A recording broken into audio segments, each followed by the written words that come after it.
What's up, gamers? How y'all doing?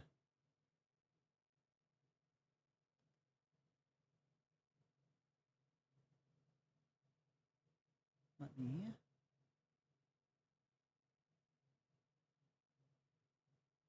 link this in the Discord. Hey, how's everyone doing? What's up? What's up?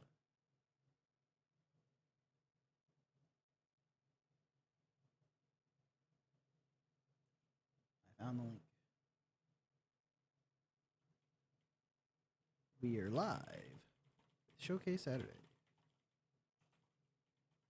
We're live for Showcase Saturday.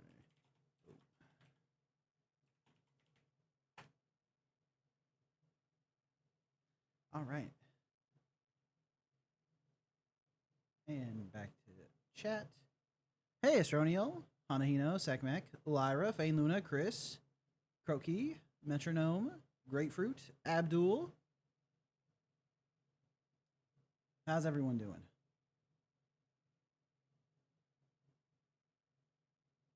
Hey, hey, Easy J Cat, good to see you. Angelo Dev, Monarch. Normally you do Internet Zone's Edge, but you just posted your Bracky submission, so you'll shamelessly say play Evening Render. Oh, Monarch has his Bracky submission here. Let me go check the Discord.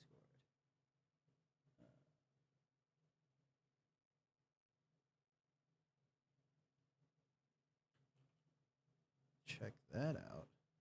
It's called Evening Render. Monarch loves different times of the day, I see.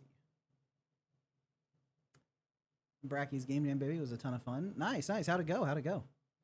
Dylan, new to Godot because it's the only app available on mobile. Wondering if you have any advice for beginners like me? Yeah, the best advice is to say it with me, chat. Just get started. The best advice is just to like start making projects and see what you like to make. Just try to make something small. You know, start with like I just want a ball to roll on screen. Whoa, he said the thing. Like, just get a ball rolling on the screen, just get a little character you can move around, make some text appear, just, you know. Just some basic stuff, really. Am I playing games from the Game Jam or anything from the community? Anything from the community. Bracky's ends in 15 hours, but you got yours uploaded. You had to crunch to get something for Showcase Saturday. Nice. helped you with the deadline, huh? Trying to get it ready for Showcase Saturday also conveniently gets it ready for... for Brackies.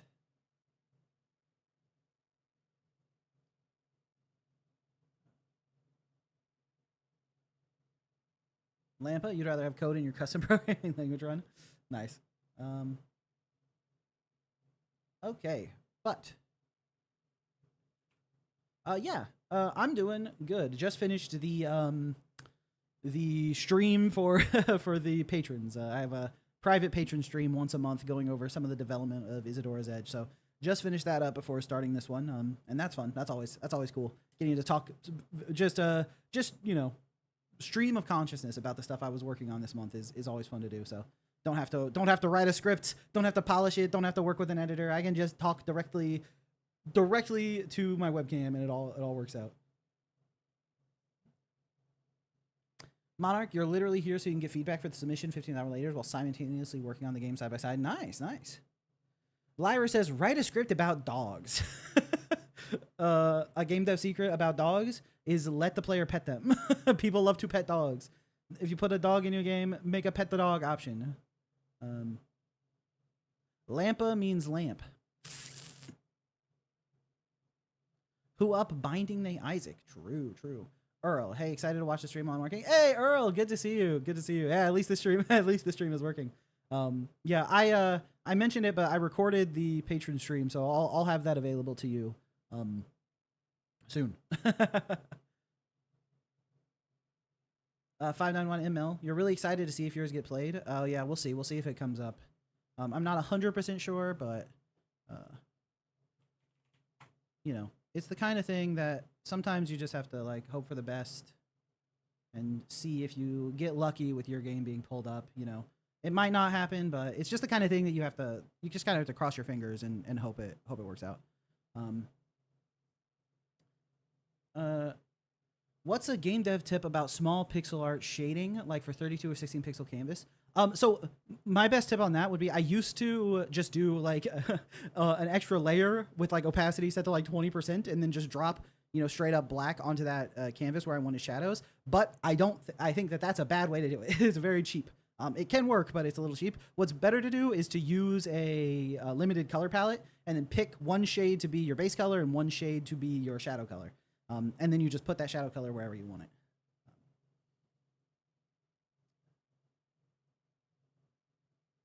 Chris, maybe one day you'll finish a game for one of these streams. That's the hope. But also no pressure. Everyone works at their own pace. So no highlight. Yeah, you can also pick another shade from that limited palette to be your highlight color. And then you can sort of do it in layers, where first you like put where the light's hitting and draw a highlight where the light's hitting, and then do a shadow based on where the light's hitting. And then you can do like deeper shadows and different color highlights. You can do rim light, all that stuff. Why do I use Godot instead of Unity? Because Godot is open source. that was pretty much entirely my thought process. You make all your characters with 16 by 16 pixel maps. Nice, yeah. I mean, working at limited pixel like canvas size is like definitely a challenge, but it can be a satisfying challenge to get right. And also, yeah, also some of the benefits of 16 by 16 pixel is that like if you get fast at it, right, if you can overcome the difficulties of working in such a limited space, you can make your art assets much faster because they're smaller, right? So that's not to say it's easier from the get-go, because just because the assets are smaller doesn't mean they're easier to make. But if you get really good at it, then you can like pump them out.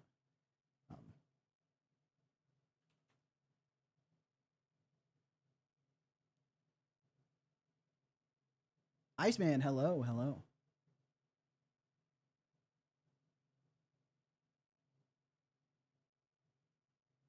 Sekmek has school tomorrow.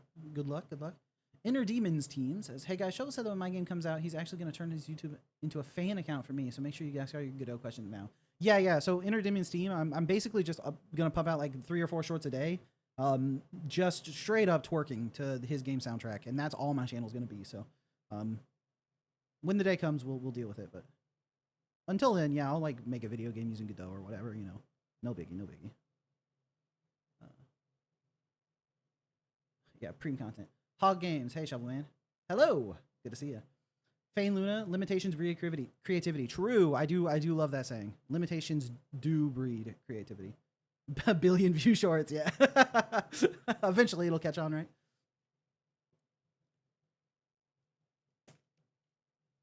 Okay.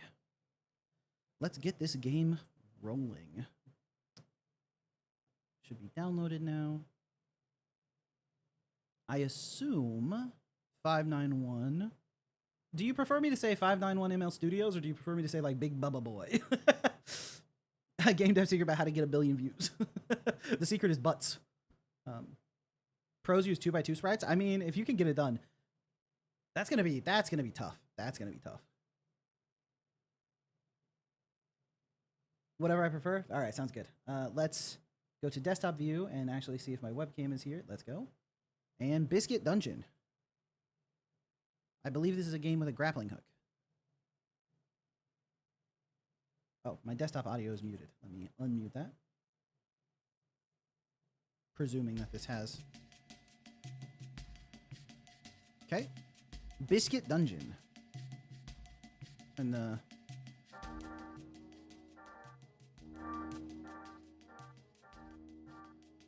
Okay, that's like a comfortable volume for me, but now it seems like it's really quiet for chat. So let me turn it up a little bit. All right, let me know how that volume is.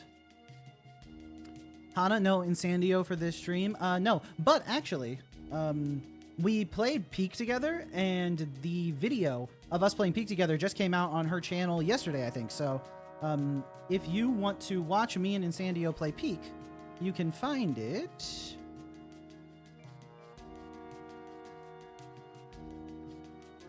Right here on Insandio's channel. So do I have a link to Insandio's channel command?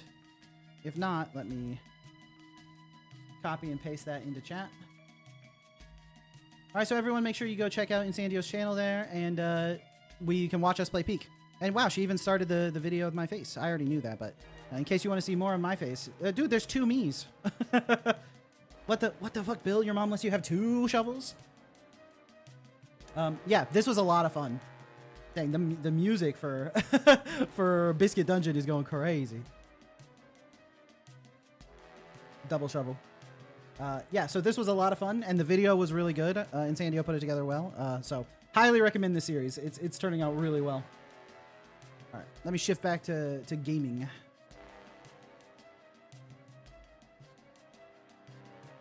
There we go. You have an entire stack of shovels spread around your garden. Let's go. A lamp, a watching shovel with shovels. What did Metronome say? Let's all abandon the stream and watch Peak instead. You got to do what you got to do, you know?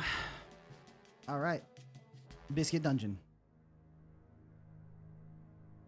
Yo, it starts with a cutscene for a game jam? Space. Yeehaw.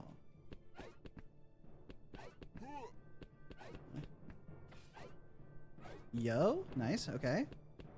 So if I left click, I grapple, and then I can scroll wheel. Oh, I can scroll wheel myself up. This is a secret. Nice, okay. So left click grapple, scroll down to up. Oh, do I need to? I wonder if I'm capable of like swinging back and forth. Yes, I can. I can like build up momentum. Nice. The visual style in this game is incredible, as is the 591 ML standard. And I think I went too close to the wall with that hook.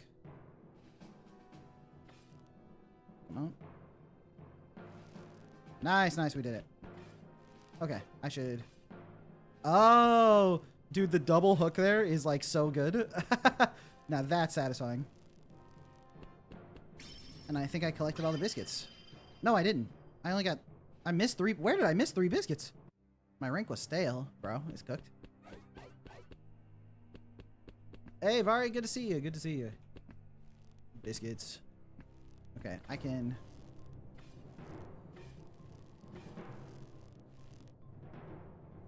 Need to land here to get my stamina back, I think.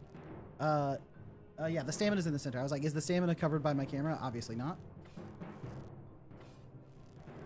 Nice. We're gaming. Wait for this. Great particle effects on that fire. Looks very cool. Okay. Wait for this. Alright. I got my biscuits. Ooh, close one. Oh, spikes.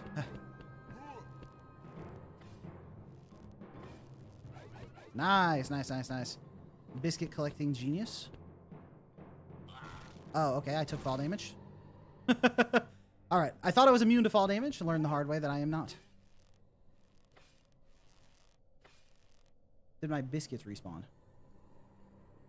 Do you recommend we get into gameplay off the bat if it's for a game jam because it's not time consuming? Yeah, I think for a game jam you probably want to focus on gameplay immediately. Okay. Really good job on the physics for this because the grappling hook feels very intuitive. Okay, this is the exit. I don't want the exit yet, so I need to get all the biscuits, obviously. Weehaw! Nope. I could not make that jump, actually. Dude, the sound effects are visceral. The grappling hook physics were the main task for 5 days. Nice. It shows, it shows. Ah! Oh, I only have 2 lives left. Okay. I need to be... I was like, I could just, like, die. It's no big deal. No! Tragedy. Your favorite jam entries start with a cutscene?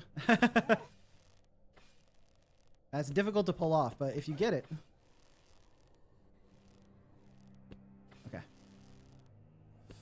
Alright. We need to grapple across here. You're telling me I need to grapple in the grappling hook game? Okay. Ah! No, no, no, no, no! Whew. No, no! Woo! Haha! Let's go. Nice. Ah! Woohoo! Okay, 28. Wait for this. That save was incredible.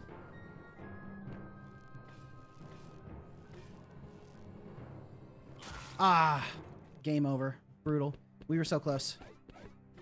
But I've got a better sense of controlling this game now, I think. Well, I say that.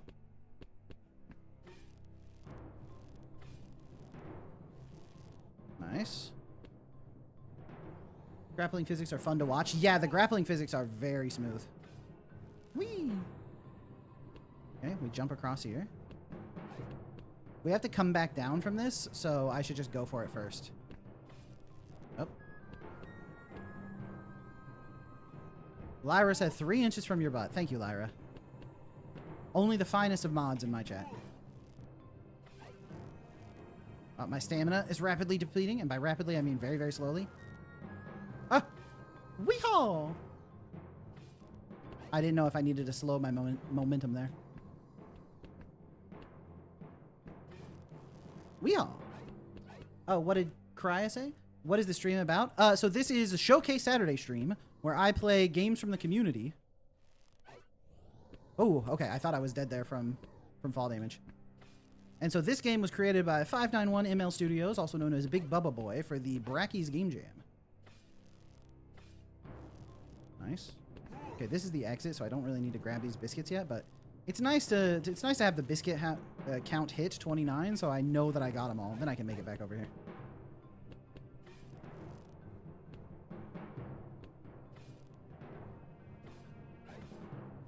Oh, we're smooth with it.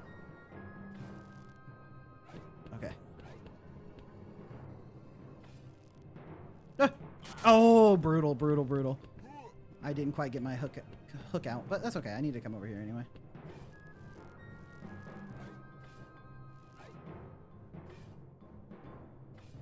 Nice, nice, nice. Many of these games are very dark. You can barely make out anything as it is with the nightlight. Yeah, this game does have a very dark aesthetic, but I can still see what's happening, which is... Okay, maybe I can't see everything. I can still see what's happening, which is good, considering I have, like, studio lights on my face. So if that's not making it too hard to see, then it's okay. But having a brightness option really does help for stuff like people who... Ah, no! No! Wow, this one is a brutal little challenge. Okay. First, just make it across. Nice. Then we grab these biscuits. Why is Code Bunny in the thumbnail? Because I'm going to play Code Bunny today.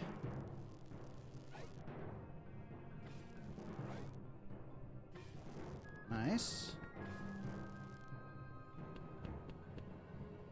I didn't finish getting these, huh?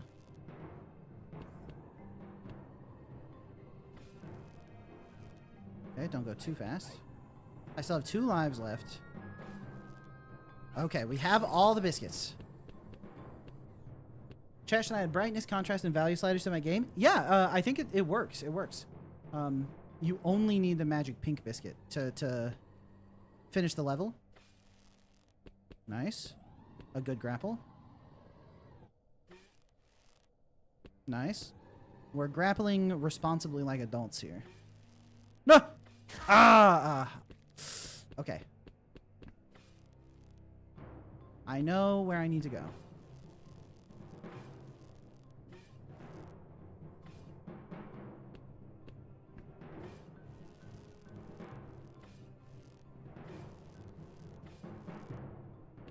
Okay. Whew.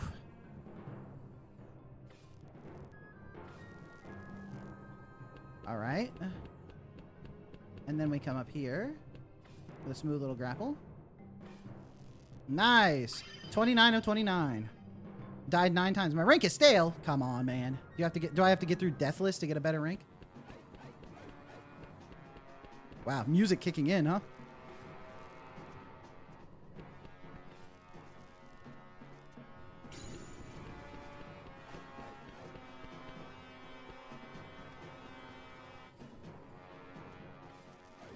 Nice. I wonder what's going on with that pedestal.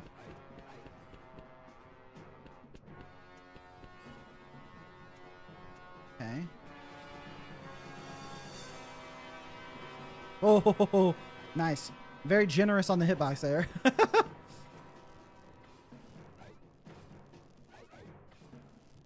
Nice. Okay. Now this is going to be a bit of a challenge, I think.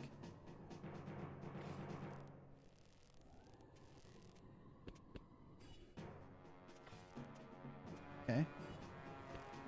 Ho! Not even close. Is there a mimic the size of the biscuit? Oh, that would be evil, I think. We are. Nice. Come on, give me the biscuits.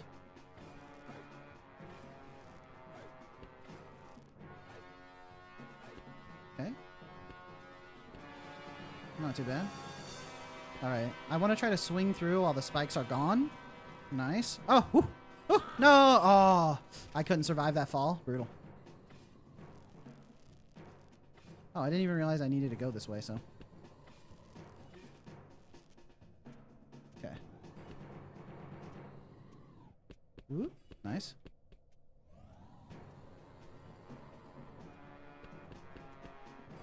Oof. Okay, this room is a little tough.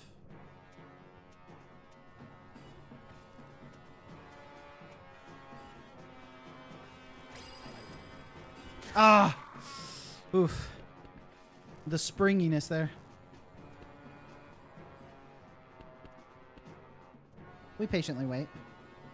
Nice touch having his head like look around at the wall where I'm trying to grapple.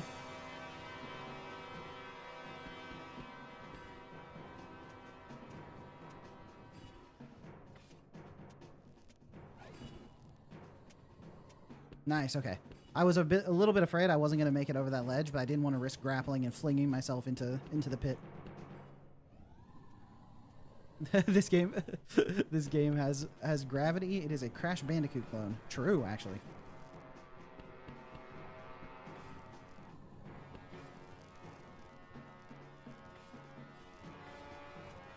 Okay, now I need to get up over there.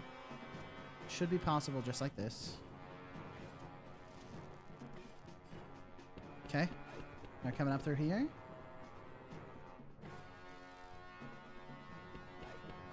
Nice. All right, only 3 biscuits left.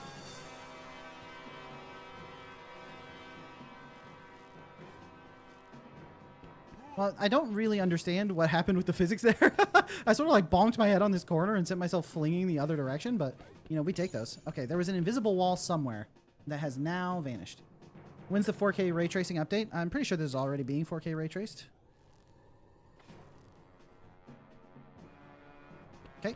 I'm glad that didn't kill me. Was it over here? I sure hope it was over here if I do this. Let's go! 35 out of 35 biscuits. I died 2 times. Ooh, crispy! Or whatever. Okay, let's go.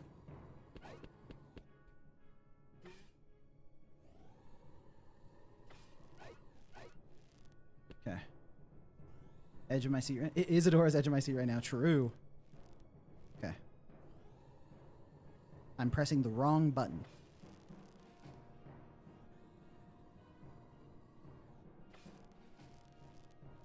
I'm so dead.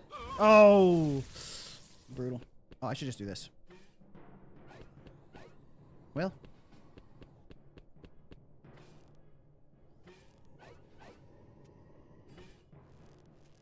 Okay, that's a... I need to, like, find the magical biscuit over there. Oh, didn't know that was a spike floor. Vari doing edge post. Are you guys edge posting in chat right now?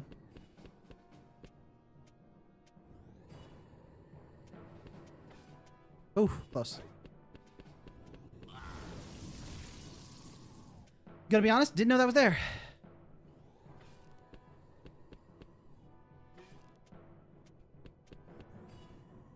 I mean, I see it now, obviously. Ooh, close one. Ooh. I assume I need to do, like, one of these maneuvers. Nope. That was not the proper maneuver, actually.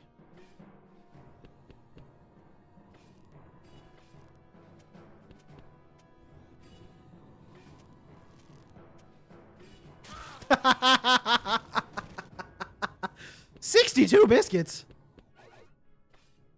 The difficulty has ramped up massively. Okay.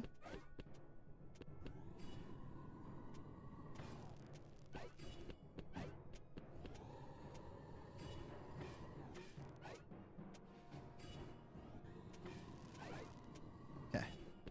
You really have to speed through that one, huh?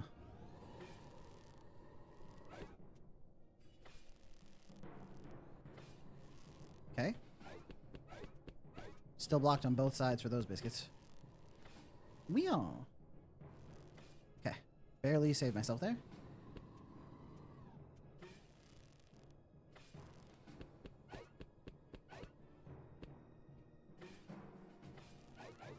Okay, we got one of the magic doors. I should probably keep going down there, but I don't want to.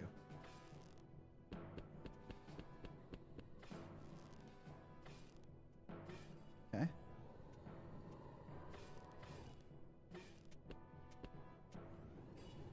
Fire me. Alright, nice. Oof. $300 DLC that you need to buy because all the optimization is in the DLC. Now that's just a good business sense right there.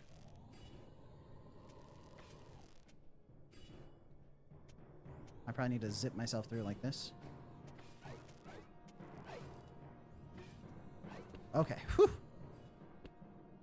What is this? What is going on here? Actually, I'm good.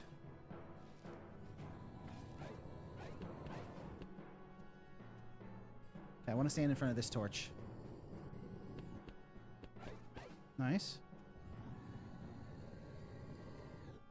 I was wondering what that was the shadow of. It was the shadow of a biscuit. I should have known.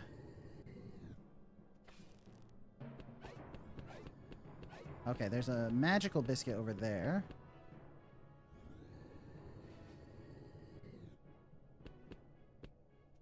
Probably could make it through 2 of these at once, but why risk it? Oh, I could risk it for the biscuit. Oh, risk it for the biscuit was the theme of the jam, wasn't it? I'm just putting that together. Excuse me with this obstacle?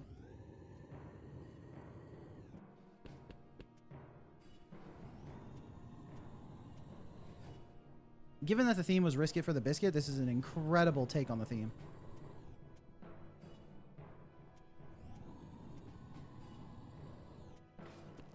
Nice.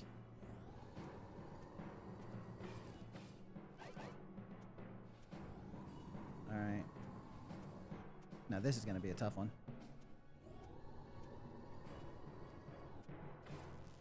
Ho-ho!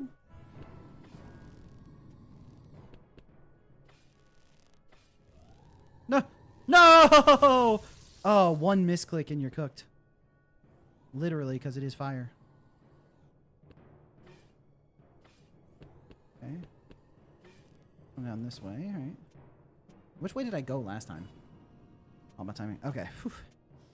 I don't even remember which direction I went. I think I went across. Okay, can I just, like, come here? Pull myself in and then descend very safely? I was about to try to grapple myself past this fire instead of just running.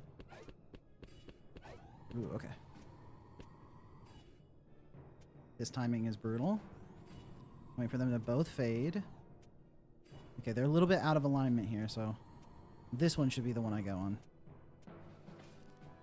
Oh, come on. It bounced. Bro, it bounced me. Bro. Yeah.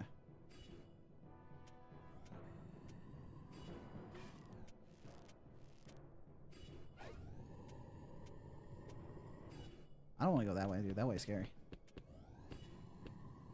Okay, wait for the timing. Wait for the timing. I think it should be on this one.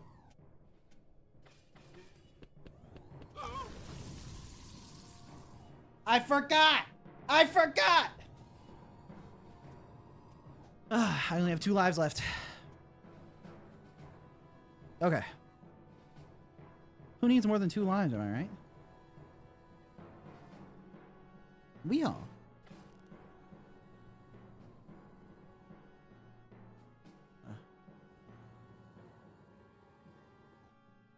Vari says it feels like you designed 90% around the game around a wall jump and then added the grappling hook later. I completely did. I could not disagree more. This game feels so intentional around the wall jump, around the grappling hook. Oh, close one.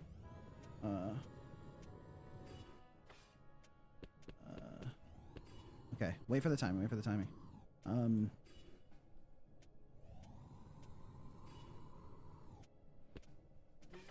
Nice. Okay. Oh, I almost forgot. I almost forgot again. There's some kind of like hidden evil monster here, right?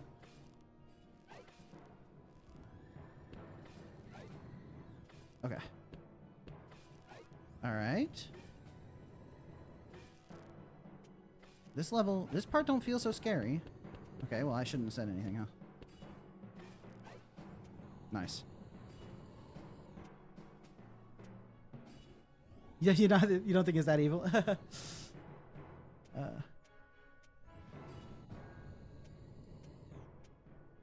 Okay. No. But yes, but no. But yes. Okay. All right, this one is important. Up goes down. Oh, I need to pull in first and then go down. Wait. I have plenty of stamina. Let me out. Okay. Whew. Now this one. You see. Nope. Okay, I need to pull myself up with a little more vigor. And we're out. Woohoo! Close one. All right. Kind of cooking shovel in the fire. Yeah. Okay. Nice. Okay.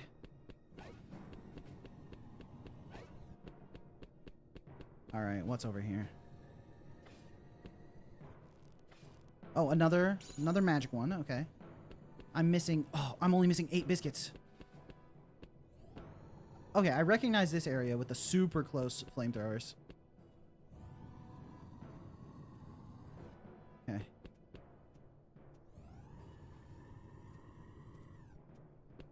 All right. I think I already got the biscuits in that path, so I died trying to go back up. So let's not die trying to go back up again, huh? It's like probably the worst thing I could say before trying to go back up. That is setting myself up for failure. Nice, okay. Bro, what are you doing to me with this section? Come on, look how terrifying these spikes are. Okay. No!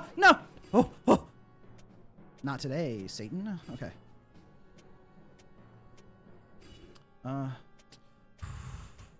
You drew the levels in A-Sprite and traced them in Blender. Oh, that's sick. I love the fact that this is either 3D or like the most convincing 3D turnaround I've ever seen done in 2D, man. Okay. Can I get this? Okay, I know what I need to do here. I really hope there's not more biscuits up that way, but there probably are. There probably are. Okay.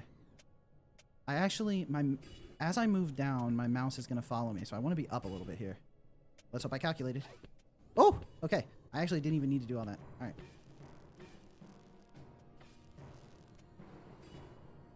Come on, bro. What is going on? Hey, Wojciech? I probably not say that correctly, but come on. What are you doing to me? Okay. I think I can get to this corner. Come on, let me on the corner. Okay, just barely on the corner. What is? Okay, I need to just assume I can stand safely right here. Oh.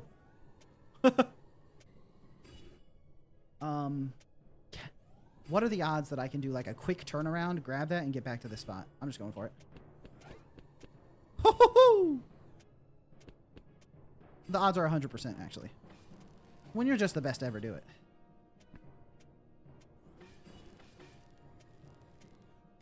Okay, what's up there? Oh, what's over there? No! Woo! Hoo! I shouldn't be alive. I've cheated death. Okay. Oh.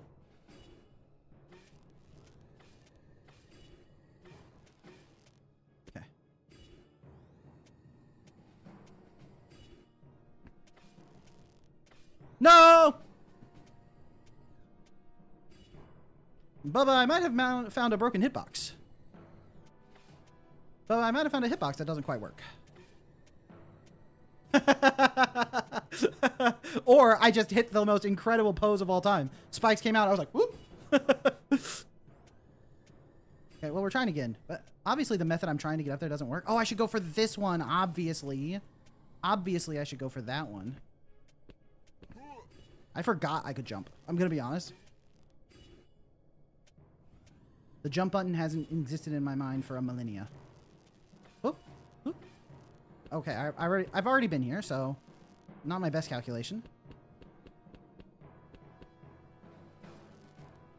Oh!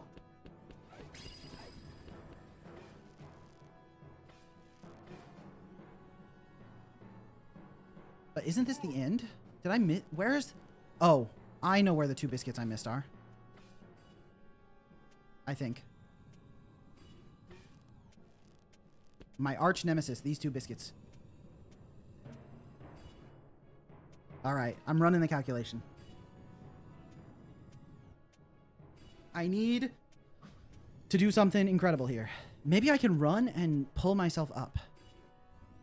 Can I grab that and grapple and pull myself up all in one swift motion? Yes. Ho-ho-ho!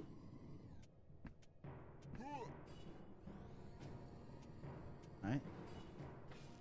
No, no, no, no, no, not today, fire. Okay.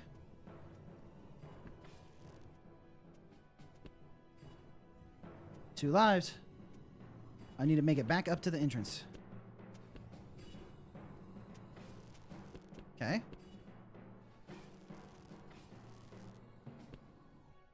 I've mastered the grappling hook. Check this out. Okay, but how funny would it have been if I had died there, huh? I got stale, but that stale rating can eat my ass, Bubba. I got 62 out of 62 biscuits, Bubba.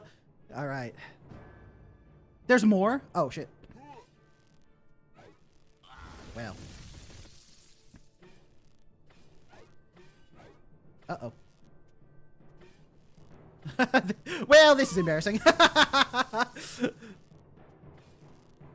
Nice. Okay. Wait. Ah! The lava is pretty nerve-wracking, I'd say. Okay. Ah! Oh! Okay, that hitbox was brutal. Ah!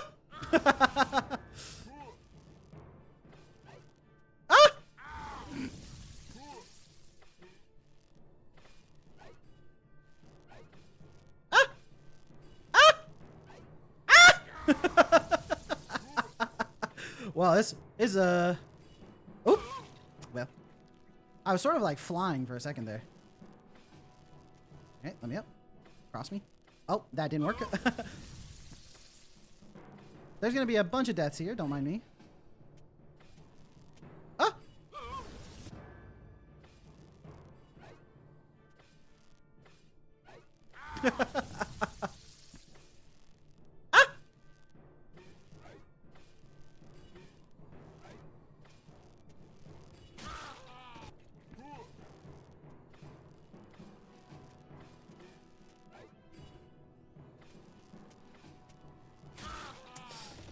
I could, oh, there's a checkpoint.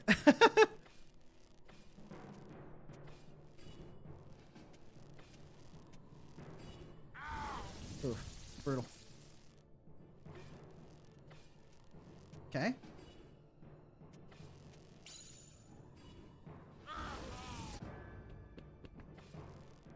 Oh, the checkpoint doesn't persist after game over, I see. Yeah, not today, lava.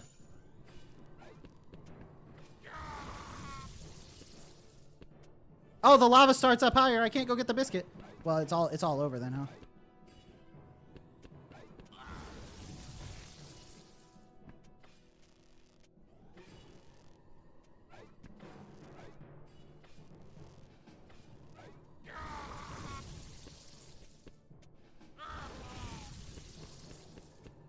Let me out of here.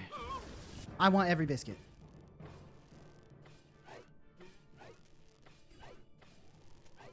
Come on. Come on. Come on. Come on. Let me through. Let me through. Let me through.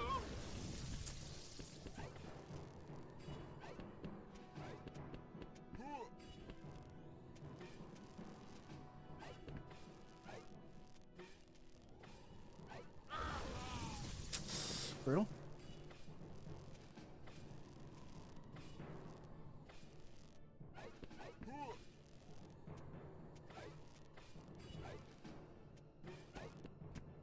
Ah!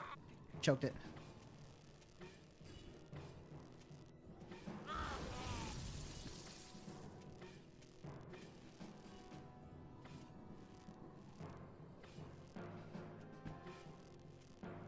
No.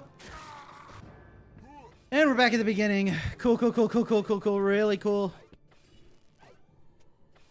Oh, I already forgot my strat. Jump! On my dead body, can't pick up biscuits? Explain that, scientists. Oh, shit. Ah! Ooh!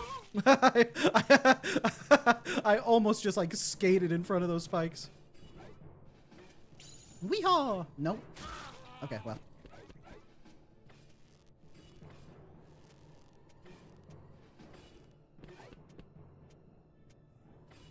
Fine. I'll just die then, if that's what you want, Bubba.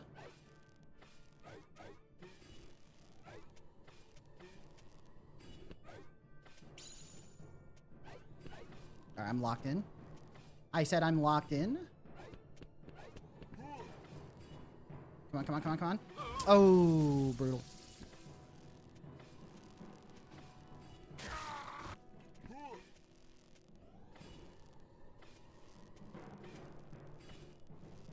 Whee! Come on. Give biscuit. Come on. Nice.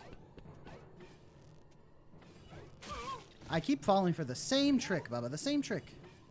Put spikes in the path. Oh, you can go over that lava.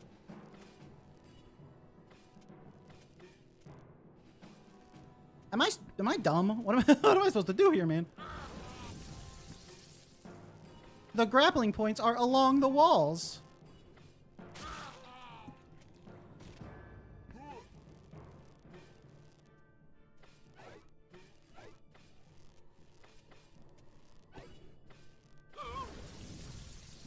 All right, all right, all right, all right, all right, all right, all right, all right.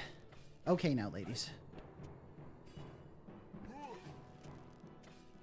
Ah! Weehaw! Give me the biscuits, give me the biscuits. Oh. Ah! Come on, let me up. Probably gonna die, but we just gotta grab the biscuit. Grab the biscuit, hope the spikes don't kill me. Can you go over the ledge? What is wrong with you, bro?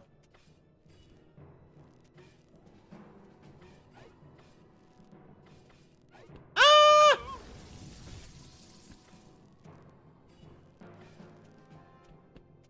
Grappling hook broken?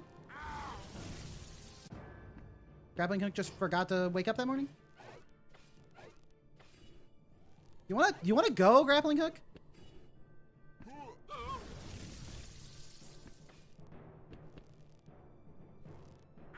Why is it not? You good? Bubba, my grappling hook is broken. It won't climb. You good? You good? There we go. We're back to climbing. Okay, okay, okay. Come on, come on, come on. Jump. Oh, I wasn't close enough to the wall, apparently. Apparently. Oh, brutal.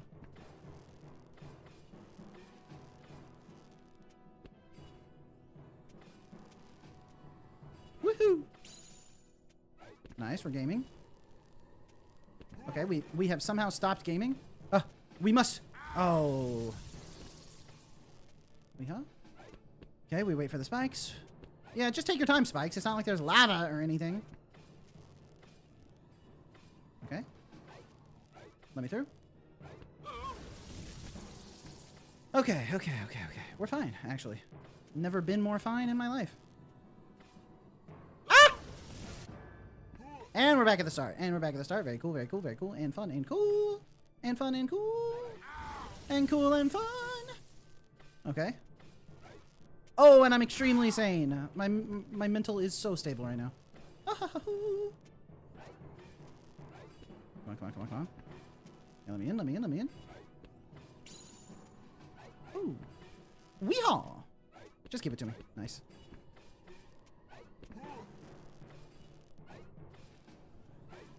I have to go over the fire. Ah! Ah! Weehaw! Come on.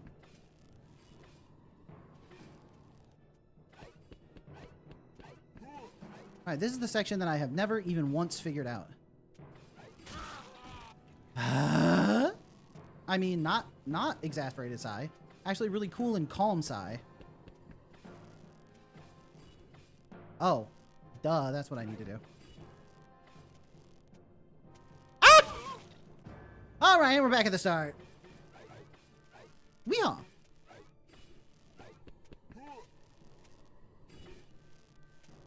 Let me through!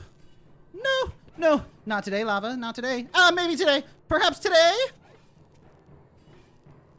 Woohoo!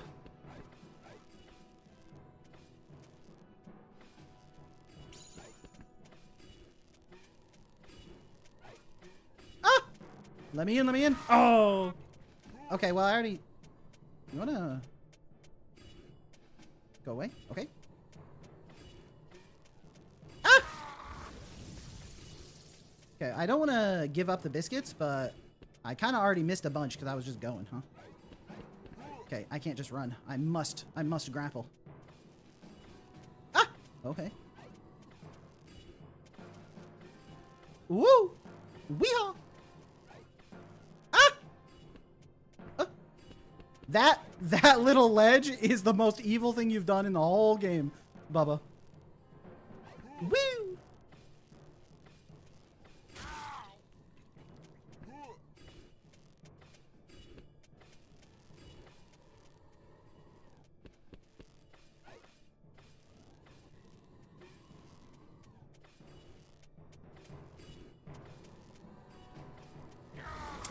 I was just hoping the fire would run out, basically.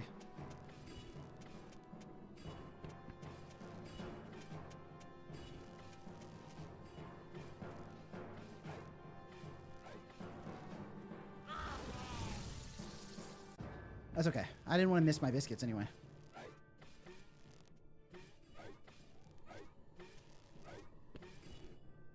Ah! Ah! Oh. I didn't collect enough.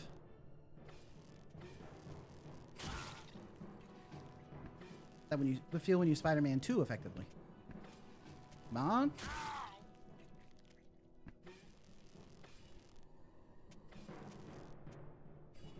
Woohoo! Yeah, and we got here with 2 lives, so we're basically in the clear at this point.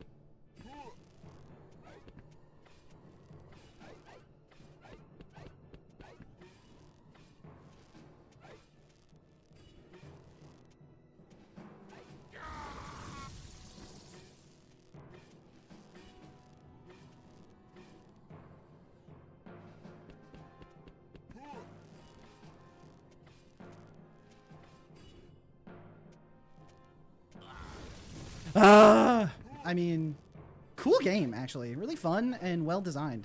Not stupid, actually. Really cool. Ah!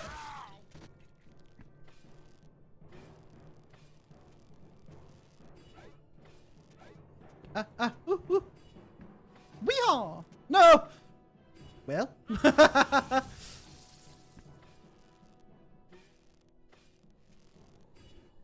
on.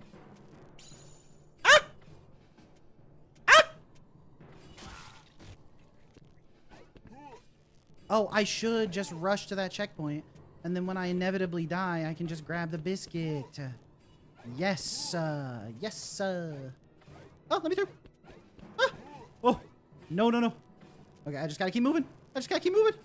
Ah! I kept moving. Oh. No, my biscuit. That's okay. I'll just die. Ah! I knew it. They said it couldn't be done, but I showed them. Ah! Oh! Actually not. Ah, actually yes. Okay. We're gaming. No, Gib. Ah!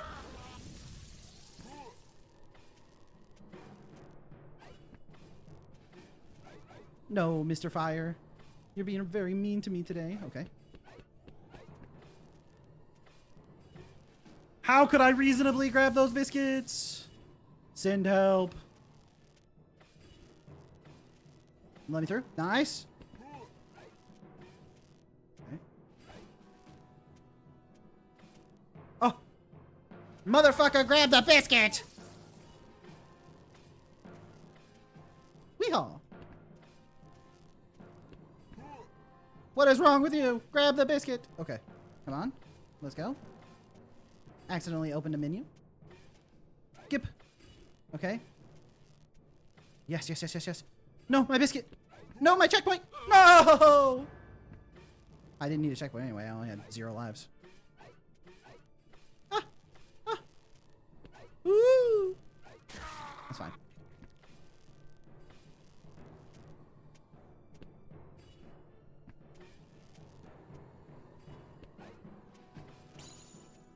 All right, lock in.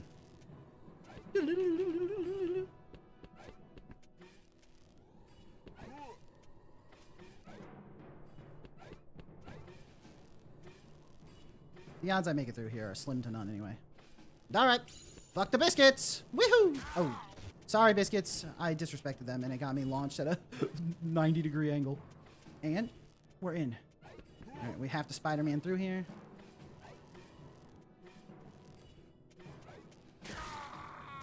Brutal. Okay. I forgot that had spikes.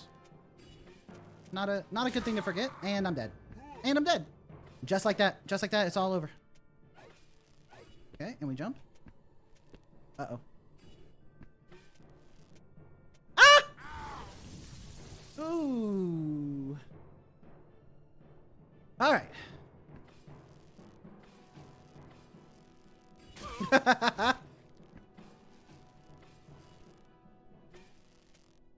And slide through. Oh, didn't slide through.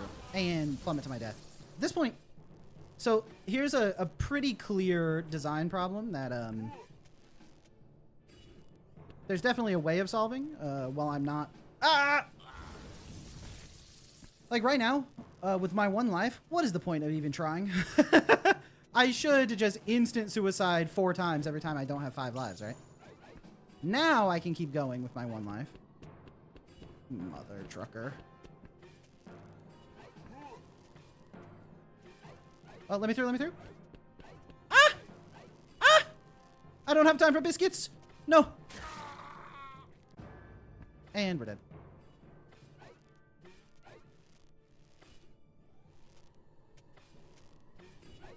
And, oh, not dead yet. Let me through. Okay, we already missed the biscuits. Ah! It's only my toes. I can't just have a little bit of warm toesies. I can't just warm off my toes in these trying winter times. Oh, still can't warm off my toes. Okay. Dude, my toes are taking a beating right now. Weehaw. Ah!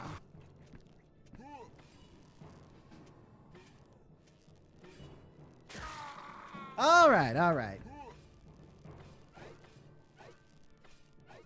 I'm making an executive decision called, man, fuck the biscuits.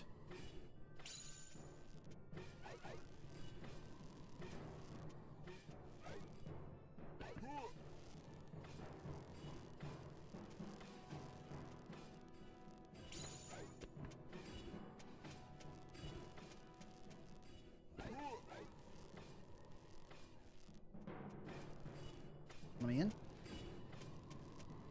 Ah, I thought it would end. I thought it was over.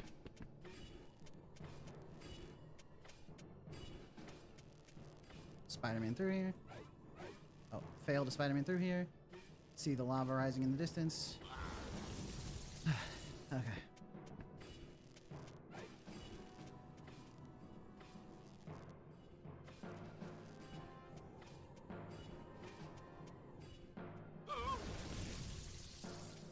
Alright. Alright. Alright.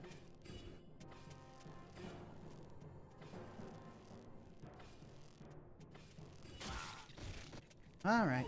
Alright. Okay.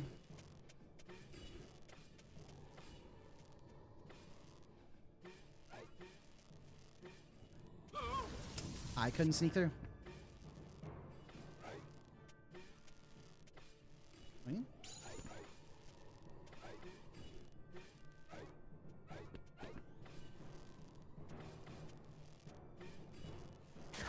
Really? That got me? That's shocking to me. As sort of a Biscuit Temple expert. Bro, that fire lasts way too fucking long. I'm good. I'm chill, actually. Never been more chill. Weehaw! Nice. I got the checkpoint. So, actually, I don't even care. I'll just jump into the lava. Could you grapple, bud? You good? No. Weehaw.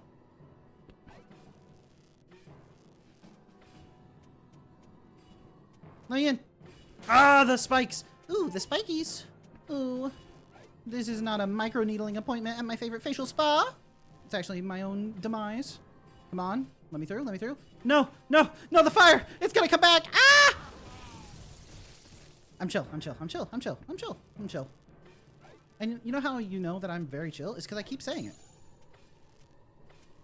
Would a guy that wasn't really chill be saying he's so chill all the time over and over again? Hmm? Weehaw. Oh, okay.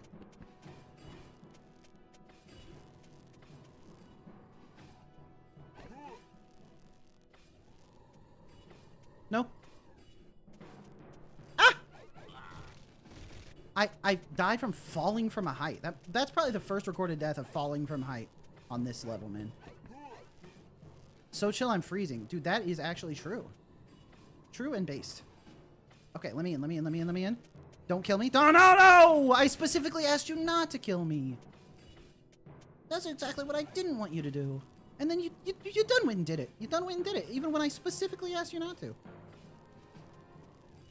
Okay, let me in, let me in, let me in, let me in, let me in, let me in. Ah! Well. One thing you'll notice about that area is there's spikes fucking everywhere, man. Okay. Just chill. Just relax. There's no hurry. What would be hurrying me here? You can't imagine even a single thing.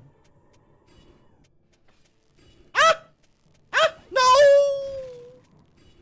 I'm fine. Woohoo!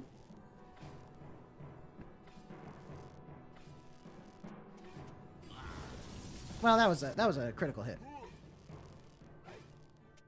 Lava's everywhere? What lava? I ain't never seen no lava.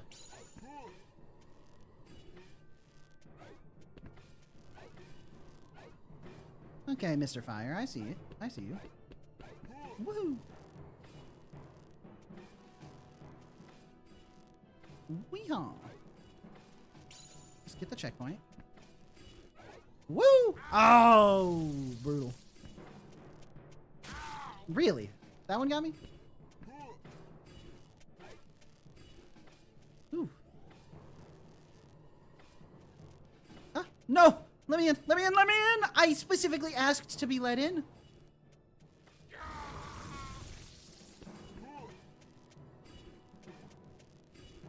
Ooh.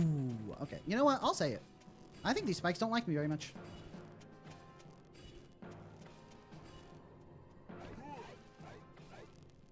Let me up.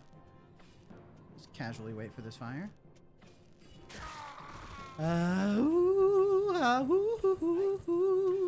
Wee-haw. Woo. Let me in, let me in, let me in. Nice, okay. No! Ah! I usually get through that, no problem. Nice. All right, we're here with 4 lives.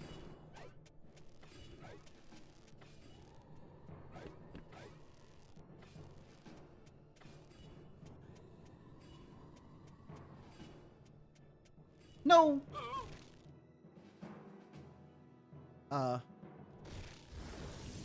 Second recorded death of falling on this level. Let me up. Oh, it didn't let me up.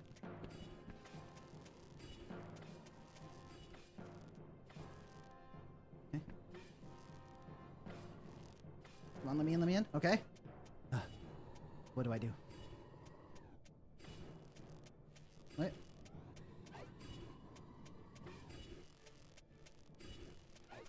Ah! No! No! Why must lava be so hot?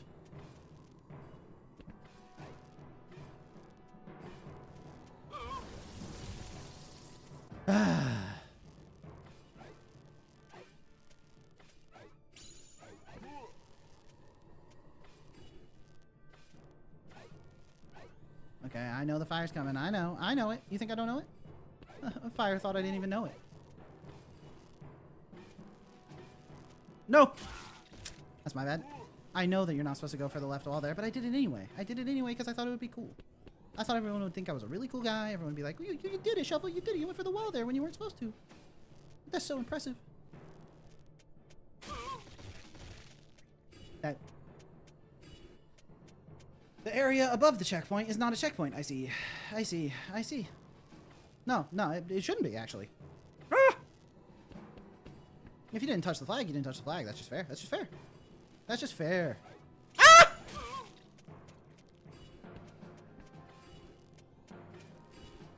Wee-ho! Ah! Let me in. I only got 2 lives, bro. Let me in. Ah! Now's my chance!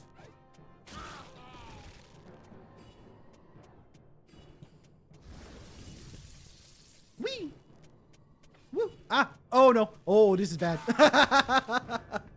Woo! Okay. Huh? No! No!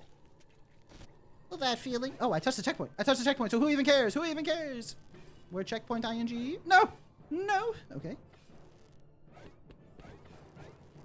Come on. Yes.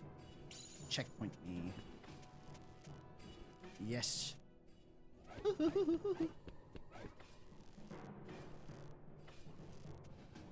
Oh my gosh, Fire, you're such a spoil sport. Ah! No! No! No! The one path I can take is blocked by a fire that lasts for 1,000,000 years! It's like, I know you're in a hurry, but just like fucking chill, bro. Who cares that you're in a hurry? Oh! Oh. Yes. Yes. Yes. What am I even clearly that wasn't right, okay. It's hard to ask what am I supposed to do here when then I do something so obviously wrong. You good, man? What are you even aiming at? I was like, grappling hook up there. He said, he said, nah. Got a better plane. Let me in. Woo! Now this I pull here, and that gets me to this ledge. Then what, man? Then what? Pull here? No, that clearly doesn't work, and it has never worked. Now my head's on fire. Now my head is on fire. Ah! Ah! That's okay. No way the spikes are going to get me here. Ah! How am I alive? Whee! Woohoo! Waha! No! I just had to hope for the best with that fire. Bro, check. Yeah, okay. Okay. No!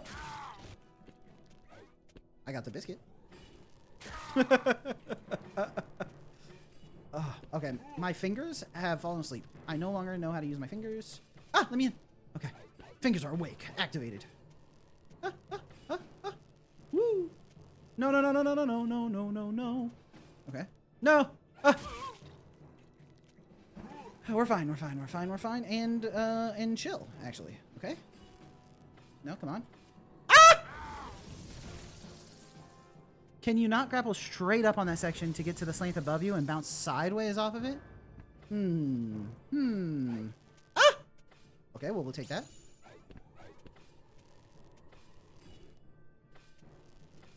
No! Not today, fire. You thought just because I was out of control and screaming into my microphone that I was gonna die? Hmm? Okay. Wait. And we're in the clear. Alright, Fane Luna has suggested a strategy. Grapple straight up into this and... Oh! Oh, wait a second. I can use the weird, like, 90-degree bouncing to my advantage.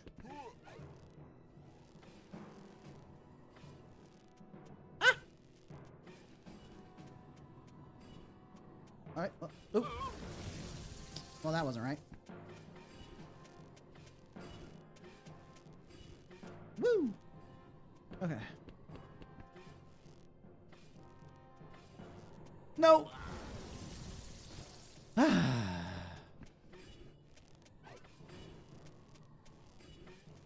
Okay. Okay.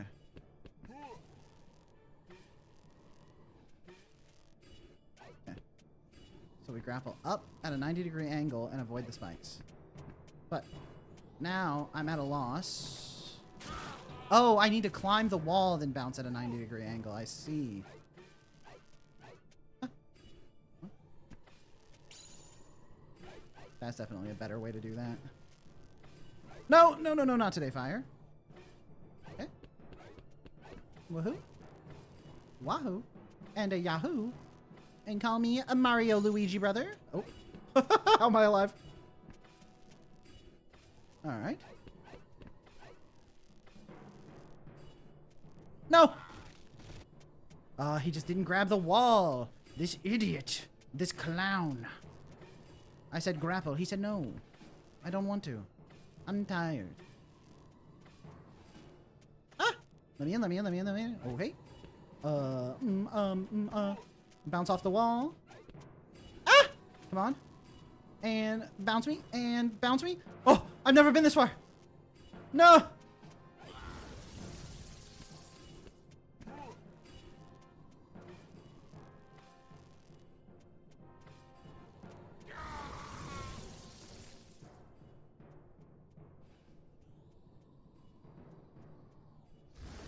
Sometimes you just have to take a second and live with yourself, you know?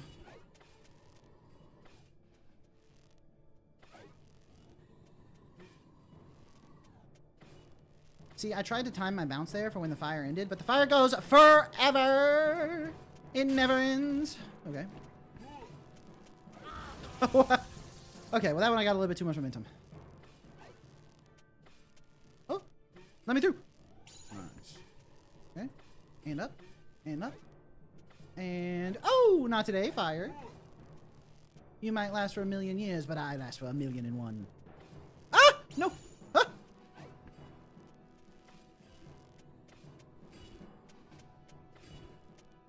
Hey, you wanna, like, swing? Bro, you wanna Bro!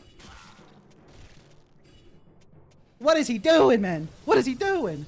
Oh, he's executing... He's executing, his inputs based on what I pressed on my keyboard, and it's actually my fault?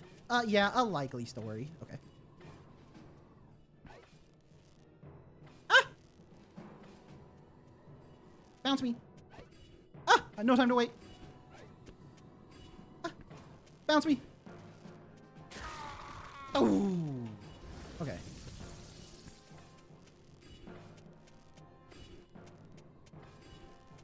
Bro, he just does not want to cooperate on that part anymore. Right? Bounce me. No! Oh, I can no longer get bounced.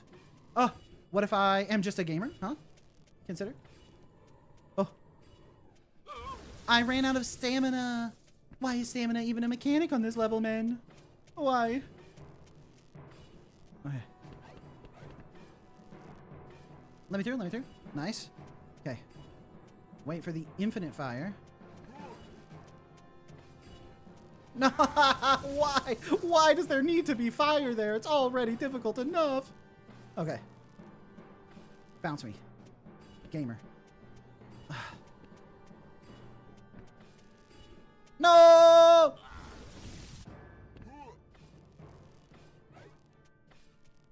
Ah. Let me through. Well, thank you. Actually, very kind of you to let me through. Ah! All right, now we're going to have to gaming if we want through here. And let me in. Nope. You sort of just have to hope for the fire to end when it's not on its, 100 millionth year. Okay. And we're through. And we're through.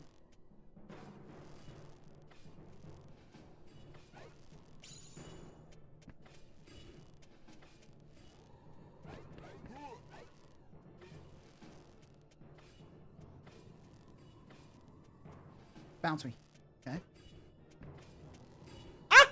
Oh, I'm alive. No! I did not have enough time to realize I was alive.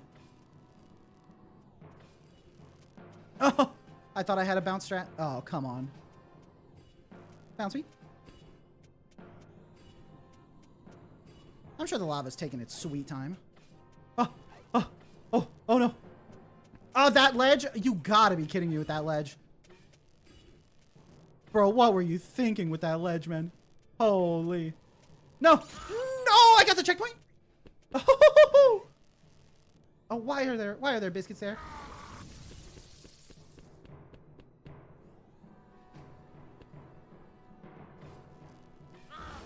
Why? Why would you put that fire there? Why? Why? What are you doing? What were you thinking? Bubba, I need an apology video tomorrow.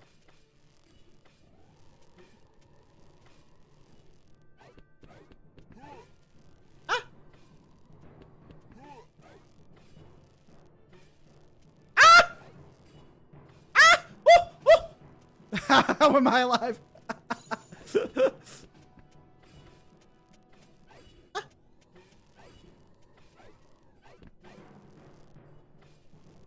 Come on. No! Ah! Ooh.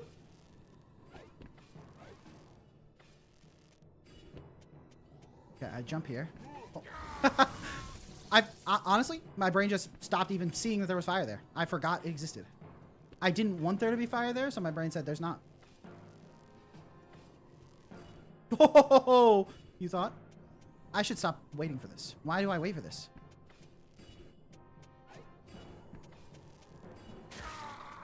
I can't stand on the spikes, huh? Ooh.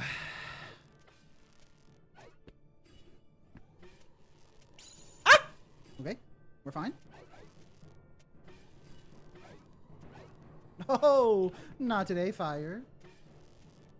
No. Uh-huh. Yeah, huh? Oh. Ah! No. Oh, come on. Just let me squeeze through, bro. Don't mind me. Why do I have to be so fucking thick, bro? Question I ask myself on the daily. Bounce me. Don't wait. Just go. Nice. Oh, come on with my toesies. Come on. Go around the corner. Around the corner, bud. Bounce me.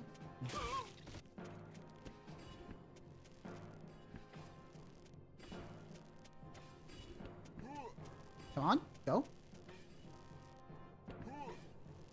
I need this to cooperate with me. He's cooperating. No. He stopped cooperating.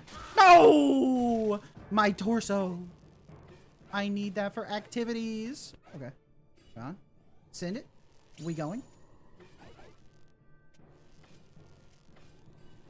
Yeah, no problem. Take your time, fire. I'm not in a hurry or anything. Okay.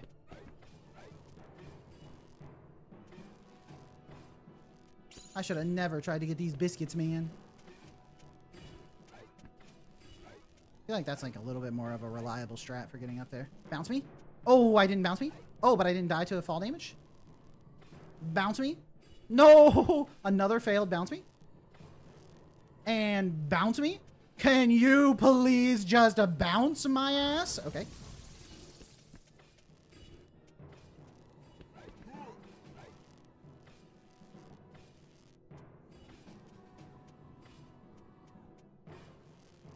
Oh.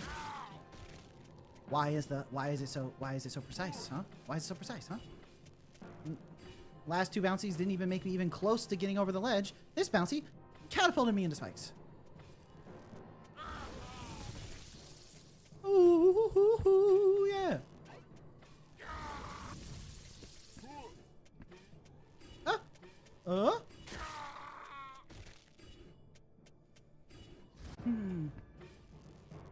What's that like? There's like a famous quote about insanity, right?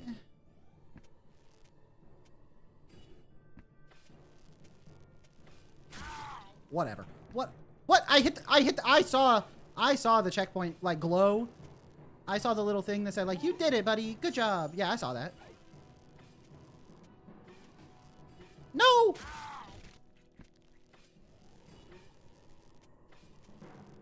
Let me in. Come on. All right.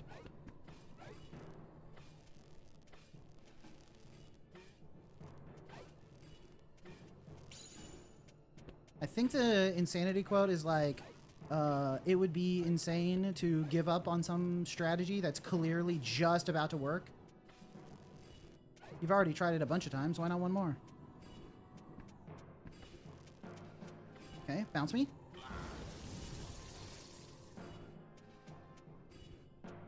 Ooh. I went to college for software engineering. Now I spend my time dying in this video game. Oh, I was clearly over that fire. I was clearly over the fire. Whoa! What the? I jumped off the ledge. Why'd I jump off the ledge? I was so panicked by the things happening. Oh, and we're back at the start. But you gotta see, this starting area, this is my comfort zone, man. This is exactly where I want to be. Ah! Let me over the ledge, bro.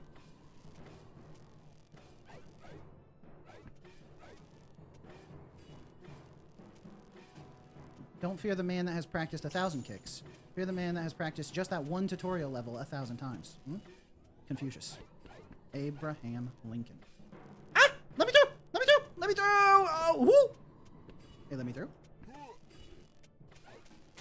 You wanna wind in that grappling hook, buddy? How about let's get some fucking pep in that step, bro? There's lava coming. Ah! Let me in, let me in. Oh, shouldn't be alive. Mother.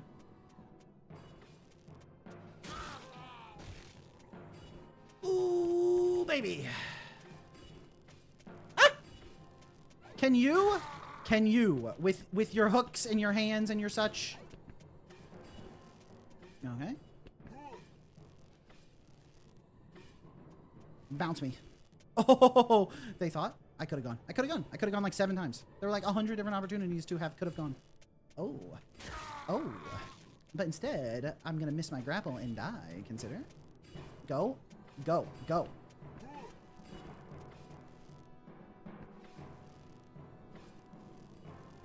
Bounce me. And go. And go. Nice. No! Why did he drop? Why did he let go of his hook, man? Why? Why did he do that? Ow.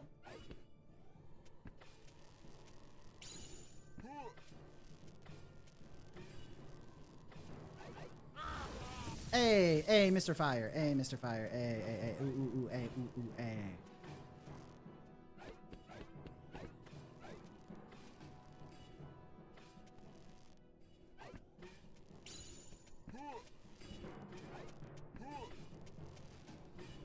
Whew.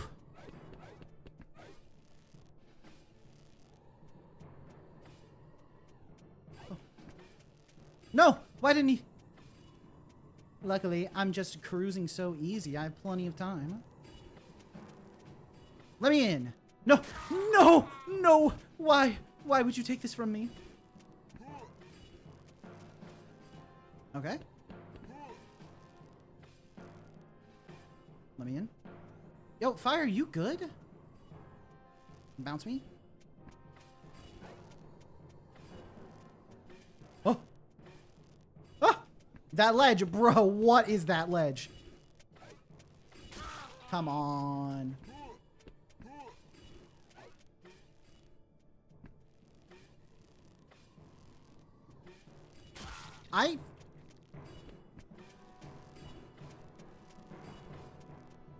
I am only just realizing that the area after this hell spot doesn't even have a checkpoint.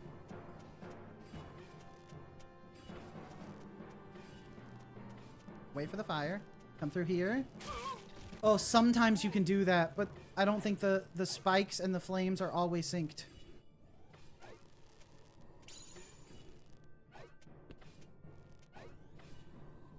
It's not always synced.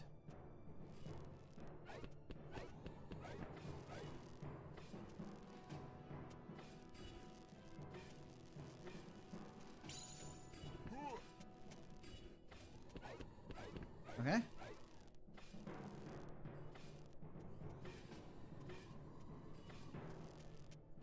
No, it didn't bounce me. It didn't bounce me. It didn't bounce. It just simply did not bounce me. Let me through.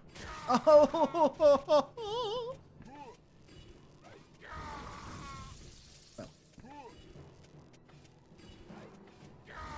I'm just gonna barbecue my head real fast.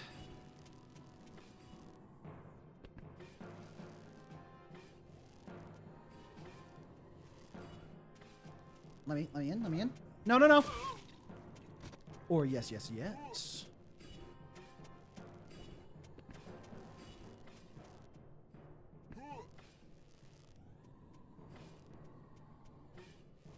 Oh, it didn't bounce me. I got no live, so I just gotta send it, huh? Send it! Weehaw!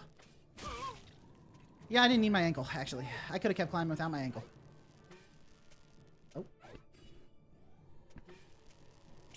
Ah!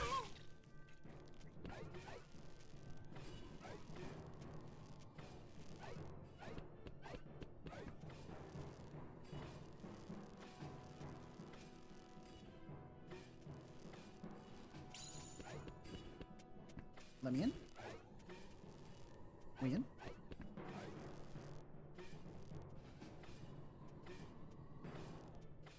Bounce me. Okay, we're bounced. Remember the actual strat for up here. Come on. No. No! Let me in. Let me in. No. Okay. I dodged the extremely evil ledge. Come on, keep going.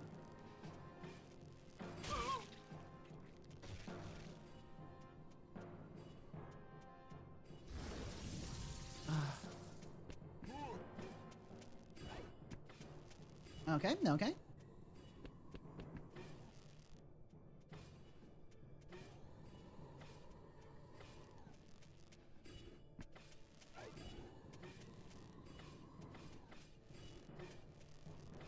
Oh my god, we made it again? The ledge!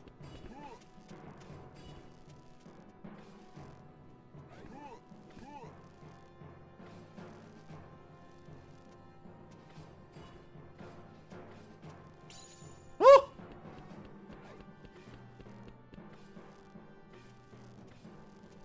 Come on, let me up. Bro, let me up!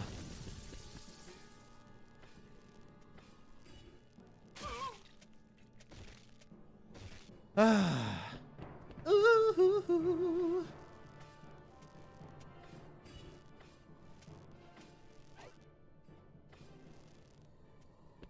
Can I go through here? I can. Why?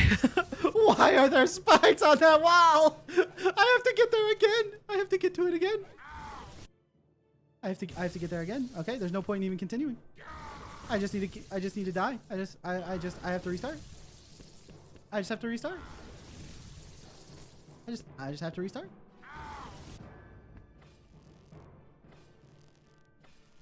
Yo, sometimes the grapple stops responding for a little bit, and it's I don't know if it's like a bug or something, but like, hold on, I gotta just like get it back.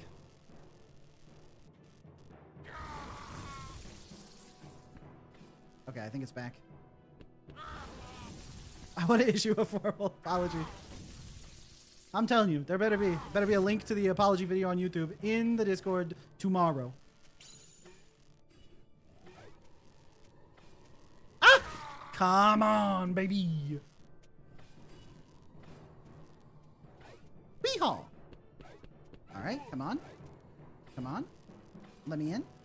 I said let me in. Ah! Not even close, actually. That scream was a little joke. Ah! Ah! Okay, that scream was also a joke. Ah! Come on, bro. Okay, well. Bounce me. Pull me. Come on. Ah!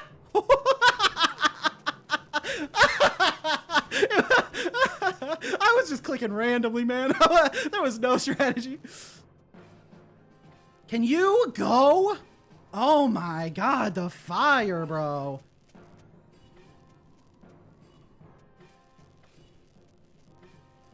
No! Ugh. I tried to do like a little short hop so I wouldn't die to the spikes. Ah! No, no. Ooh. Ah! No! I hooked the wrong wall. Okay. Oop.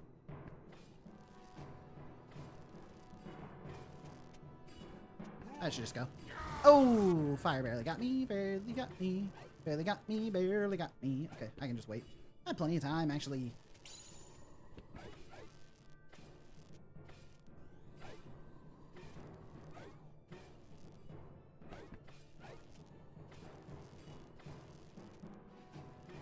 You wanna wind yourself up, bud?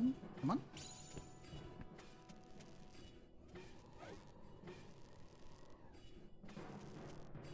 Bro.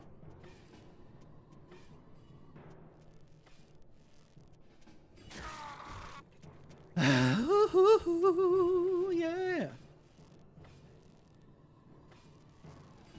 Oh. Ah! Well. Come on with that, bro. Come on, come on, come on. Yeah. Okay. Bounce me. No spiky. Pull myself. Come on, up. And we come through here, and we come through here. And we come through here, and we avoid this little ledge. Come on, come on, come on, come on. No, you... Oh!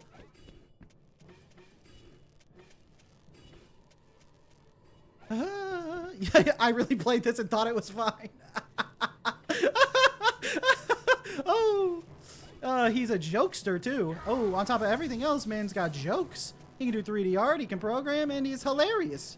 Comedy genius. Bounce me? I said bounce me? Ooh. Okay, okay, okay. No. Well. Ah! Come on, come on, come on, come on. Just give me the checkpoint. Just give me the checkpoint. The checkpoint. Let me through, let me through. I got places to be. Okay. Ah! Ah! Ooh! Ah! Let me checkpoint. Come on, checkpoint me. Okay, well I checkpointed. Okay.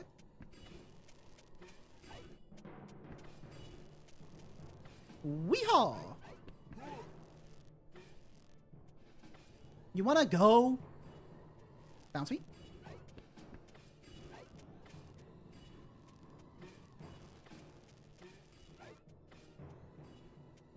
Over the ledge.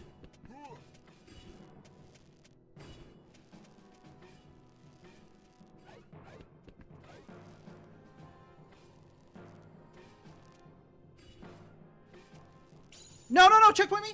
Oh, I think I got the checkpoint. Okay. Whew. As long as I got the checkpoint, who cares? Let me in, let me in, let me in, let me in. Ooh. Come on. Remember, this has some extremely evil spikes right there. You gotta be yoking me, bro.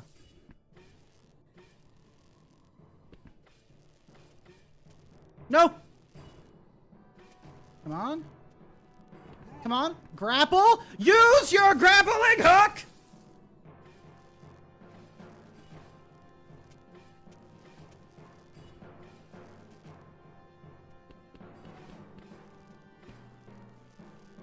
Use the hook! Cast it! Cast the hook! I'm gonna lose my mind!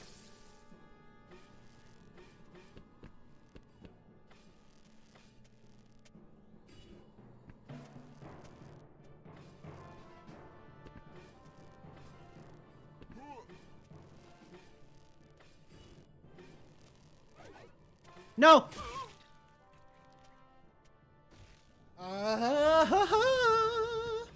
And we're back to the start. It's my favorite place to be. Back to the start. That's where I'd like to be. Ooh. Let's go back to the start, everybody. Let's jump into the spikes, everybody. Ooh. Ooh, spike me. I've lost it. I've gone completely insane. Weehaw! Woo! Woohoo!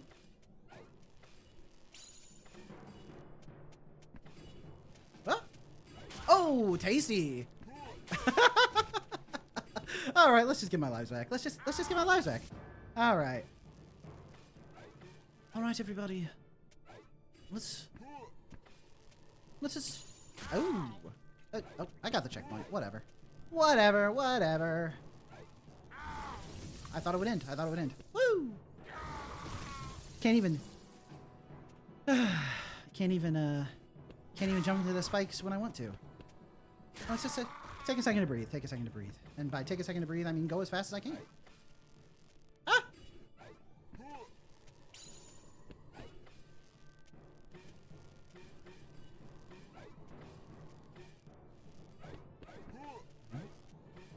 Let's just like try locking in. Let's just try locking in, you know?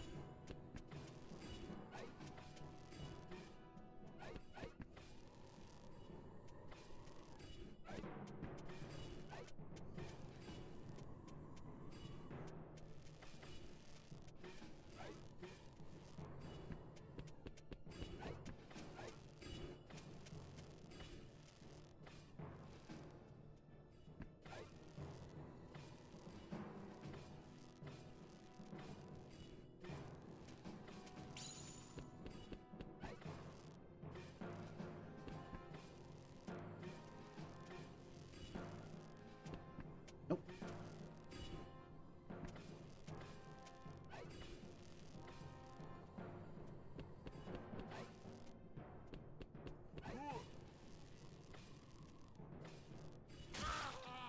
Whew. Okay. Now suddenly this becomes way more difficult because you have to rush. Ah! You gotta be fucking with me. Okay? Just let me in. Just let me the fuck in, bro. Okay?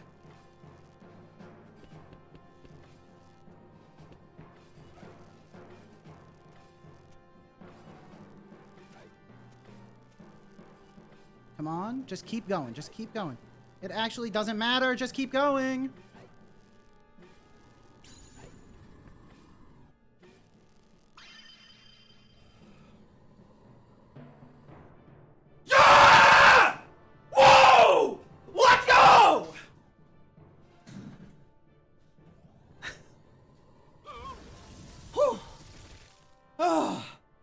Jesus!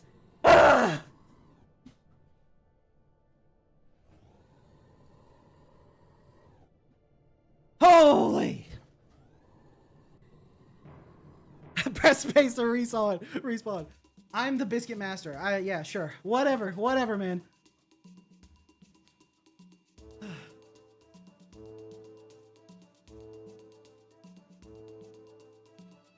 Oh.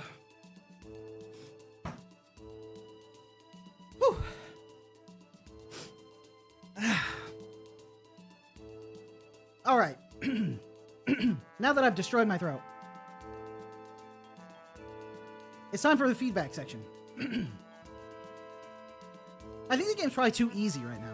Like, people aren't going to get to have a nice challenge, you know.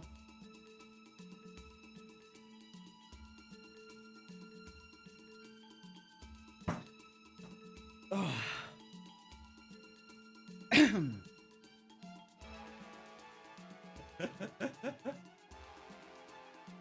Lyra says, 591 ml, you better make it easier. Yeah, I think the game itself is a lot of fun. It's a very fun game. However, the last level is an insane difficulty spike. Truly bananas.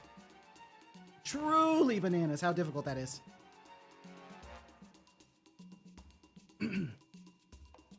I think either you could potentially just do infinite lives on the last level so that once you make it to a checkpoint, you're good to go.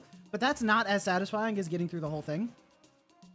So maybe it's just 1 or 2 more checkpoints and a little bit of balance, difficult, like a balance change on some of the more difficult obstacles.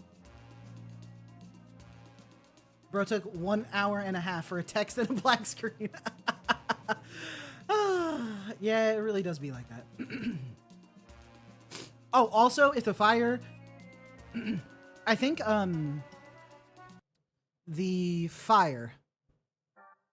Yeah, these guys, if there was a little bit of a warning to it, like a little red ring or something before the flames came out, that would be nice. And maybe you could do something before the flames like die out. Like if the particle effect is really good, yeah. Maybe more checkpoints, making the fire last a little bit shorter. Maybe killing the hitbox is already pretty forgiving. Not a rage game. It's a rage game for sure. Yeah, the grappling mechanics are really good, except for I did feel like every once in a while, the scroll wheel just stopped responding. Like it felt like I got like to the maximum scroll or something. But that might have just been me losing my mind. But it glows a bit and there's a flame sound. I did not pick up on it, so it might be good to like increase the warning there, make it even more obvious. And also... maybe making the area in front of like the spikes before they come out like a little more obvious too. The spike wall needs to be... Yeah, there were a few times where I got like hit with the spike wall and I really didn't expect it. I think those kind of things, and then making the last level a little bit more forgiving. But otherwise, like, I think you did a really good job. The grappling hook mechanic is really good. And it feels a lot of fun to use. You really nailed it on the grappling hook. But yeah, just the final level is a little bit too tough. All right, I'm going to go drink some water, so I will be right back. I will leave you all with this intense music playing. So I'll be right back. 1 sec.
All right. All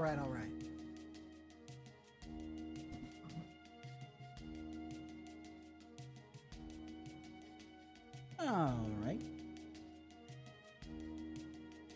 Let me close this out. You missed me already? Good news for you. I'm back. And I also destroyed my throat, but it was worth it. I would do it again.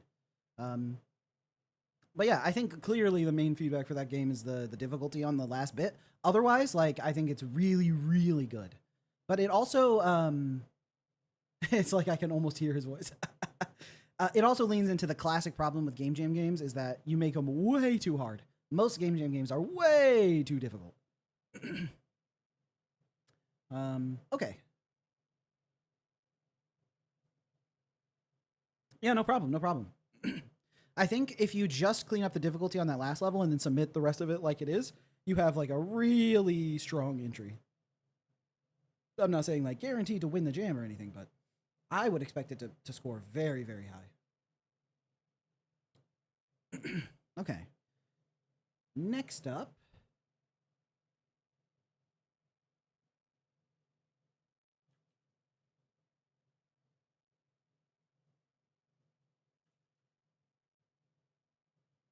Oh, another another Shadow PC game. Pull it up.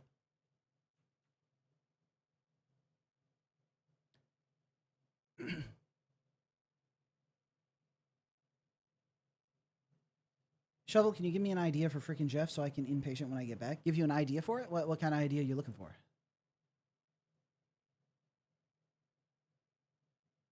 It's a game jam. Nobody actually rates fun in game design. Everybody rates polished and how frustrated they were.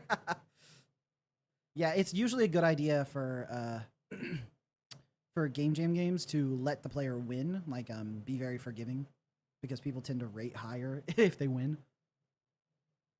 And a lot of people won't persist over and over again, so. Well,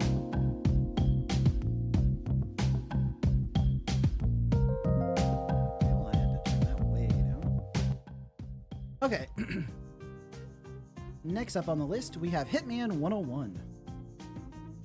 Let's go to the tutorial. Oh boy. Gangs and newbies, play as Timmy.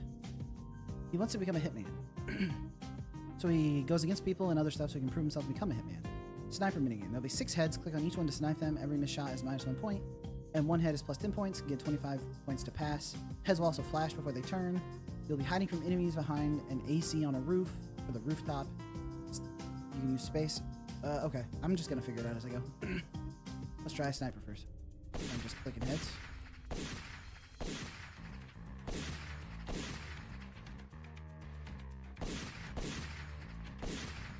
They're incredible.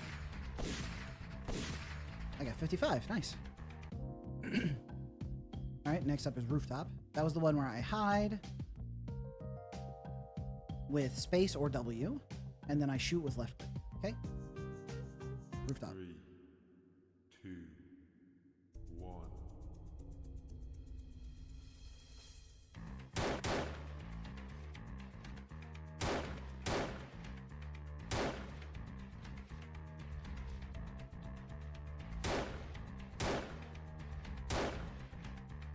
Oh, I failed. 3, Okay. 2, 1. Did I wake my neighborhood with that celebration? Probably. Oh. See, I thought they were gonna I thought they were gonna shoot me whenever I popped out. I didn't think I needed to pay attention 1. to their moves.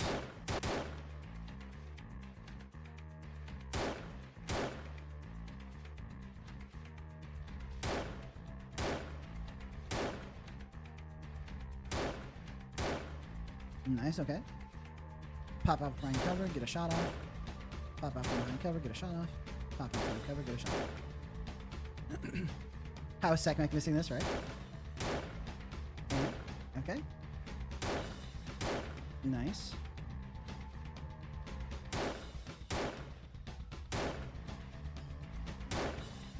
Feels like the strategy to this is extremely consistent. You just click and click and click and click and click and click and click and click and click and click and click and click and click and click and click and click and click and click. I failed. Okay, maybe the strategy is different than I thought. Each takedown is 1 point. I have to beat 24 enemies. 3, 2, 1. They walk in from yeah, true. They're just walking in. Okay, so I need to like get multiple shots off. Is there anything stopping from me from just spamming bullets? Yes, okay. I can't just spam bullets. 3, 2, All assassins know how to run on air. 1. They got those hover boots from Ocarina of Time. Seems like I can get 2 shots off before I need to blank again. So I go up, hop behind cover, pop, get him. And I can pretty much do it instantly. Like, pop, pop, cover, cover.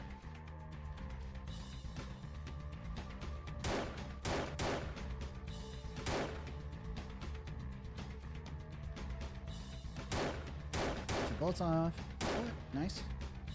Okay, I think getting 2 bullets per gets me through. Second must be getting ready for school tomorrow. That's okay. He can always check the VOD and watch me absolutely obliterating these hitmen.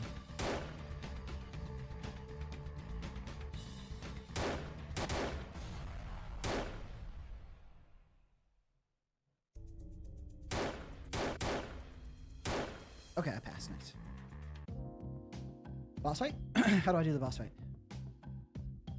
After you pass both minigames, you have access to this minigame where you fight against Egg Suit. You both will make one of 3 moves at the same time. We either shoot, if the enemy does not defend and you have at least 1 ammo, you'll damage him.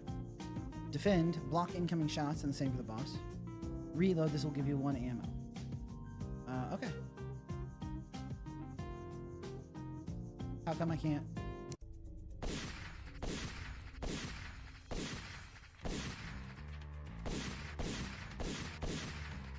Come on.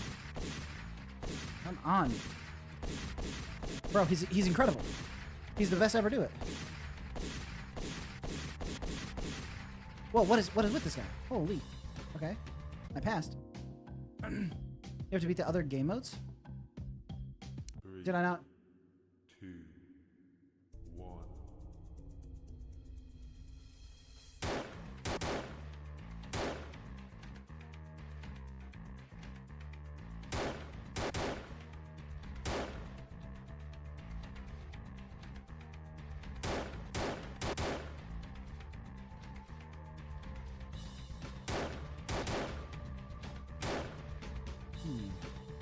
The stream rubber bands for you? I see. Yeah, I beat the first 2 game modes. Maybe I'll just beat this one again and see if it pops up.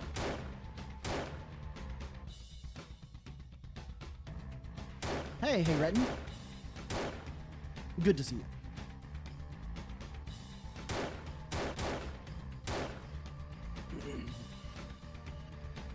Nice. Boom.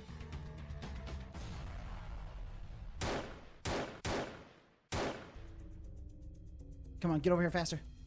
You fools. Alright, press enter. Yeah, I can't.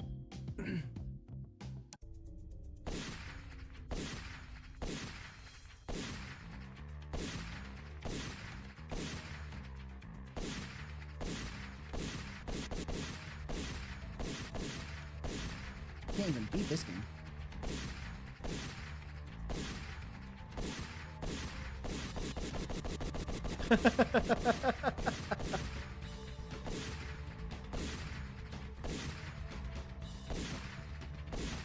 I failed. Maybe I need to fail both of them? No?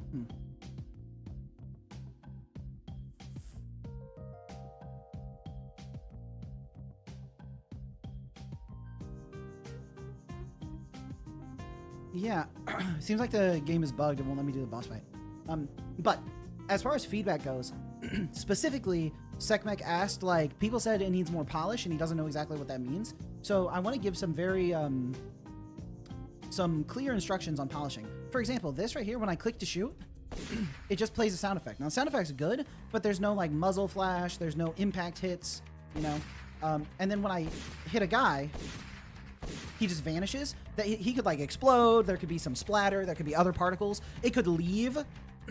a vine boom when they die, yeah. It could, like, leave a mark on the ground, like, oh, so you know, like, there could be, like, a little, like, blood splatter or something here where I got him. That kind of stuff. Like, you already did the screen shake, which is good. Although the screen shake's a little bit hard to notice because the background color, but...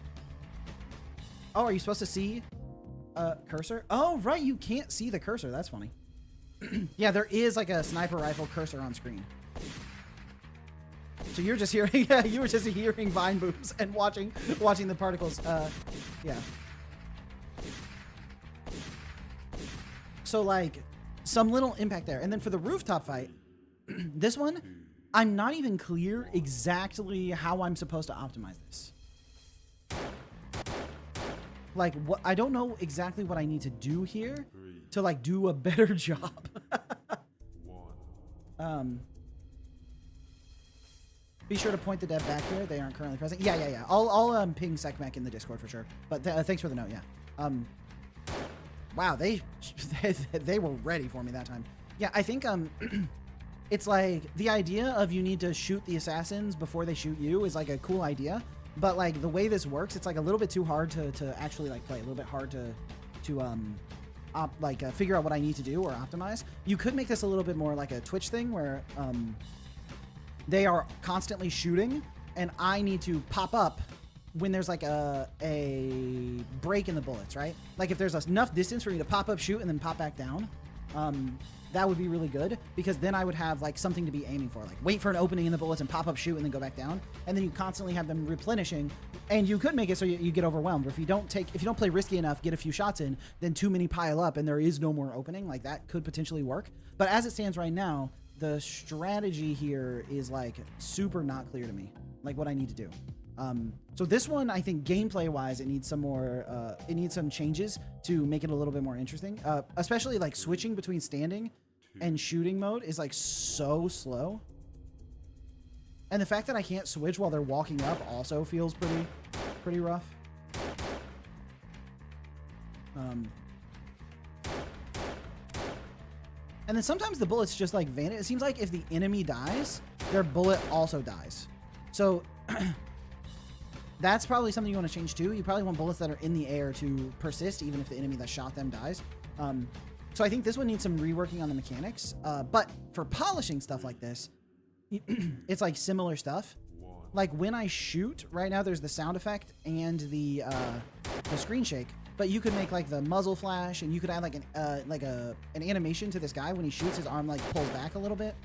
When the enemies die, I like how they change color and fall off the screen. Like that's like a good concept of polish. But they probably need some more particles on them, stuff like that. And when they shoot, them also having some like you know, some pushback on their arm and their own muzzle flash and stuff. Yeah, so this one you can also add some of those polishing elements, as well as cleaning up the gameplay mechanics, so there's like a little bit more to understand about this. And then obviously I can't give you any tips on the boss fight because it's not working. So I don't, I obviously can't play that one. This one doesn't have a cursor. This one's just clicking. This one there is no cursor. This one is just you click. So the sniper one has a cursor.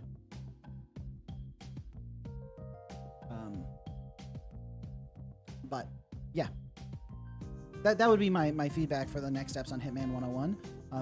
Yeah, and let me know if you make those changes and want to get feedback on how it feels with changes.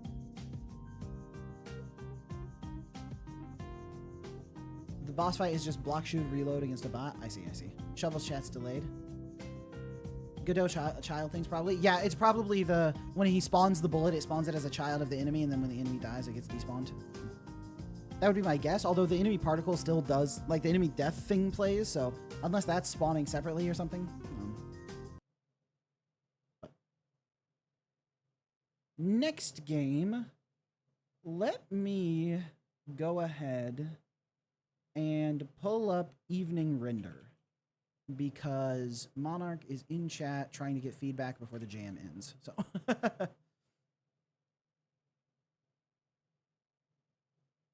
press enter to start the turn. Okay. Feels like high value feedback. Oh. Okay. Is it supposed to have sound, Monarch, or do I need to fix it? Press enter. Oh. I'm getting my ass beat.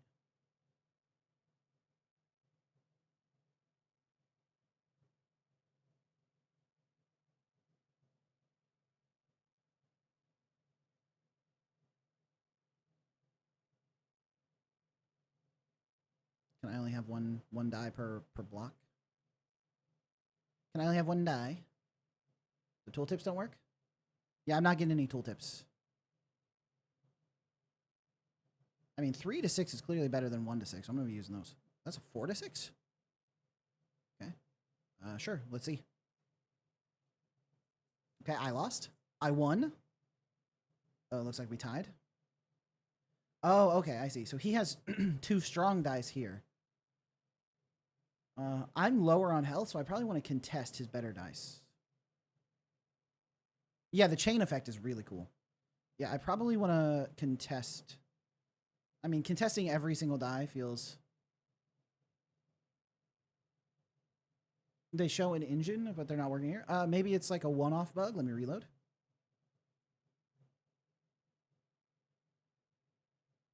No, still no tooltips. So, okay, so let me just go for the contest strat. Contest his 3 to 6 with my 4 to 6. And then we'll just do these. Okay. Oh, 1 by 1. Ooh, 1 by 2. Oh, 1 by 1. Oh, you're a clown. Okay. 4 to 6, 3 to 6, 1 to 6. Okay, so let's 3 to 6, 3 to 6, 1 to 6. All right, let's contest.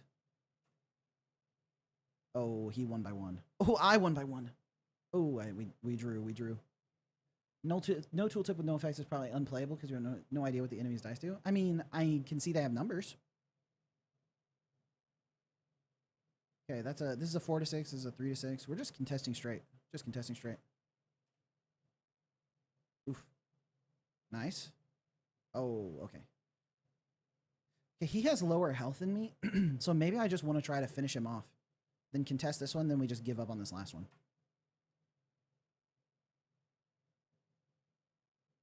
Did we draw 3 times? Neither of us took damage. Okay, so we just have to contest the first one, and then ideally we can win these. Nice. Okay, more draws. Ooh, 5 to 7, 4 to 7, 4 to 6. Okay, let's just try to finish him off with that first hit, but then the rest of these, we're all good. Oh, he's so dunzo. Nice. Draw thrice. Okay, Glass Edge. On Clash win, perform a follow-up attack that deals 3 damage. On Clash lose, the enemy performs a follow-up attack that deals 3 damage. Oof, brutal. I don't know what numbers it is, though. I see 2, 3, and 6. Is it 2 to 6? Slash has no effect. Slash, no effect. Let's take the Glass Edge. Oh, I can't. So I think it is actually just straight up unplayable because I can't click the menu. I think the mouse input is broken somehow.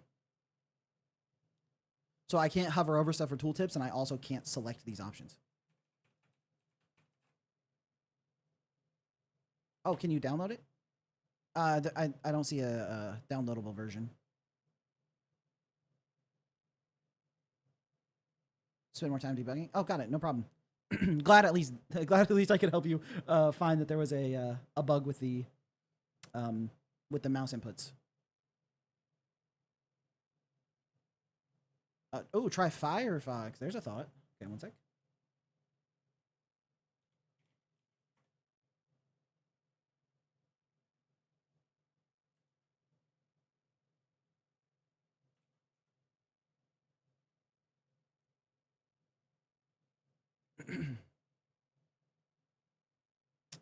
No, I'm seeing the same issue. So now I'm in Firefox, but I'm still getting no tooltips.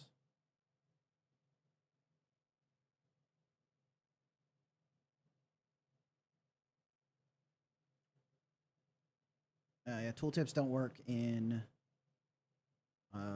small view either.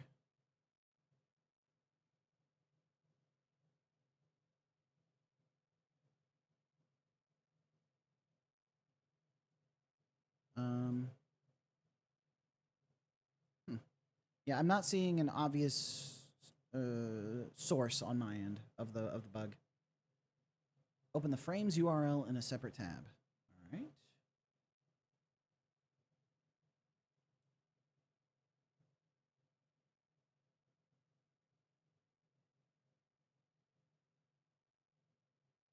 I don't think I can, sadly.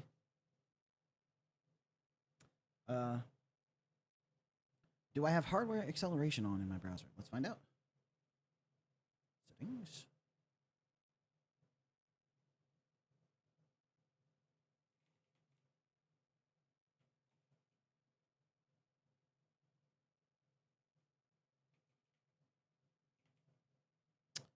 Not seeing the option for it.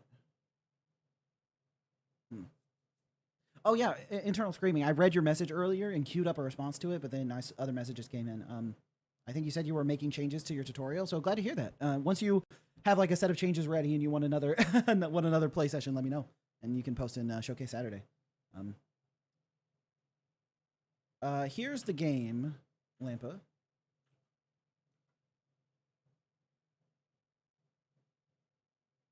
What makes a good tutorial? Context.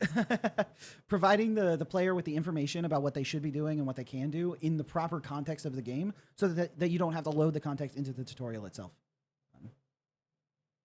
Once again, sorry for that. I was in the middle of adding sounds to it. Yeah, no worries, no worries. That's what feedback's for, right? The feedback can be, there are bugs. You notice your game was also sort of buggy on browser? Yeah, it's brutal to like basically have to make a web build of your game for game jams when it's so much easier to make a downloadable version. You can't even load the game at all? Oof. Earl can't even load the game at all. That's brutal. Okay, but with that in mind,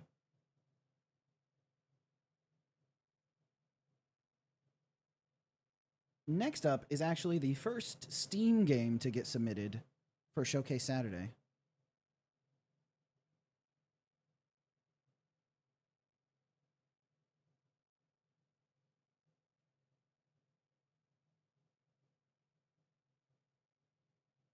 Which is Code Bunny by Team 7 Star. You would rather have less people play a better version of your game than more people play a worse version. That's why I don't touch web. Yeah, I mean, I definitely can understand that. Okay. Oh. Oops. I was not didn't have the game selected. Jumping up, you get motion sick in the car, so soon you'll have to go. Oh, you're not leaving now. Options. Video settings. Resolution. Borderless. Oh, shit.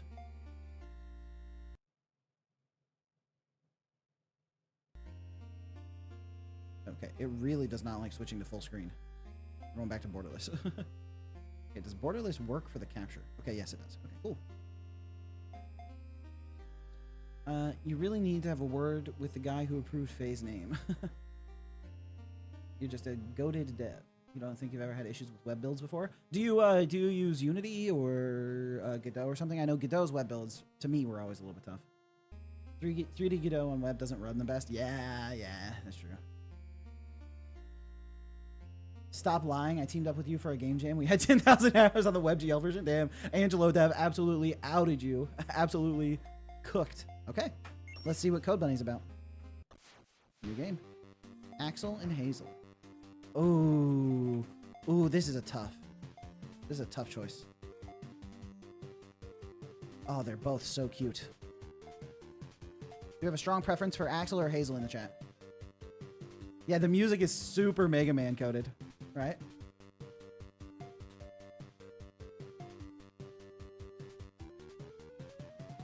Lyra's leaning towards Axel. Okay, we got one vote for Axel. 591ML has Axel. Lampa's leaning Hazel. 591ML says shit. I like both. Okay, looks like Vari love them both. Vari likes Hazel. Looks like we're pretty tied up.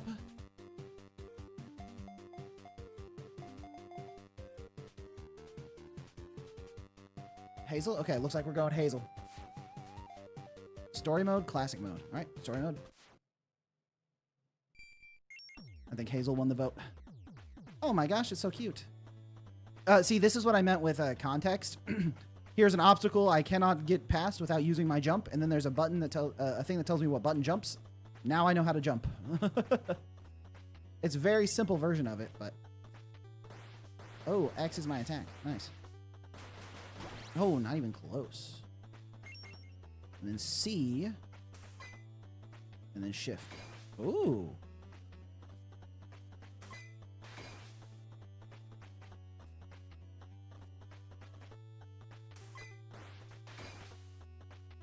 Is this like the end of the level? Nice. Okay, C into shift. That's going to be hard to remember. Lumna City. Nice, okay. Mic check, we good? How's the weather looking? This isn't the time, Tatsuyashi. This is Hazel's voice, by the way. She's very deep. Please take this matter seriously. That bad, huh? Seems like there was an explosion on a building nearby, and our suspect was spotted running from the scene. You copy? Be on the lookout for any dangerous stuff. I'd love to watch you in action. That's what she's worried about. Is the dev here? Probably not, but I will link it. Ooh, shit. Oh, I need to press C before I can do shift. I see. Oh, nice. Shift. Come on. Oh, dash me. Let's go. Okay. Okay, I need to... Oh, I found a secret on purpose. Wow, this is so Mega Man coded, huh? Even the little bunny guys. Oh, that was a lot of damage. Ooh, okay. I'm so close to dead.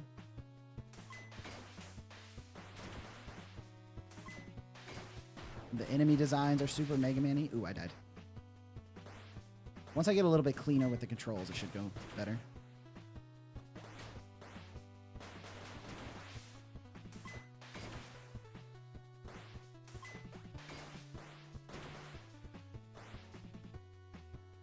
See? Shit. Nice.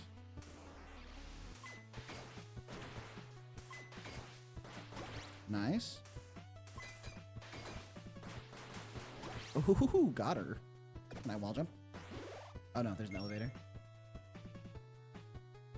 You have a job now jumping? Oh, nice.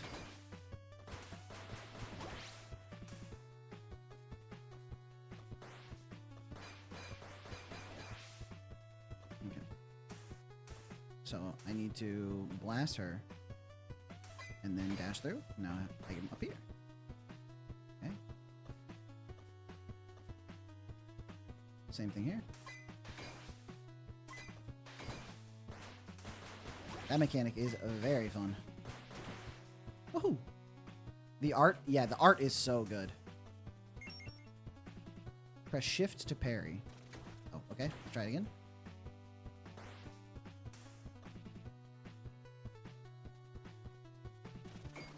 Nice.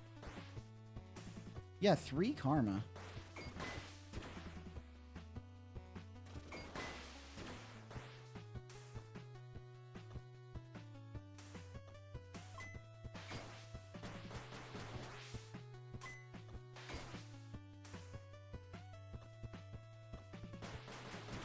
Turn off. I would like to climb up these.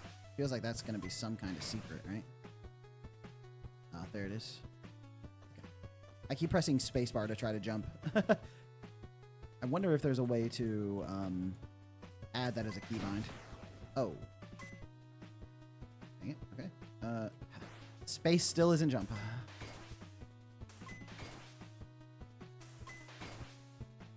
And then this was like a jump. Oh, dang it. I even had it. Ah! Well. Ooh. Oop. I'm getting my ass beat. My brother and I are saving up for Switch 2s. Oh, nice. That's fun. Oh, I'm in like super mode. Thanks to only having 1 HP, I think. Reminds me of that one Hollow Knight badge. Whoa, what did I hit?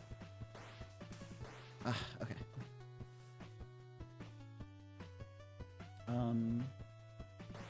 Seems like there is... Oh, dang it. I thought I had already fallen. Oh, okay. And we're through.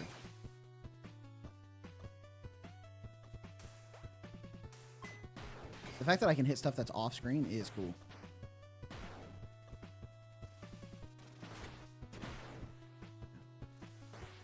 Okay.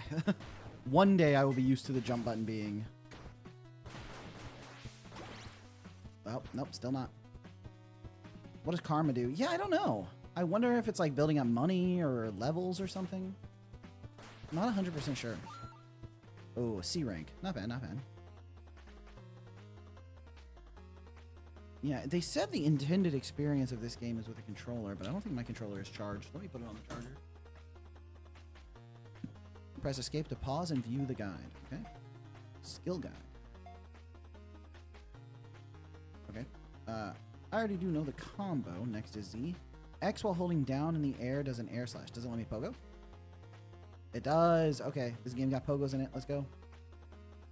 The karma system. Now we can finally find out. Oh, wrong button. Karma is a system exclusive to Hazel. Hazel will take more damage the more karma she has. Then her karma becomes 0. Karma is displayed at the bottom left of the screen. Hazel earns karma when her combo ends or she hits a marked enemy. Her ghost crescent spins karma to deal increased damage. This is an effective way to control your karma buildup. Okay, so the more karma I get, the more damage I take, so I need to continue cleaning it out. Chris, finally time to take my leave. I'm hungry. Yeah, no problem. Would I be willing to play a downloadable version? Yeah, no problem, Marnak. If you upload the downloadable version, I'll give it a try. Okay. Oh. This place is a mess. Way worse than the other district. Damn it. The Xanadu army is here. You must be our suspect. Surrender and state your intentions. You don't know what you're doing. Just back off. I know I'm dealing with a terrorist. If you won't surrender, I'll have to resort to force. Do you now? I see. It looks like you leave me no choice. Engage! Okay. I remember which button jumps. Okay. Oh, shit. Shoot this. Shift. Shift. Shift.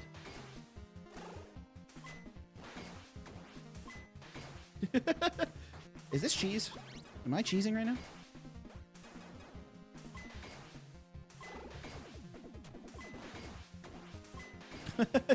This feels like that shouldn't work so easy. Oh, Cade Squirrel. Ever tried working in a genre you aren't familiar with? I'm a platformer girl, but I've been learning Doom mapping. A lot of skills transfer kind of well. Oh, that's cool. That's cool. Yeah. First off, thank you so much for the support. Let me first say that. But secondly, yeah, I have obviously for Halo Infinite, I was working on a first-person shooter, which is not my comfort zone. And then the Bazaar was like a menus game with like cards and stuff. And then I've done a couple game jams. I've done like a first-person horror game for a game jam. And my full-time project of Isadora's Edge is obviously the like 2D platformer. And then I worked on like a farming simulator style game, like a 3D farming simulator at one studio. And then I worked on like a 3D action game at another studio. So I've done a bunch of different like genres and stuff. I haven't made like a roguelike really though, which is funny. I haven't worked on a roguelike. Vari? Oh shit, you worked on Halo Infinite? I'm sorry for you. No, it was good. I loved working on Halo Infinite. It was a lot of fun. You made a game that isn't my usual thing. Yeah, that's outside of my genre. Yeah, I haven't done like a JRPG style, like, you know, a turn-based thing either. So those are some things that I definitely am interested in. I would love to make a JRPG type thing, like, you know, very Undertale inspired. And obviously I'd love to make a roguelike. Something like, I think Brotato was a really cool, like, what's the Vampire Survivors like? Bullet Heaven roguelike. Those are always really fun. So everything I heard about Halo Infinite is that the management was awful. Well, I mean, there were some issues for sure. Some problems. Making first-person shooter levels with my platform and design philosophy has made for some interesting challenges, and you've been told your maps have a unique style. Ah, that's cool. That's cool. Yeah. I would love to play through some of those at some point and see what it's like. But yeah, I definitely can relate to that, where it's like the more you're used to one particular kind of design, the more it like creeps into your other designs, especially when it's something you're more comfortable with. But yeah, I think that as far as like being a multidisciplinary game dev across a lot of genres, you learn a lot by working in other genres, so it can help you with a lot of stuff. Metronome, gotta go. Yeah, no problem. I'll see you next time, Metronome. Thanks for hanging out. My suit. You're really as ruthless as they say. You're just a kid? What's the meaning of this? That damage. Surrender, and we may get you proper care. Don't make me laugh. You're with Lagos Hyperbolics, aren't you? I'm not falling for your kindness. Oh my god, they're so cute. Look at these cute enemies. Loon, are you okay? Your suit is... Don't worry about the suit. This just means a change of plans. Reinforcements. Good grief. Lampa, it's almost midnight for me. You think you'll tune out now? Good night. Yeah, see you next time, Lampa. Thanks for hanging out. you're not trying to be a one-trick game dev. Your 2D platformer is by far your most popular work, but you don't want to just be a platformer dev. Ah, yeah, that makes sense. That makes sense. It's like Isadora's Edge has been my main focus for a while now for my like independent stuff. So I'm definitely going to be a 2D action platformer dev. But I don't know if my project after Isadora's Edge is going to be Isadora's Edge 2, another action platformer, or if it's going to be something else. I have no idea. Really depends on a lot of stuff. Rogue Melee, it's midnight for you too. Oh, Lampa, you're in Sweden. Right. I remember. I vaguely remember that. Angelo Dev, good luck, bro. Was it the game about being stuck in a cave and enemies trying to kill you for your roguelike automation game? Isadora's Edge 2 confirmed in 3 weeks. Looks like we're dealing with a tough one.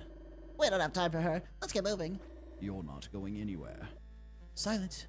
We're Matt Bunny, and you better stay out of our way.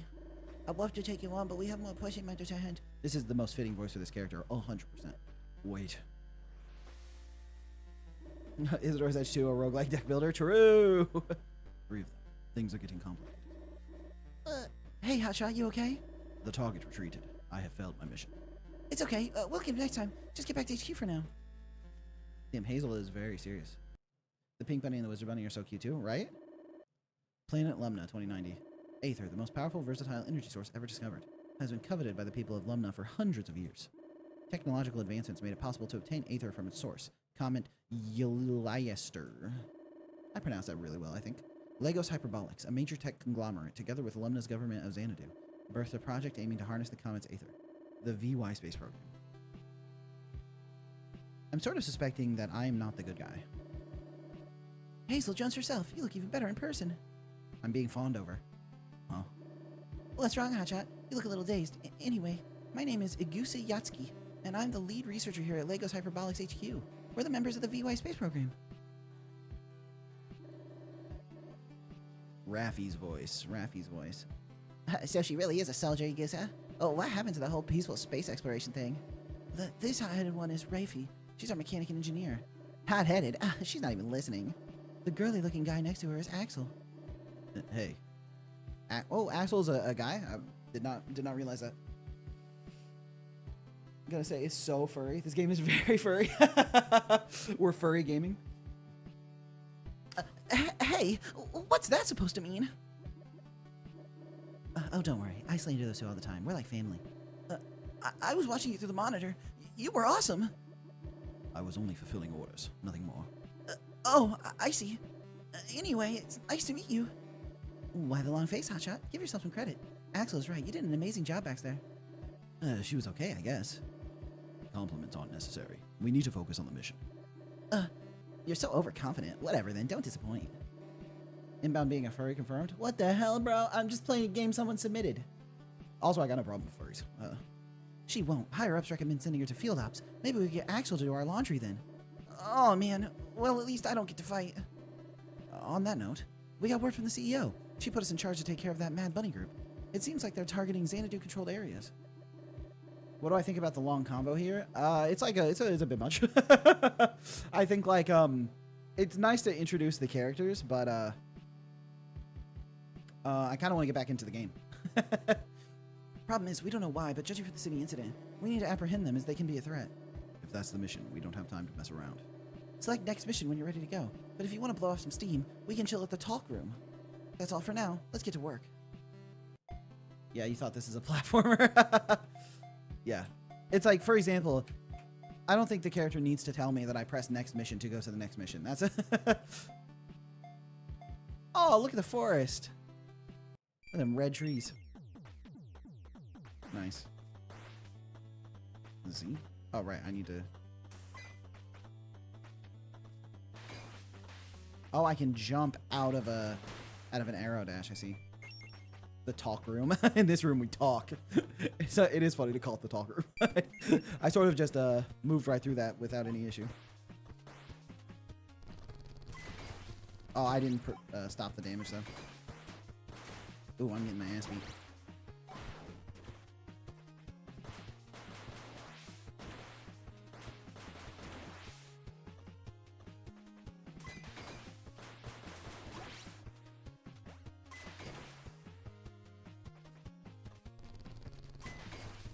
I'm trying to... Oh, I died. Oops, I'm dead. I'll talk to you later. I'm dead. Ah, I should stop trying to do that, but it's so fun to do that.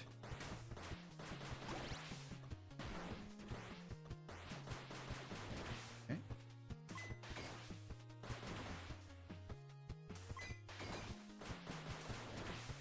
Yeah, jump on me. Oh, not even close.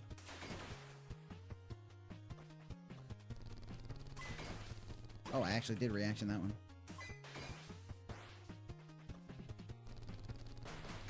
Oh, didn't get that one in time. Nice. Enemy down here. Oh. And she's cooked. Nice.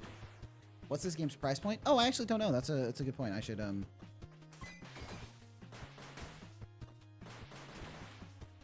I jump this? Yes, I can.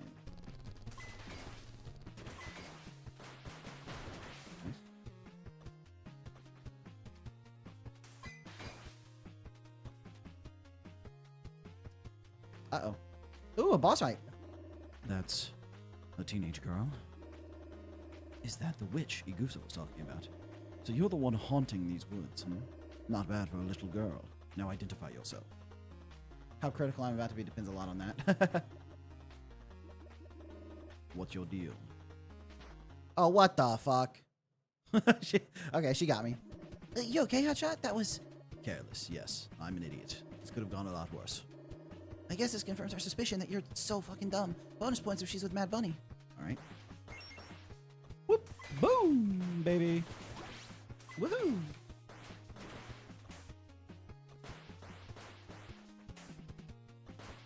Are those... Is the particle effect on that guy, like, not pixelated?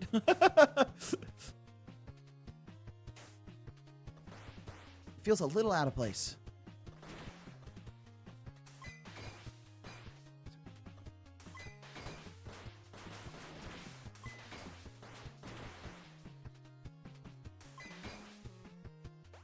And I messed up the parry. Just straight up bad timing. Oh, it's her.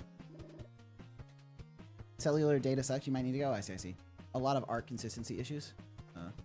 It's just layered so much it doesn't look like it, right? Because it's not aligned to the grid. So if you layer a bunch of pixels on top of each other, I got trolls. True. Parallel background. Yeah, it's not really parallaxing, huh? That wasn't a very... Oh, that wasn't a very stealthy approach. I don't have time for games. You're with Mad Bunny, aren't you? That's right. I'm Faye of the Nyx clan, protector of these ruins. The Nyx clan? But that's... There are battle robots everywhere. What's your goal? What I'm doing here is none of your business. Now leave. Invaders like you aren't welcome. Okay. Do I need to, like, hit those back at her, maybe? Bong. True. Bong. Yo, get over here. Oh, dang it. Ah. A dip. Okay. Ganondorf ass. Woo!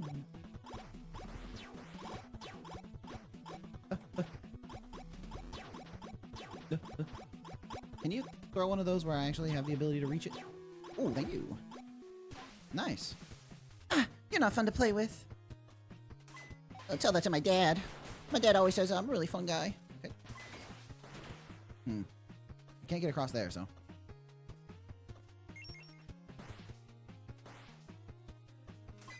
Nice.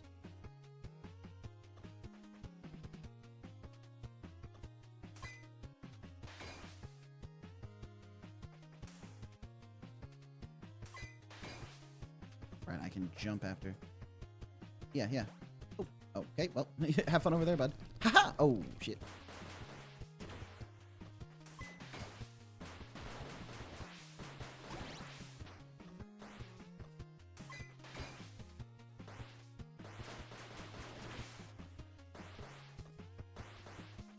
Nice. Okay. I think I need to do some kind of sauce on that front. Yeah, I need to jump up here. How do I get up there? What does it want me to do here? Can I do one of these? Ah, shit. Nice. Now what? One of these. Okay, now I'm over here. But I thought that's where I wanted to be in the first place.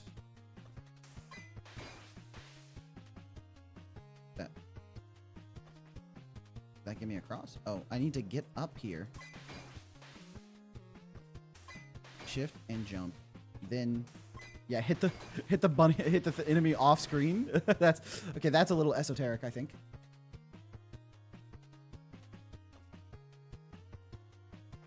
Okay, I got one shot at this. Oh, nice. And we do one of these. Ah, there. Aha! Easy money. Yeah, we got there in 5 minutes with a rank of C.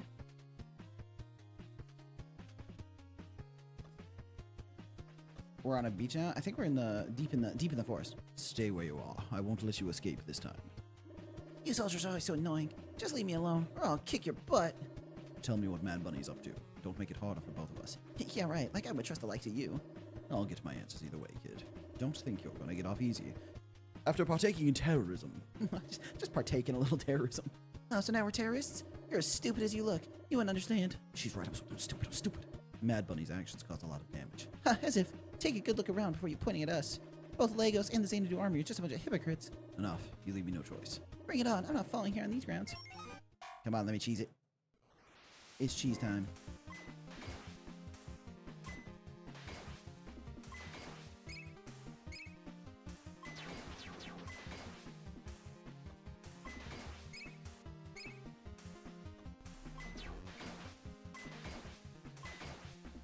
Is there, other than it's not fun, is there a reason to not just cheese the boss fight?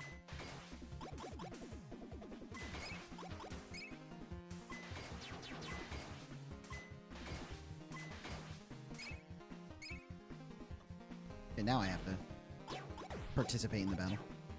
Oh, she hit it back? What the hell? Oh. And she's done with the real strategy.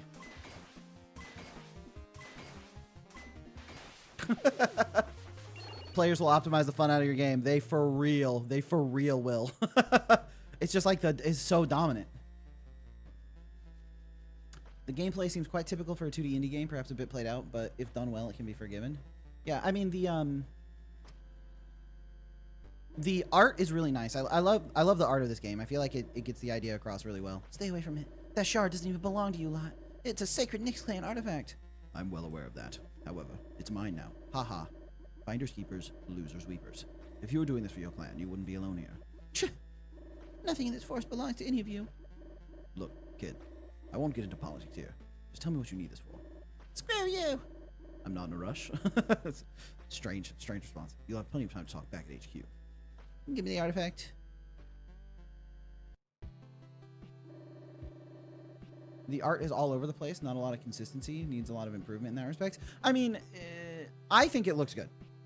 I think that the consistency issues aren't really that bad. It's not like perfect, but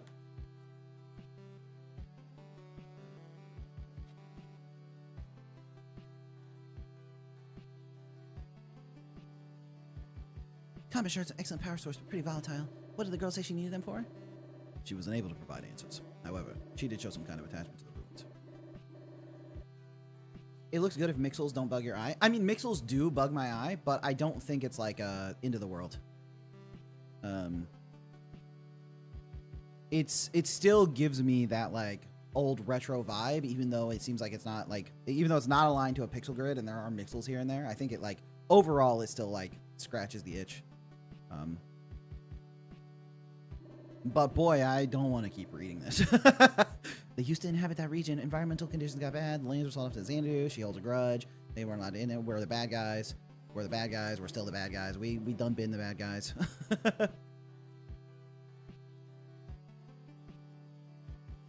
They're not willing to tell us their goal. It makes them a potential threat. Oh, that's not her voice. Hold up. They're not actively trying to pick a fight. I wouldn't call them a threat. But a fight broke out nonetheless, and they have the means to hold their ground and win. Stop being naive. Oh my gosh, we're the bad guys. Okay. We're not going to get anywhere like this. It looks like me and Axel don't agree. We already got a location. Considering they're coming after, let's get to work. Nice. Okay, now we're in Yokkaido.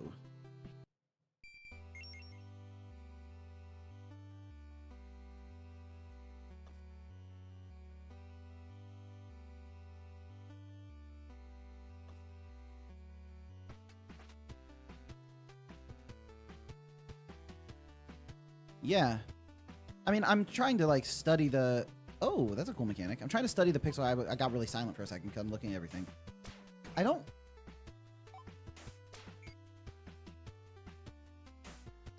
really even see the mixels.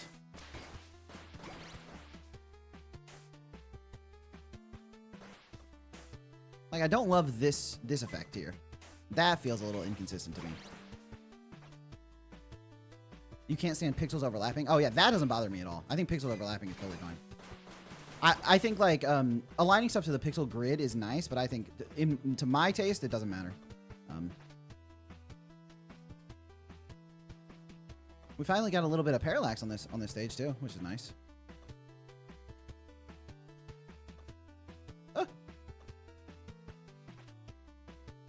Someone in the Steam comments complained that this game was woke.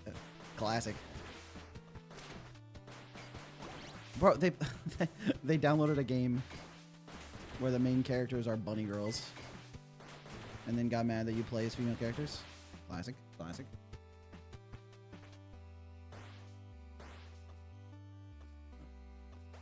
Ah! Ooh, that's a lot of damage. Oh, what's oh, that guy. It's like the ninja guy, I see.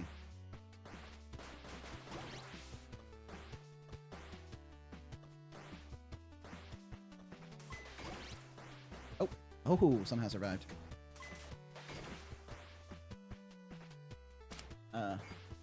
Mixels totally take me out of games. Some Super Nintendo games do it with sprite scaling and it looks horrible. I also really dislike mixels, but that's why I'm saying, like, this game, it's not bothering me because I don't even see them. There might have been a mixel here or there, but...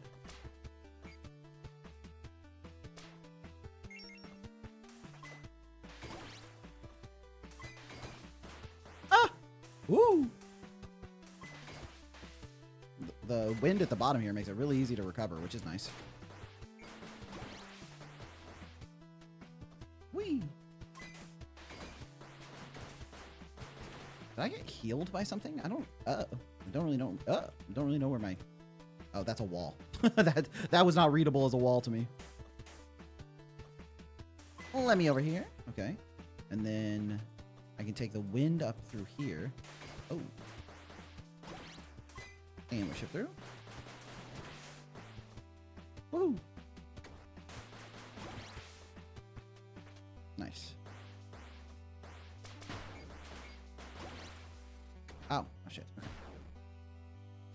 Lightning turtle back at it again. Woo!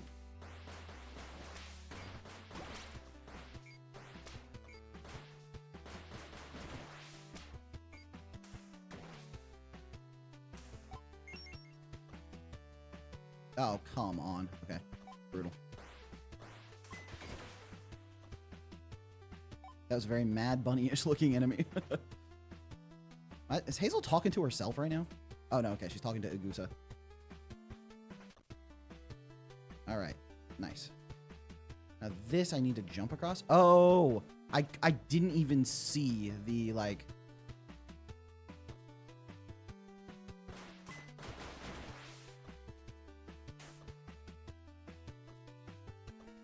The furthest background element is staying in place. I see. Looks a little bit weird. Ooh. Oh, nice. I thought that guy was going to get a hit off.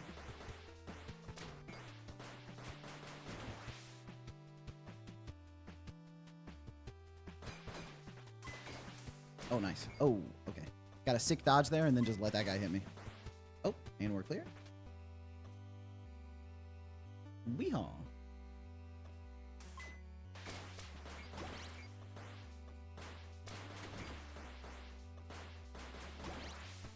That moving background layer is going backwards when you go forwards.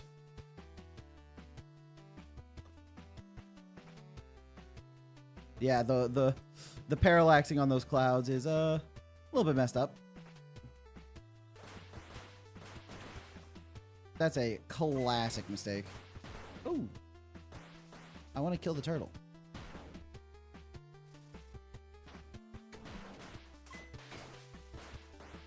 The turtle's moves are incredible. He's just sitting there. Ow, ow. Nice. Nice, 507. Just like in the bird game, yeah. Even a lot of tutorials on YouTube, like if you're following a tutorial on YouTube on how to do parallaxing, they specifically, like, they give you instructions that set it up backwards. Step away from the shrine, terrorist. Is that any way to talk to an old friend, Hazel? Oh, shit. It's Susie. It's Shoko Hikari. Why are you here? I'm a member of Bad Money. Bad Money? A member of Bad Money. Just discovered that changing mouse filter paths in a completely different scene fixes the button not working. Dang. Times change, don't they? You even teamed up with Lego's Hyperbolics. How ironic. I'm here for the Comet Shard, obviously. But when I heard you were around, I couldn't miss the opportunity.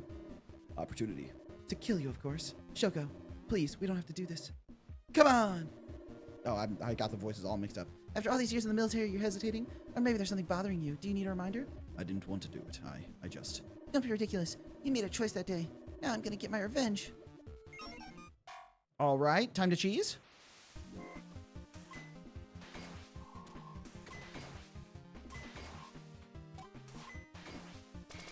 Oh, okay.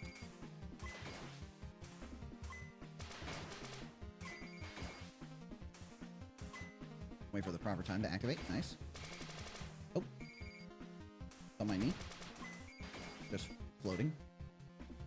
Woo.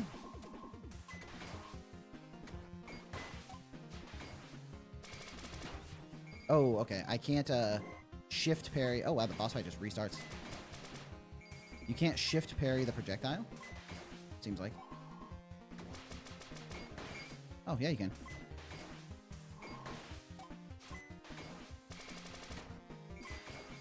Nice. Regular attacks are for cowards.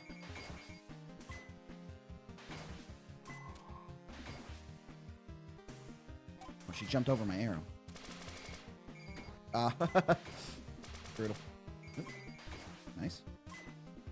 Dodge.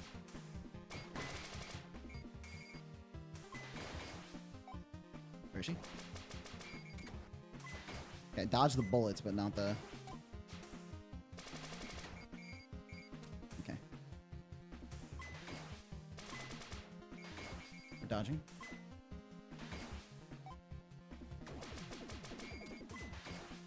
Let's not gatekeep Cade Squirrel.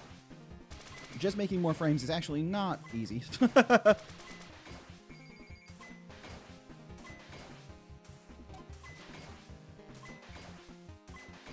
Nice, nice, nice. Got her, got her. You're going to make it 3 times the length of the current demo? Yeah, I think in general, pixel art looks much better if you draw the rotations. Like, just rotating the sprite in Engine is, it looks much worse than drawing the frames. But I also understand, you know, budget and length and the amount of effort it takes to make a game is already quite high. So I see why people take those kind of shortcuts. And depending on the use case of it, it can work out. Like, I wouldn't ever do rotation on, like, a main character or something, but you draw and animate your game entirely by yourself. You've avoided using ever using engine level rotation or scaling. Yeah, I mean, it'll probably look better. It'll probably have a much more coherent art style if you do that, but yeah. This game has made me reconsider how long I need to make. I go take a poo. You were gonna make like 3 times the length of the current demo.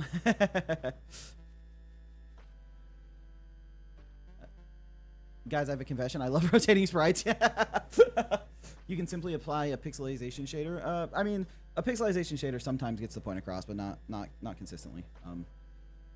Okay, I think I want to take a break from this game right now, and play Monarch's game. Monarch, does it have? Look at the character's leg on the left side and the fence behind them, that little slither of pixels. Yeah, but that's not mixels. That's just they're not aligned to the pixel grid, right? Like, I think saying this game has mixels in it is wrong, right? Oh, right. Feedback. Thank you. Yeah, it's this game is tough because I really like the arrow mechanic. I think that's really fun. I think that having it so that you get to do this, like, hit the arrow and then dash through and timing it. I'm sorry if I seem gatekeepy. I have very high standards for Pixar. I hold myself to that standard and everyone else. You can hold yourself to that standard, but especially for other indie devs, like saying, like, your game doesn't look good because of this or this. Like, I think saying this game doesn't look good is wrong. I think this game looks good. And I think, like, it also, I don't think it has mixels. That's the one thing I wanted to get across is, like, I was saying I don't see the mixels. What I don't mean to say I can't see mixels. I do see mixels, and they do bother me. I think that mixels are really, really, like, not good. I think that they're very apparent to everyone. I think they're very apparent to a lot of gamers, and it makes people think that their game. I think that it makes people think that, like, oh, this game is, like, shoddy. I think it gives a very beginner look, which you want to avoid. So I don't think this game has mixels. When I say I don't see them, I don't mean that I can't notice them. I mean, I don't think they exist in this game. I think this game just isn't aligned to the pixel grid, which I don't mind. I don't think is good. Isadora's Edge isn't aligned to the pixel grid, and I don't plan on changing that. Because I think aligning some stuff to the pixel grid is good, but for background layers, for example, I hate aligning background layers to the pixel grid because it causes them to be really snappy, and some people love that snappy movement in the background layers of pixel art. I hate it. I do not like when it snaps to the pixel grid in the background. I think that look, to me, that's distracting. But I do think that avoiding mixels is good, which is why I wanted to say I don't think this game has mixels in it. And in general, I think that the presentation is really nice. I think that the game looks good. I think the pixel art looks good, and I think overall, I like looking at it. When I saw it in Showcase Saturday, I opened it up to see the screenshots, and when I looked at the screenshots, I was like, these are visually appealing. This pixel art appeals to me. I'm interested in playing this game because of the way it looks. So, you've always known mixels as any time pixels don't align perfectly. Oh. Yeah, that's not... I mean, everyone can have different definitions of word. When I say mixels, I mean specifically that you've scaled pixel art so that it no longer... so that one pixel isn't the same as another pixel. Like, you've mixed pixel sizes.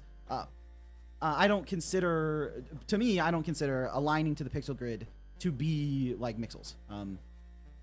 Real ones scale the viewport, true. you have the, if you have the like 640 by 360 and you just scale that viewport up, you can't you can't have everything is aligned. Mixels are just having different pixel sizes mixed together. Yeah, that's how I use it. That's the term I use.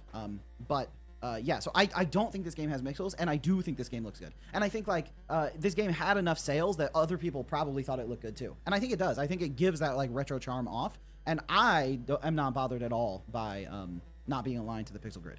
But with that in mind, I think that this game, the level design on the first level was really good. I feel like it was obvious where I needed to go, and there was, like, lots of cool stuff for me to use my new abilities.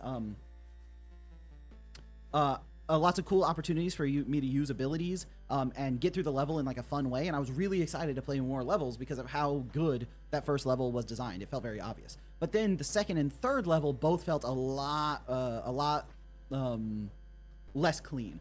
Like, the second level had a whole section where I was, like, not even sure what I needed to do at first, and then I had to do some, like, stuff that felt really janky with, like, jumping and hitting the, like, ladybug thing. Was it a ladybug? With the arrow and then and dashing through it. Like, that to me felt like really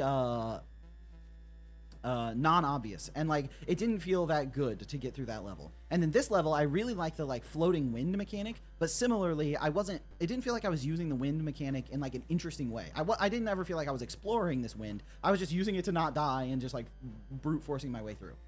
Additionally, the boss fights are really cool, and I love the idea of needing to time my, like, shift dash through the enemy so that, like, I can, like, get to the other side or dodge it. But it just felt like too powerful. It felt like I was kind of styling on these bosses by just shooting out my arrow and dashing through them. So those two things together, where it's like the level design on some of the levels past the first one, because they weren't really exploring the mechanics in an interesting way, and it didn't feel like it was leading me through the level in a way that was easy to understand and, like, work my way through. So that was rough. But then the boss fights, like, when the, like, mage girl, like, floated in the center and I just had to, like, dodge the orbs and, like, hit him back at her, that was fun.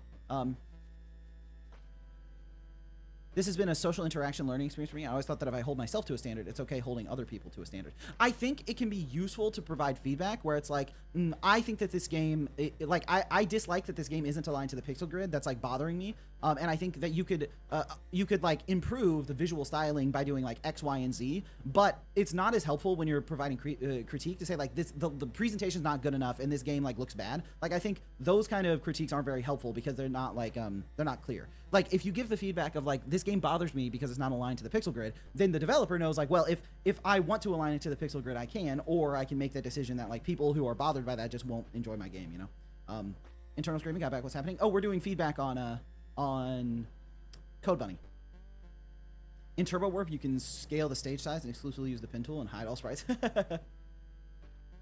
I never said the game looks bad. I think the sprites look good. Oh yeah. So I was being reductive. I was trying to take that whole conversation we had and get it into like one small point.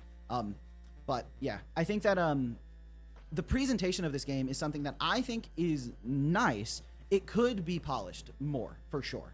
I think that like being able to like for one, the parallaxing, like there were several levels where if they were parallaxing in the background, everything would feel a lot more cohesive. And then the parallaxing on this level was like a little bit wrong. And then some of the like clouding effects, like moving around, are like pretty nice, but they're like the fact that this like cloud thing is moving in the background up here. I think you can see my mouse now. This moving in the background, like I like the idea of it, but it's like a little bit, it feels like a little bit rushed through, like the little tiny bits moving. It's like, it's not bad. It's just like missing a little bit of something. So there are like things you can do to like clean it up a little bit. But overall, I think the sprite work is really nice and the gameplay is fun. Oh, Earl, go to sleep. Have a nice stream. Hey, thanks, Earl. Yeah, thanks for hanging out. Good to see you. 5-1 is all about clarity. Yeah. The more specific your feedback is, the more helpful it can be to the developer. And so I think, in general, my feedback for this game is like, the elements are all there. Like, the sprite work is good, the gameplay is good, the level design, the first level was well designed, the boss fights are interesting, but like, there's just a little problem in every area. The detailed character artwork is really nice, though. If they dedicate more time to in-game sprites for higher detail. Yeah, that's true. I really like these like the little character portraits and stuff. I think those are so nice. And like I think like I do like the Mega Manified versions of the characters. I think those are cool too. So in general, I think that it's got a lot of good stuff going for it. It's just like missing that last little bit in a lot of areas. Like the boss fights are a little bit too easy to cheese.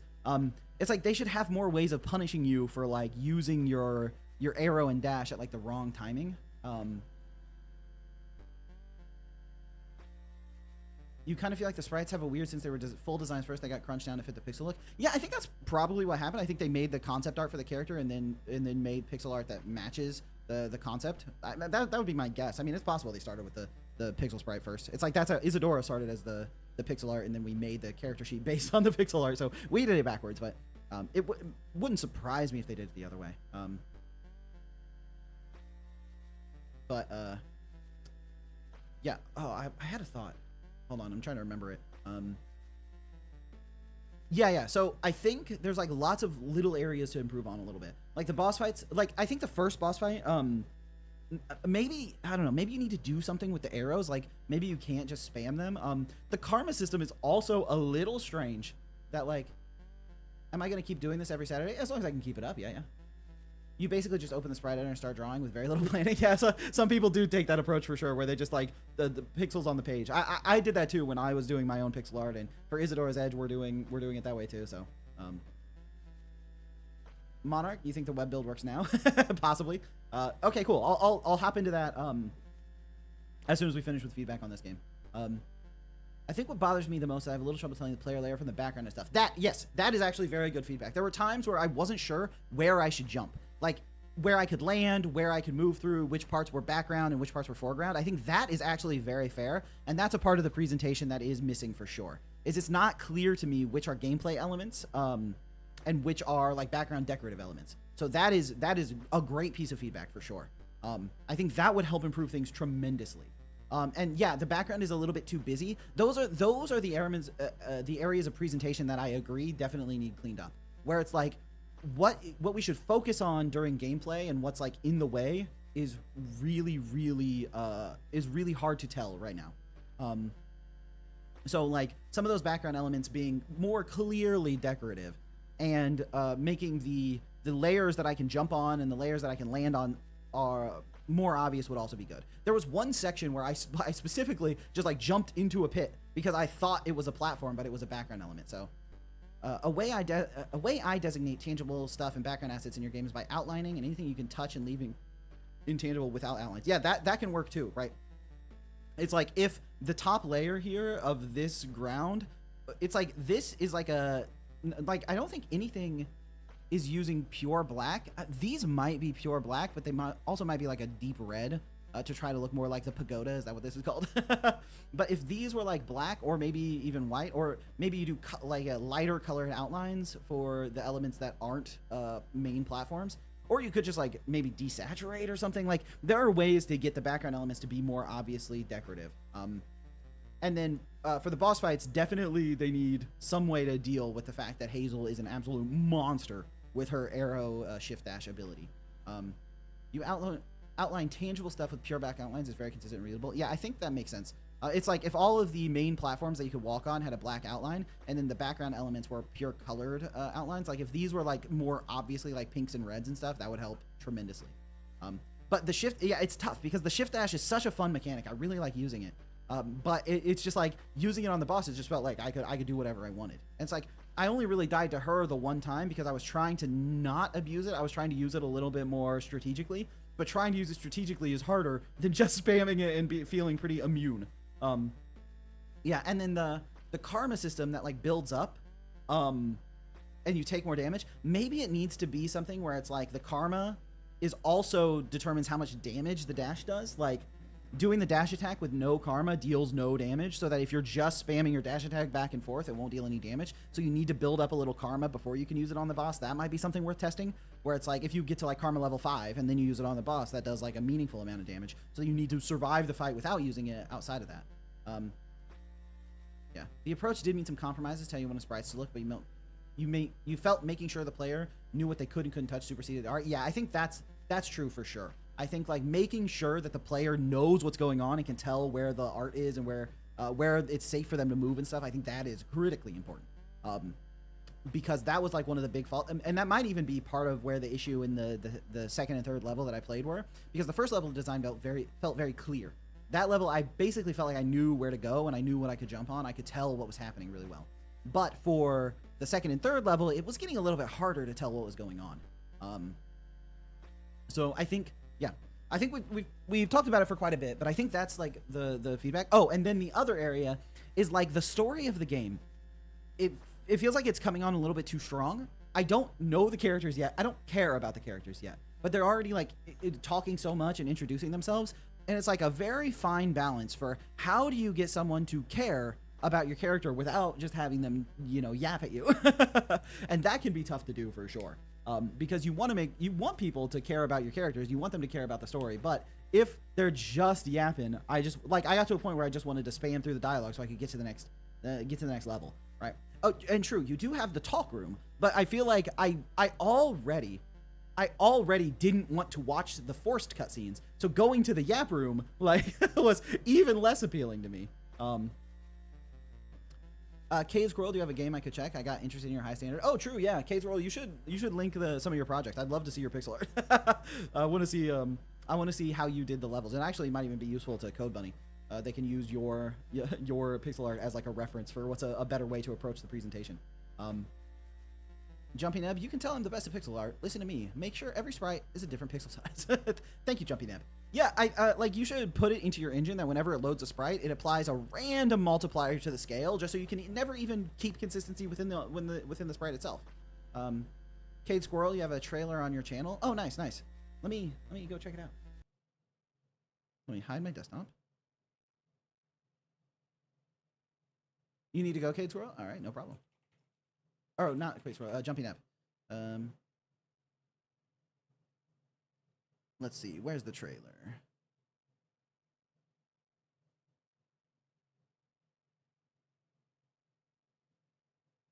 It's for Scrunge Bunny.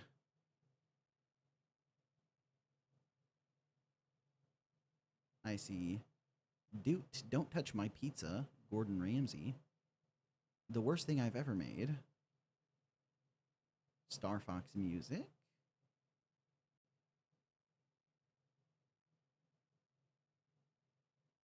Looking for Scrunch Bunny.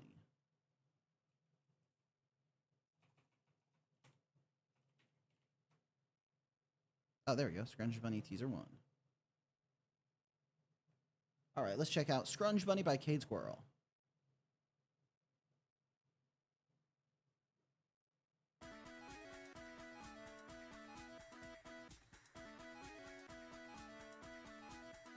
Yeah, you can see on the what Cade Squirrel was talking about, where it's like here, this outline here makes it clear that whatever is going on with this piece right here is like passable. Like the even at a glance, I know, like same here, I know that like this area is like not a platform. Although this looks like it would be a platform because it has a black outline. So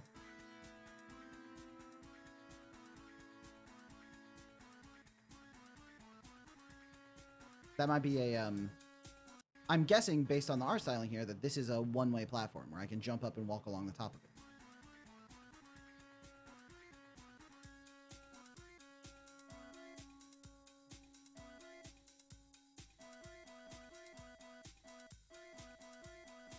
Okay, this one's a little bit.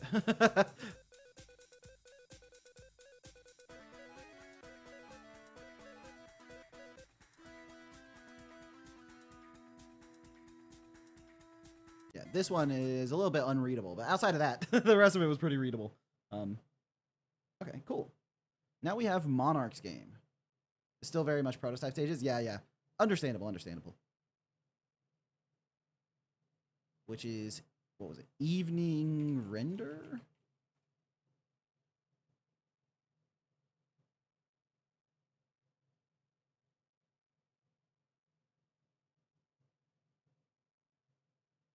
Oh.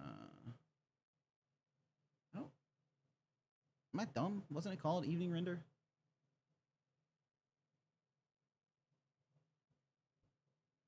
For Evening Render, you were hyper-focused on visuals over actual fun gameplay factors, basically just experimenting with animations and combat. Oh, yeah, no worries. I mean, you have to, like, it takes time to get better at stuff, right?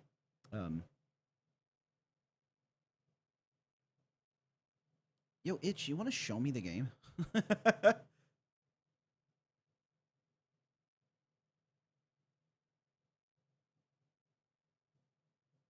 I just need to go to Monarch's page, I think.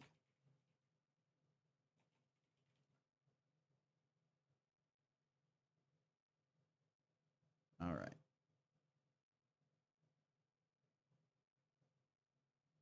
Oh, nice. We have our tooltips. They're behind the dice, but that happens.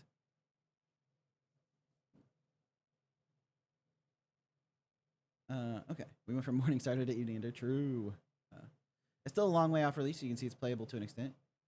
They're behind now. But okay. This is a normal attack. Slash is just a better die. Okay. So these I understand.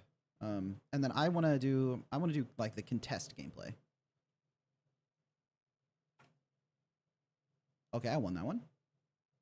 I think we tied on that one. I lost that one. Brutal. 3-7, 4-7, 4-6. Oof. His dice are incredible. All right, send it. Oh, nice. We won that one. Oh, we won that one also. Oh, get clowned on, idiot. Oh. All right, 4-8. Let's just try to finish him off with like a huge win, and then we'll just contest these two.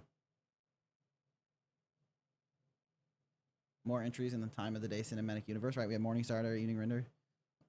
Next game, what is it? The midday continuer. Okay. Nice. Finish him off. Ooh, we're taking damage. Okay. It seems like we had another draw. A 4-6 to start. Oh, his dice are incredible. All right. Send it.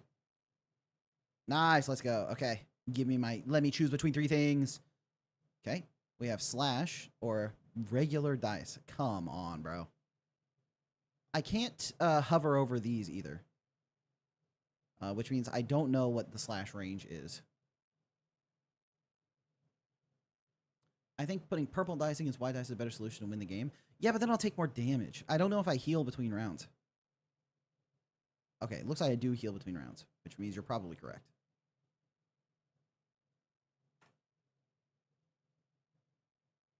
Nice. Nice. Wow, okay. Ooh, okay. Ijizakura. On Clash Lost, they heal themselves by the difference in rolls.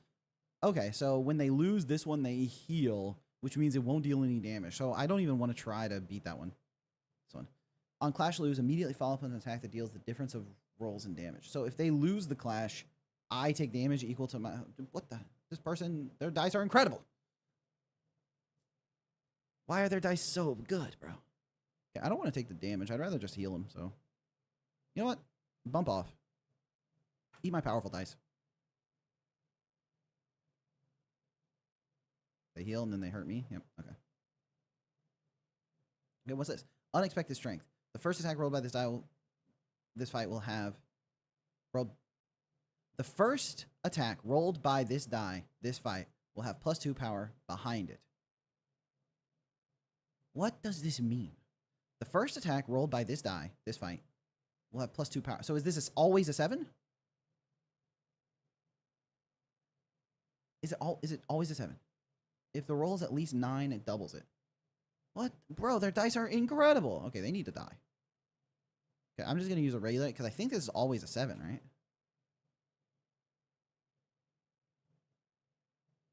Nice. Oh, okay. Not nice. I don't know what happened. First time it's used, it's a 7. Otherwise, it's a 5. I think so, yeah. Yeah, the art style is great. I love how, like, the little motion on the main, like, fighting area as I move my mouse. Little level of detail that makes it feel a lot more alive. Like, imagine if there were no chains here and this little motion didn't happen. The game would feel so dead as it sat here. But because of this, the game feels very alive.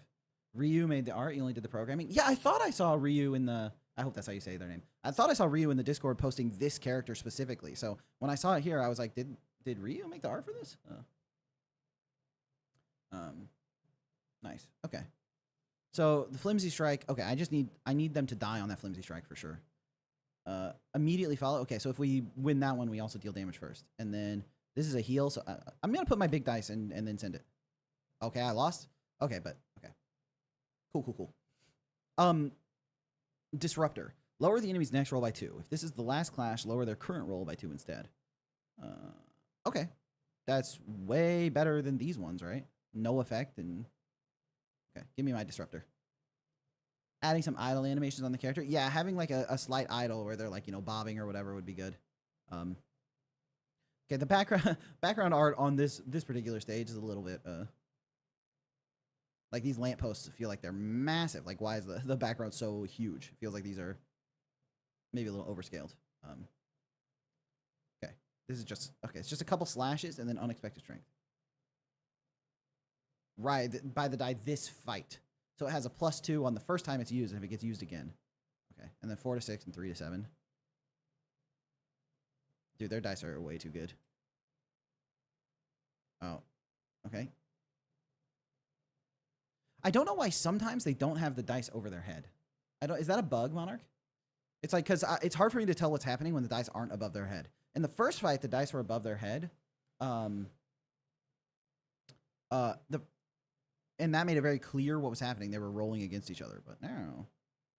On Clash Loss, heal yourself.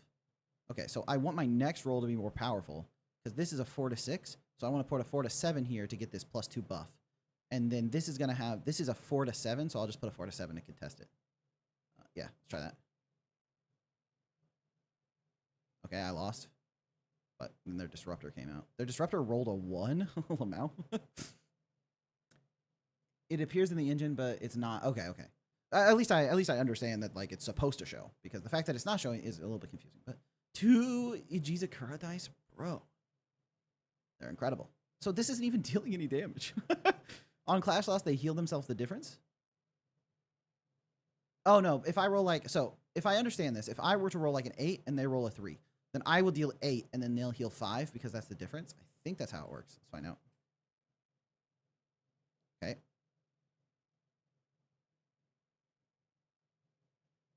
Not sure what's going on. Okay. I want to contest the Ijizakura with my disruptor. Oh, also, you probably want it that like if the tooltip is above a certain Y value, then it like pivots from the top left instead of the bottom, so that like as I move this up, it'll move down.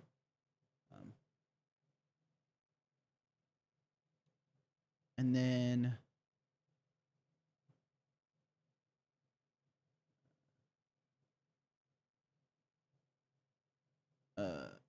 armor dice. Wow, 6 to 7 with no effect. Dang, dude, her dice are good, bro.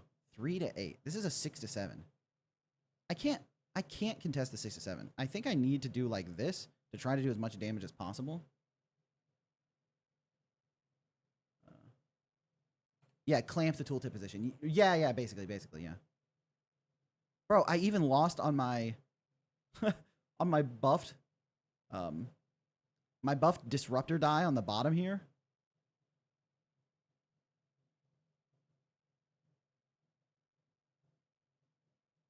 Disruptor into Sakura. Okay, disruptor's a little bit weak, so I need to target that with my slash. The slash 5 to 7, I guess I'll just equally contest those. I think I'm dead, bro. Her dice are incredible. See, okay, I rolled 5, she rolled 6, but did we clash? I'm not sure when I take the damage here.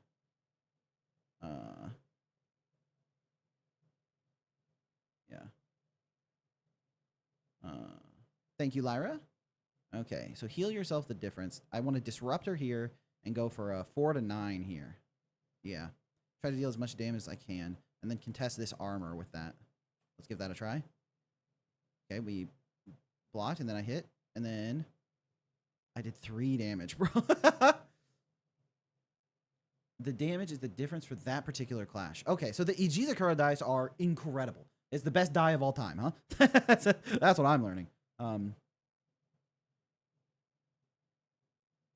Like this sucker right here. It's like I either deal damage or you lose. Like this die is so good, right? If I'm understanding the mechanics of the game, this die is like extremely overpowered. 6. This is a 6 to 5. Why is your range inverted, bro? Okay, and then this is 5 to 8. Well, I don't have anything good here, but I'm never gonna contest an Ijizakura because why would I? Although if they just roll like a 5, I'm dead. But let's end it. Okay, we tie. I did 1 damage. Okay, that was the Ijizakura, and then I'm dead. That was 8 to 7, and I took 3. Someone send help. Is this where it all ends? Guess I wasn't really cut out to risk it for the biscuit or something like that. Tell Asterism I failed. Provide feedback, or I appear in your room at 3 a.m. and watch you sleep until the morning starts. Well, now I definitely don't want to provide feedback. Yeah, so feedback for this game. I think the enemies got strong too quickly. Their dice were incredible, and I didn't see a way to improve my odds of being able to beat them without just high rolling. You know, their dice were just so strong. Also, the Ijizakura dice feels oppressively powerful, right? Because it's like if they roll low, then they just heal the damage they took, so it doesn't matter. And if they roll high, then they deal damage. So it's like, I need to contest it with something, right? It's better to contest it than to take damage. But it's like, I just put my worst die there because the result doesn't matter. And then their other dice are like a 5 or 6. Yeah, in its current state, it just prevents all damage. Yeah, I see it. Yeah, I feel like probably the enemies are scaling a little too quickly. So it's RNG the game. Yeah, basically. The enemies are scaling a little too quickly. And so I probably need to have more opportunity to build up dice ahead of time, so that I can have like a strategy with my dice. And then like, yeah, what was she rolling next time? Oh, these are behind the death screen, I think. The music when it's added by Rocky. Nice. Yeah, I really like the idea of the game, having like a hand of different dice that have different effects, and then you have to decide where to put them to roll them. Like the idea is really strong. It's like, it would be easy to think that the way the game should work is that you roll the dice and then you pick the number, but then the math is settled, right? I think having to decide which ranges you want to contest and where you want to put that power is good, but it needs more control. Yeah. It's like being able to put better dice in the deck and upgrade dice you have, sort of like Slay the Spire-esque, like directly. Like you can pay to remove the weaker dice. Like whenever I roll a 1 under 6, I'm like, come on. Dice that deal extra damage. Oh, that's one way to get around the Ijizakura, right? Where it's like, if this dice hits, deal an extra 3 damage, then I can put that up against the Ijizakura where I'm like, yeah, you want to heal, but you're going to take 3 damage anyway by using the weaker die. More combo, like how you arrange them on the deck. That too, yeah. The Disruptor, I think it was the most interesting one, where it was like, it gives your next die a +2, or if it's the last one, it gives itself a +2. That's fun because you can sort of like arrange them in a way that's like, oh, they have a weak dice in the start, so I'm going to put my Disruptor there to try to even it out so I can go for a big hit on the second one. I think those all make sense. He's saying turn it into pre-rolled. On what planet do you think my feedback here was turn it into pre-rolled? Huh? I specifically was saying it would be easy to think that that was a good solution, but you shouldn't do that. I like the idea of the fact that it rolls during combat. I think that's way more interesting than rolling it ahead of time. And so I think that that's probably where the design iteration would need to go, is into different upgrades for your deck, adding new cards, adding new relics, like a relic that's like, you know, all your dice get +1, stuff like that. Trying to absorb this feedback into my head. Yeah, I mean, you can always watch the VOD to go back over it, but I think the idea is very strong. I just think the mechanics by which you upgrade your deck don't happen fast enough to be able to deal with the ridiculously powerful enemies. Like that, I already thought that like the second enemy was like a little bit too strong, but then that third enemy came in like swinging, dude. Like her dice were incredible. And then obviously the Ijizakura is bananas. And then also, my feedback: make all the dice red, make the main character a little baby, and rename the game to The Binding of Isaac. Yeah, I think that's a good advice to give here. Yeah, I think that's for sure. And then also making it so that you can hitchhike the pre-roll feedback at the end of the stream. Oh, you mean like add the pre-rolled feedback to right now as well? Just open pre-rolled and talk? That's not a bad idea. I've been wanting to write up some feedback for pre-rolled, but I didn't really have the energy to do it. So just talking it out here would be good.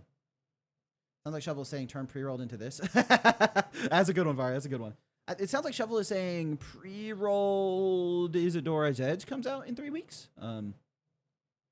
Shovel, I'm really sorry for asking so many times. Please give me feedback. I really need it just weeks before Steam release. So Rogue Melee, I will tell you, I was planning on playing your game next. Like you were literally the next game I had like loaded up, but I'm a little bit exhausted. So I need to end the stream after I give the pre-rolled feedback. So I'm not going to play it today. But next Showcase Saturday. Oh, but next Showcase Saturday I was going to play Silk Zone.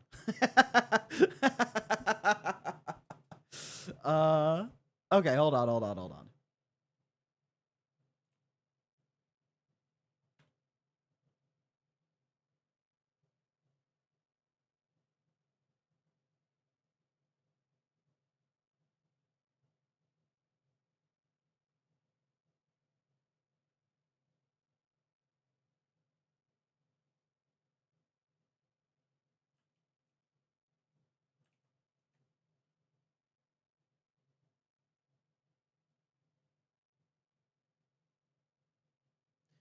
But yeah, Monarch, since the jam's almost over, we're just going to add music and call it a day. That makes sense. I mean, it's going to be hard to make like drastic changes right now.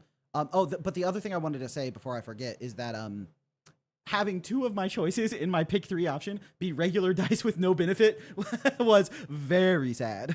That's something I would probably put into hard avoid. Like, make sure all 3 choices are very powerful dice.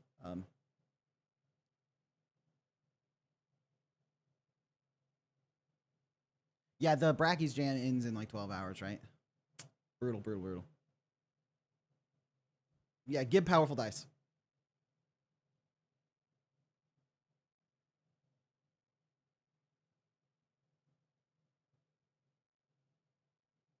Isadora's Edge, Edge of Isadora.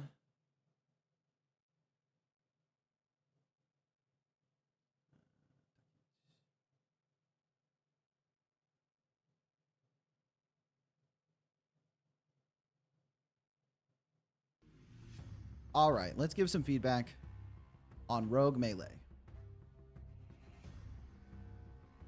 If you quick let's play of this short little indie game called The Longing. All right. Wishlist settings, credits. Rogue melee.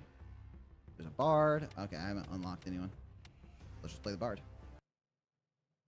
The last two are actually the enemy's dice that get randomly picked. I see. Okay, was. Space is dodge. Attack is left. Bombing is shift E. I only have 3 bombs, so I'm not going to use that yet.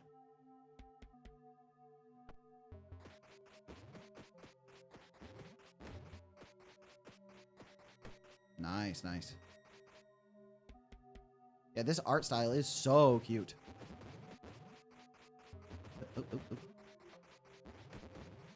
Okay, there's one zombie down. And the like little blood splatters being left on the ground are so nice. Okay. Oh! Nice. Oh, +1 bomb. This takes a key.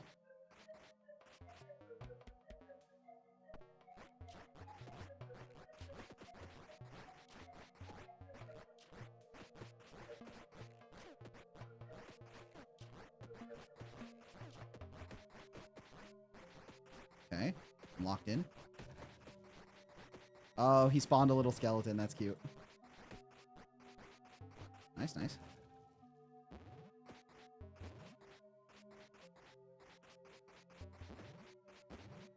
Yeah, this game is pretty obviously Isaac inspired.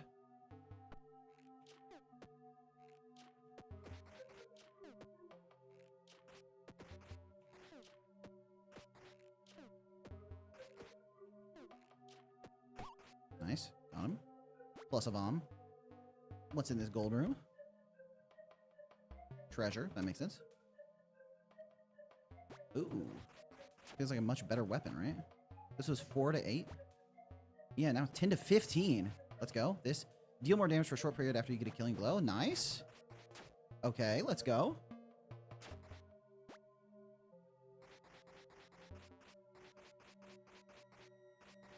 Nice. See what's down here. I think I could go down to the next level, but I could keep exploring. Oh. Bad start to that room. Oh my god, my damage is incredible. I'm the most powerful... What am I? A bard? Oh my gosh, look, my range, my damage, it's too much. All right, let's go down. Fast travel? Oh, it connects to a different room, I see. I still need to find the key. Oh, the boss. Look how strong he is.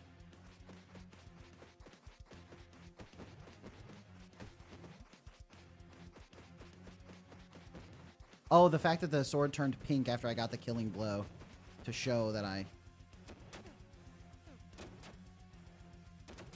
Okay, hopefully he stops doing this. Okay. I don't know if the little ring from where he lands was dealing damage, but if it does deal damage, you might want to increase the like visual clarity of like it's just like a little ring.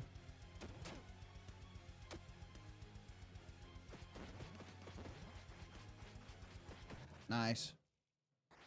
I slashed him.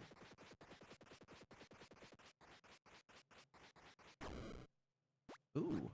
Heart piece? Like his Legend of Zorldo? Okay. Oh. And I get to keep my key. Nice. Now we're in the deep dungeon.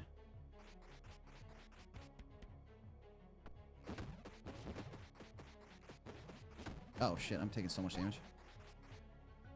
Paying attention.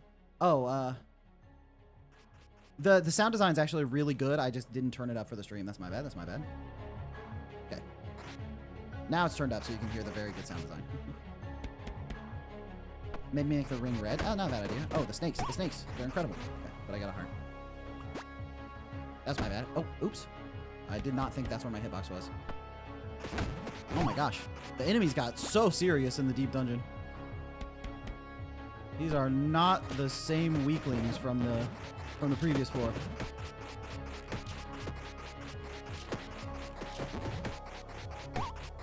Holy. Gotta be way more careful with these guys. Ooh, brutal. Okay. Calm down, guys. Calm yourself.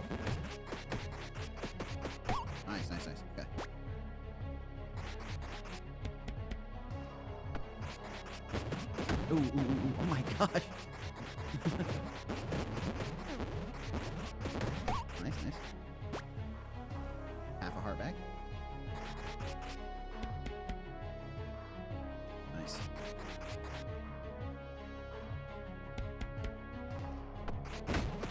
Wow. They come out so fast in the room. It's like, I appreciate the enemies being more difficult, but they attack so quickly that, like, I'm waiting for the room to feel like it's, like, finished loading, and then they're already, like, swinging on me. Oh, I dashed into spikes. That's my bad, actually. Hopefully this has some parts in it. Come on. If you die, you get another chance. Well, I need that with my half a heart. This one does 15 to 25. Oh, but it's like slower and shorter range. But I probably need the better damage. Oh, the damage is much higher. It's probably worth it. I might regret this, actually. But I need to go hitless on this boss.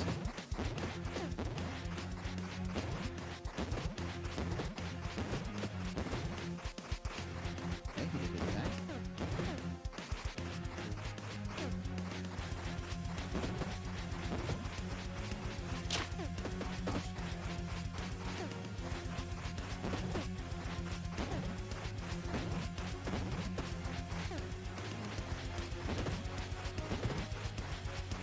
Doing his thing. Oh, okay, there's my extra life. I immediately took one damage from.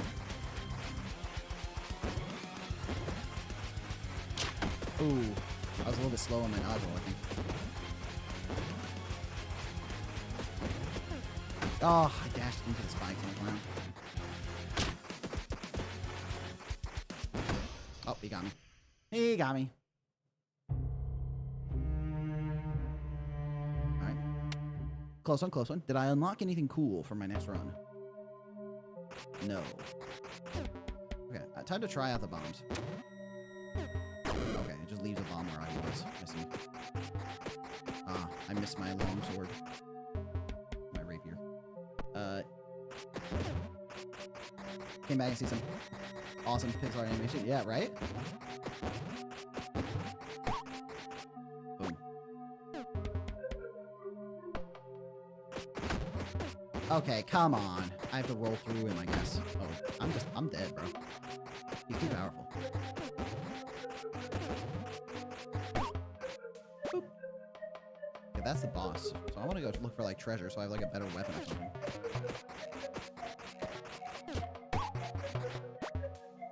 They were ready for me this time, man. Look at those, like,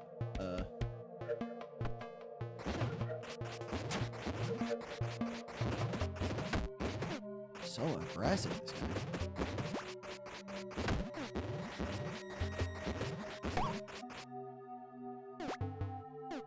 I need a treasure room. There it is. Oof. I'm gonna die.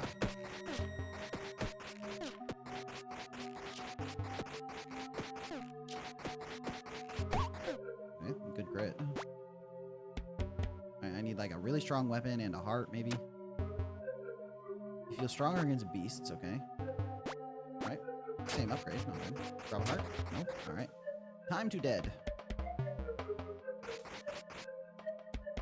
It'd be cool to see a bit more projectile-based enemies.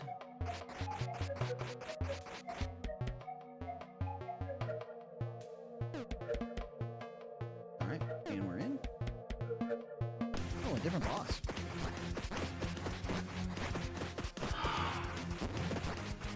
He's bouncing. He's a bouncy boy. Great use of the shadow there.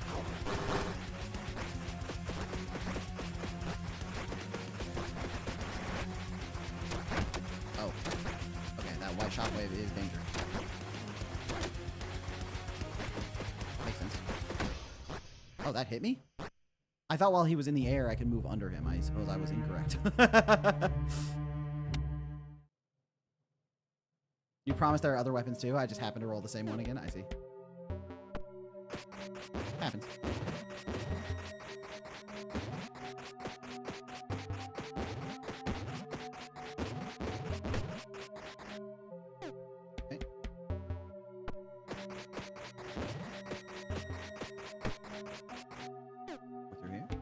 If I get the key, I could come check out that. It might be like a treasure or something that helps you on the second floor. I have to get past the boss first. Go through.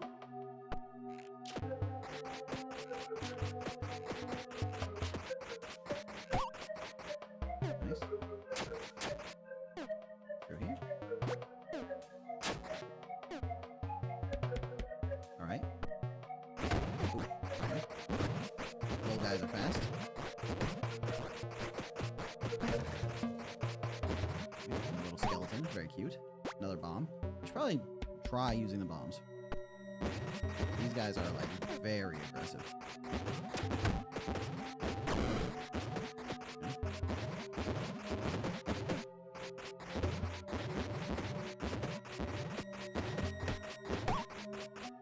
Okay, at least we didn't take too much damage. Alright, and the treasure right next to the boss room. We love that. We love that. Ooh, a different weapon. 20 to 25? Oh, but so small. There's a chance with every weapon hit that you steal some life. Okay, I love that. I love that for me. Even if it's not a particularly high chance. I'm doing a lot of swinging the weapon. What? He literally didn't do that a single time the first time I fought him.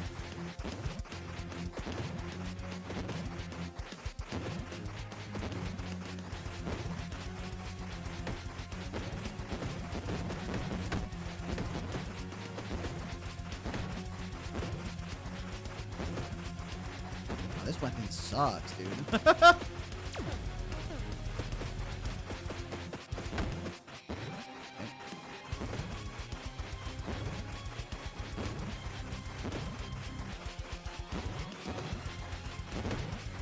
Gonna need a life seal proc, please.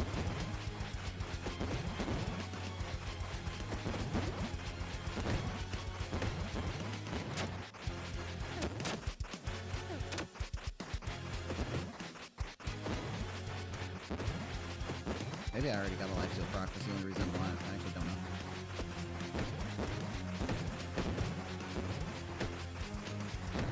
Okay, just barely. Just barely. Wow, this weapon is brutal.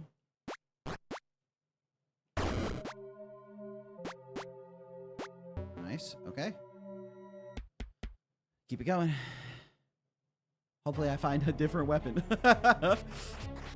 Alright, we're on a weapon hunt now.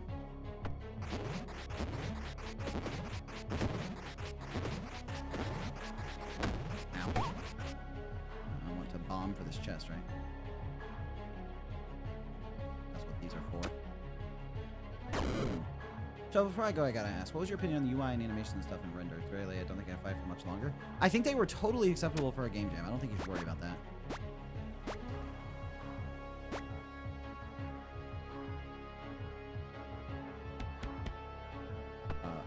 They got the point across.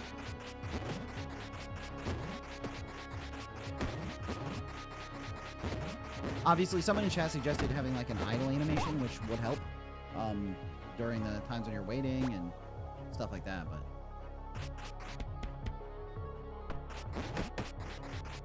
Oh my gosh, the snakes are so fast. Should probably collect the money. Boss. Okay, I don't want to fight the boss with the sword. I think I will just die.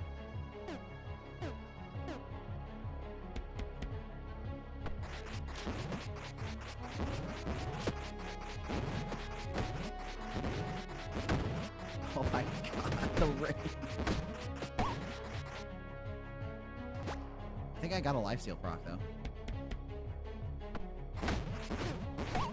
Well, took some damage, but what are you gonna do? Do I have a key? No, no. Good night, Monarch. Thanks for hanging out. Excited to see more Morning Starter, Evening Render, whatever you end up doing.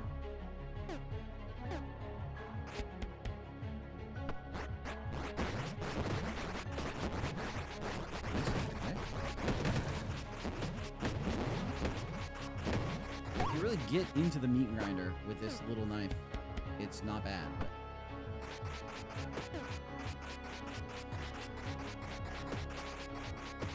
Oh my god.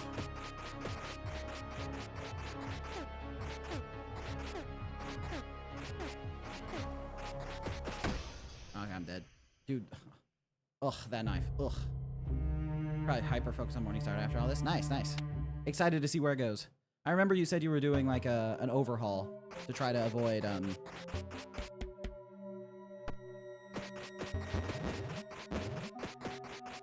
having to have too much story in it. More focus on the gameplay. Want to keep up the great work? For sure. Wow, these two on level 1? Have I got these two on level 1 before? I think I did actually. Now that I think about it.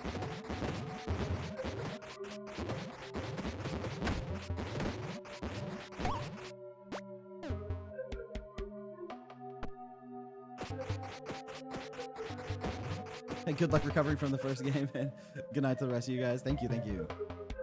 Thanks for hanging out. Okay, feel strong against undead. And this is just a straight upgrade from that sword, but not as good as like the big rapier.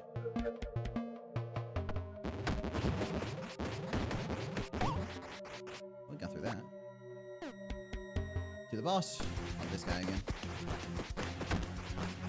Yeah, okay. The hitbox while he's jumping is something. Ah, I rolled through it into a different part of the ring. Okay, I'm dead.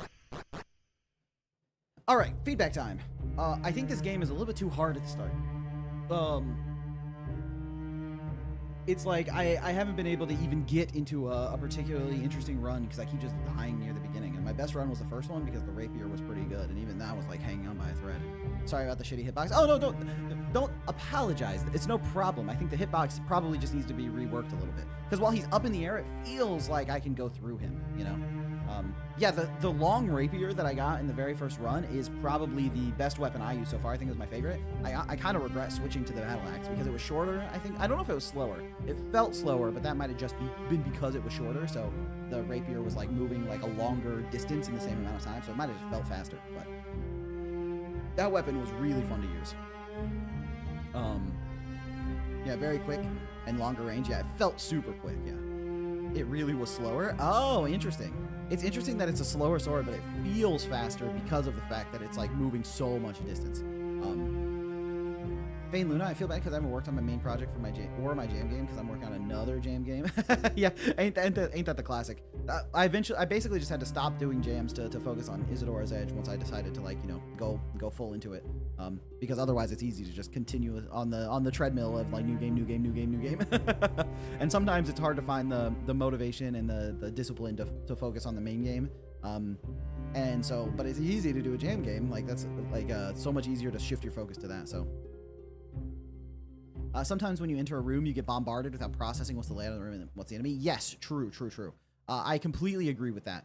So many rooms I took damage like instantly because I walked into the room, was like, my brain was still taking in the information and the enemy was already attacking me. So you might want to add like, a half second or something. The actual amount of time before they like activate might be a little bit variable, but just a little something so that you're not like super on edge. Yeah, before the room is even finished loading in, the enemies are dashing on me. True. Yeah, that's sort of how it felt to me. And then yeah, I just never got the chance to really dive into it. It's like I want to give feedback on like relics or weapons or whatever, but because I just kept dying, I never got to experience anything that was like or maybe move them a bit further away from the door. That could also help. Yeah. But also in some of the rooms with like the really thin hallways, I think maybe the enemies are a little bit overtuned, especially the early enemies. Maybe if like the 3rd or 4th or even 5th floor have enemies that are this aggressive, but like the two like blue ogre types that like dash a lot, like in the first level feels like a little bit much. It's like I feel like the first level is basically just like an are you awake check to get to the first treasure chest so you can like start the run. But yeah, I think that's probably something to do is make it so you can get a little bit more into the run before you die.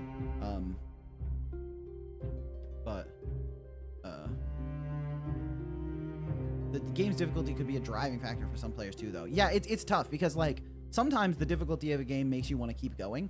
But that's actually a really good lesson from Bubba's game, because the first 3 levels were like, they were difficult, they were challenging, but not like that difficult. I got through them, I got all the biscuits, and one of them I had to restart, but overall I could do it, and they were like tense. It required some difficulty, but they were fun and not insanely difficult, so that when I got to the 4th level that was impossibly difficult, that was way too hard, I wanted to beat it because I had already gotten invested in the game at that point, right? But yeah, I really have to nerf them since you don't have items and strong weapons in the first floors. Yeah, that's the thing, is that like before you have like good weapons or good items or extra stuff, trying to fight the enemies is just like holding to swing the sword and like running around in a circle, so it's not actually like super engaging either, you know. Okay, Productions just got here. What happened? Oh, nothing. We just finished playing Rogue Melee for Showcase Saturday, and so we're just giving some feedback now. I like coding. Implemented a simple 9-day silence. Godot shaders are hard. Yeah, shaders can be tough to like get the hang of because they're very different. But once you get the hang of them, because they're an entirely different like programming paradigm than regular programming, right? For our game, people say it's not difficult, so it's not fun. But when we make it more difficult, people think it's not fun either, so we don't know what we're gonna do. Yeah, that's the tough balance to strike. Is you want it to be challenging enough that people are still interested, but not so difficult that it completely like knocks them out. You know. At least I didn't get it at the middle of the start. Yeah, the difficulty needs to be more fair, or it just needs to be like more fair is like a good way of putting it. More engaging. It's like getting my ass kicked by 2 ogres in the first floor before I've even found a weapon upgrade feels like so like lame. I'm like, oh man, I haven't even gotten a chance to start this run. I'm already lost like 2 HP. The enemy coming at you with the room not being loaded in is not fair. True. It's like the enemies attack way too quickly. That's for sure. Giving me a little more time to process what's happening. And and like I think I already touched on it, but the tuning of the level of the enemies in the first and second level is like a bit tough. And also, I think maybe the early bosses have like a little bit too much HP. Like I sort of already demonstrated I was capable of dodging certain stuff, and it's like I still like was just running in, like just to have to swing my sword. So keeping it up for that long can be a little dull too. Astronial, so Shelf, if I can ask you for a small favor. I already pushed past when I was planning on ending, so I'm not going to do any more games. I'm just going to do feedback for pre-rolled. But if you're in the Discord, if you're in Showcase Saturday, you will be entered in the future. So you don't have to worry about never getting the gameplay, just not right this second. But balance must be a little player side, but not too much. Yeah, it's like you can't make it so easy that it's not fun. You think you got too good at your game. Yeah, that's the classic problem. The more you develop a game, the better you get at it. Right, you are like an extremely high level player at your game, and because of that, because you're an extremely high level player at your own game, it's easy to like make things too difficult because you know exactly what's going on, you can dodge all that stuff. And so like yeah, that's what happened with Bubba. He got so good at his grappling hook that he made the last level impossible for anyone except for himself. So that's that's an easy way to. You emailed your game CD key. Awesome. If your CD key is in my inbox, then I'll be able to put it on the list. So no worries. A link to pre-rolled. Got it.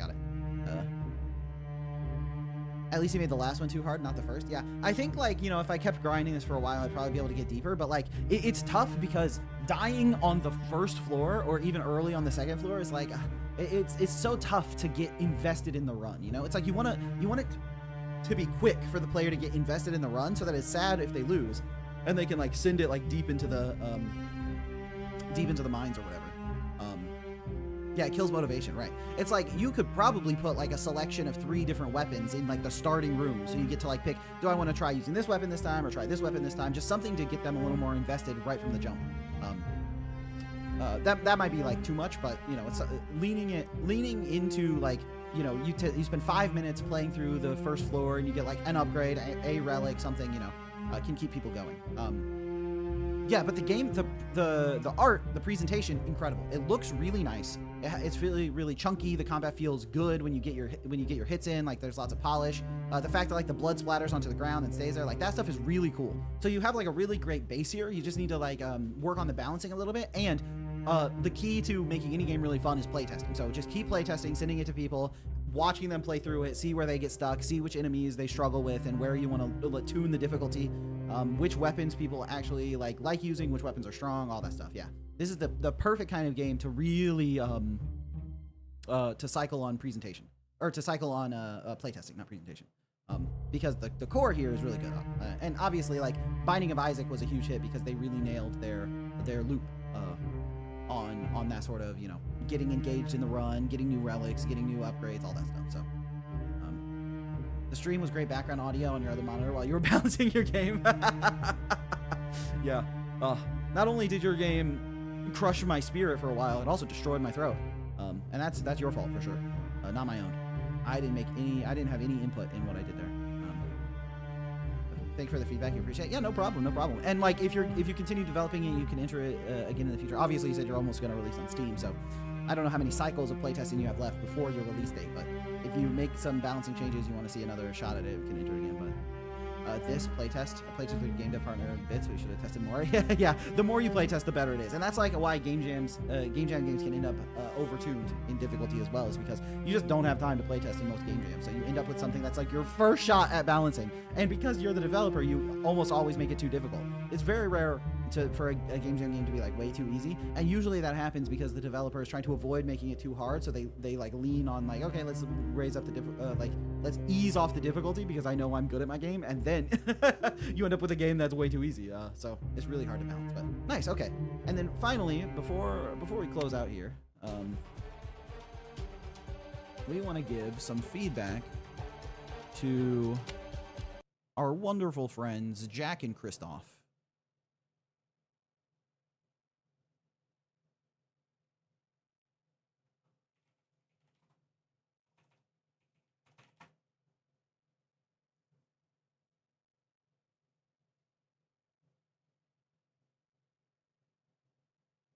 All right, pre-rolled. So pre-rolled is a game we played on stream, but it was before I had the like always give feedback at the end of the play session. Yeah, I didn't really give them much feedback, so I wanted to be able to. So lucky you got played by Shovel. It saved my ass. Yeah, I'm glad I could help. Yeah, imagine I didn't play it and you left it at that same difficulty level for the actual jam. Holy. Yeah, they didn't get too much feedback on this game, so I wanted to do another session of feedback where we talk about like the stuff that we think about this one. Can I continue the last save so we have like so we have stuff on screen to reference. Yeah, so for pre-rolled, I think they have such an incredible like the bones of the game here are really good. How dare you barely give you that last time. Yeah, you respect developers who don't try to ease you into their game. If the game is fun, even if it's really difficult, keep playing. I just think that that's not good advice. I think that for the most part, to get your game balanced correctly, you need to ease the player into it. If the game is like a brutal wall of difficulty right at the start, people just bounce off because like they haven't gotten engaged enough in the gameplay for it to be fun. And it's like if it's brutally difficult right at the start and you get through the start, then you're already like good at it, right? So replaying to give proper feedback is based. Thank you. Okay. I just wanted to make sure I gave Jack and Christoph my thoughts because I had a lot of thoughts and I played for a long time and then I didn't share any of them. And then I've been meaning to take like the time to go and write up all those thoughts, but like writing stuff up is difficult. So, yeah. So what do we think about pre-rolled? One thing is the large paper box is the most fun box to use by like a mile. And that's because it has a lot of slots in it. Because the fun part of the game is rolling the dice and being able to put stuff in here and like, oh, okay, I can do it times 2 and I can put a thing here. Oh, and Rosie, if I put temporary dice around Rosie, I can get more multipliers. So let me get Rosie's temporary dice in here for like a big multiplier. Oh, and then these are all negatives, so I should put these in here because if these negatives are here, then I can line up all my negatives like this and then put the negative. Oh, and that line's right. And then you get like this box that's worth a lot of money. So like that feels really good, right?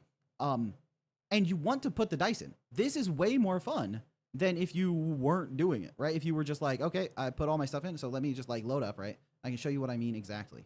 And then we want to replace you over here because you're worth more. And see, even now I'm just like, okay, how can I get the best number here? That's awesome. That's awesome. This is fun. And then I sell my box, I get $150,000. It feels great, right? it really comes down to what you want from video games. I want the intensity for beating impossible tasks. I personally don't understand not liking games that push you physically and emotional. I agree. Obviously, I love a game that like pushes you physically and emotionally to beat an impossible task, but you can't start with an impossible task, especially because like it doesn't really make sense. Like, you know, if the very first fight of Undertale was Sans, then people would be like, this game's not possible and turn it off. It's like, you want to present people with a difficult, extremely difficult challenge with proper timing. You know, that's why the Dark Souls games are so popular, right? It's like the first boss in the Dark Souls game is not the last boss in the Dark Souls game. You have to ramp up in difficulty so that people are continuing to get challenged at the skill level they're actually playing the game at. And so you deliver people with the experience they actually want, right? Growing sounds. When you're not invested in the game, you're not going to care about the challenge. Yeah, it's like the longer someone plays a game, the more invested they are in the challenges, so you get to keep it going. But let me try to stay focused because otherwise I'll just continue rambling about difficulty for a while. So I just demonstrated the large paper box is really fun, right? And then the sticker box is another box that it has its own bonuses or whatever, right? But I only get to put 9 dice in here, man. That's so much less fun. Okay, I got my tiny friends die. Ooh, I got the same combo as before with like a bunch of these like temporary weeds, and then I can put Rosie in here, right? I'm doing the same combo I did last time with the weeds, and then I didn't roll a portal. So I got my portal, so now I can put this in here, and then I take him out to put the shovel in, and like I'm already done putting my dice in. For one, it's like a lower score, but even if I somehow was able to get a higher score with putting less dice in, it's just not as fun, you know? That's the one thing that really gets me is the fun. The only game that doesn't follow the whole easy win thing are rage games like I Want to Be the Guy, and tons of people hate games like that. Yeah, and even games like I Want to Be the Guy, I understand it's successful because it's like playing with the player's expectation of it's playing with the player's expectation of what's going on. So and it's like a rage game in that you make some distance, then it knocks you down, right? And even rage games like Jump King and, you know, a difficult game about climbing, like those kind of rage games, it's not like they put the hardest tricks right at the beginning, right? First you have to get the controls down, but if you fall, you have to go back again and it makes you rage, but it's not like, okay, now you need to do like, you know, 70 frame perfect inputs to get past the first level, right? But this box, I already am done with it, right? Which sucks because I have so many dice I want to play with, and even the big box, you get to a point, and then also Christoph wants some stuff over here. So, do I have a dog and a bird? I have a dog.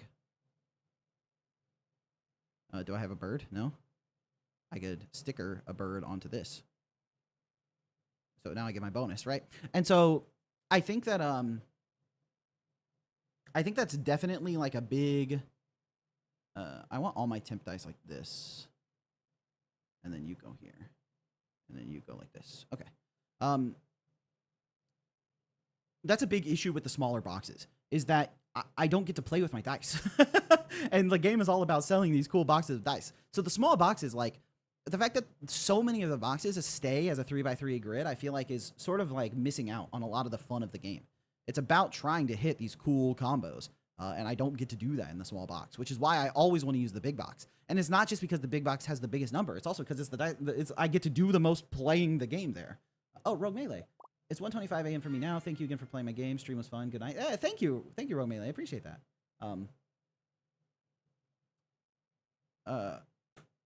I really appreciate it. And yeah, I'm glad I was able to give you some feedback. And hopefully it can help you with your game. Yeah. And good night. Yeah. Thanks for hanging out. And so that's the first thing is I think the box system. I like getting these like little relics when I fully upgrade the box. That gives me something to work towards. Like I had a reason to use the Wild Garden box, the freshly rolled box, to get this relic. But then once I fully upgraded it, I don't want to use this anymore. It's only got 9 slots in it. But I think that there's a couple ways you could do it. Like I love the leveling up of the box and getting a relic. It could be that once you upgrade enough, right? Once you get the relic, then the box grows in size. Or it can clear itself out. And now you've earned a slot for like a higher like rarity box, right? And the higher rarity boxes are bigger. So you can continue like upgrading. And that's the thing. I've gotten to a point where, oh, Mr. Dapperton, welcome in. You can get to a point where like you have, 15, 20, 21, 30 slots in your box so that you can play with all these dice that you've slowly been getting more and more and more of, right?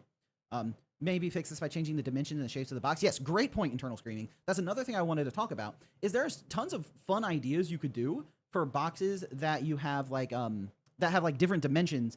For example, the freshly rolled box is a 9x9. Imagine if it was had like a stem, or like it was like flower shaped, whereas like it had like a little box and like petals coming off of it. That's like you get to do more interesting stuff, right? I remember Jack and Christoph said they're working on a box that's like a tall, big box. So it's like, instead of being 3x6, it's like 6x3, or, you can flip those if you think width and height should be swapped, right? Or like a star-shaped box, that's a great point. Or like a box that's like a checkerboard, like a chessboard, where it's like some of the squares are empty and then you have to like arrange them like that. Those boxes are interesting because they have different dimensions of like how many things can be next to one friend, right? It's like with Rosie, she wants stuff on every side of her. So you want her in a box that you can put her next to stuff, right? But with like they're like constellation dice, right? Like I literally don't have any. Just hold on. Maybe I thought I had one. Well, a starry die. They want 2 sticks. Roll this. Do I seriously not have any?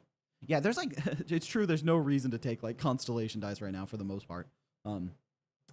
Like stuff that can use these stars to make like constellations. I think that'd be cool. Yeah, a massive box where only half the squares are usable would be really cool because you can't get any of those stuff that you're next to synergies, but it gives you more design space to play with, where like your star dice could be that box is like the constellation box, and it's like for every star, it gives you like a 20% multiplier or something. And then the sun gets to be in the center of it. Like you get to do cool stuff like that. I think that's really fun. Similarly, you have like these spirits dice that like have stuff like portals after this one are worth something. You could have boxes that are literally not connected. Like it's like a series of like 4 like 2x6 or 2x3 boxes, right? So it's like 6 slots, 6 slots, 6 slots, and then maybe the portals could like connect boxes together or like count as being next to something, right? There's like design space there when you start thinking like of the boxes can be a bunch of different shapes, a bunch of different sizes. They could be disparate boxes or whatever. And then the way you get access to those boxes is by doing like these upgrades and doing stuff like that. And then another thing, and probably the like key designing, like the driving factor for how to do the design here, is like what is fun about this game, right? Why is this game so fun? What keeps people going? They want to see the number right here continue to increase. They want this number to go up. And they want to roll their dice, and they want to put their dice in the box and see this number go up. And they want to get more dice here. They want to have more options for their cool stuff that they can roll so that they can put them in the box and watch the number go up. So ultimately, what you want to design towards, in my opinion, what you want to design towards is letting people continue to grow their collection of dice. And like the sticker mechanic is so good because you get to customize your dice, right? It's like, this was one of the die I started with where it was just 1, 2, 3, 4, 5, 6, but now it's bird 9, 3, 4, 5, 6. And so that's really fun. It's really cool to have like my custom dice here. I put a seed and a dragon on this one, right? So I'm slowly building up my special set of dice to get my combos, right? And then the difficulty conversation is going buck wild in chat right now.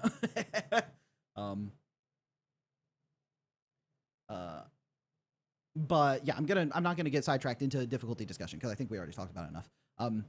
So people want this number to go up. They want to roll these cool. They want to customize. They want to have their cool shelf of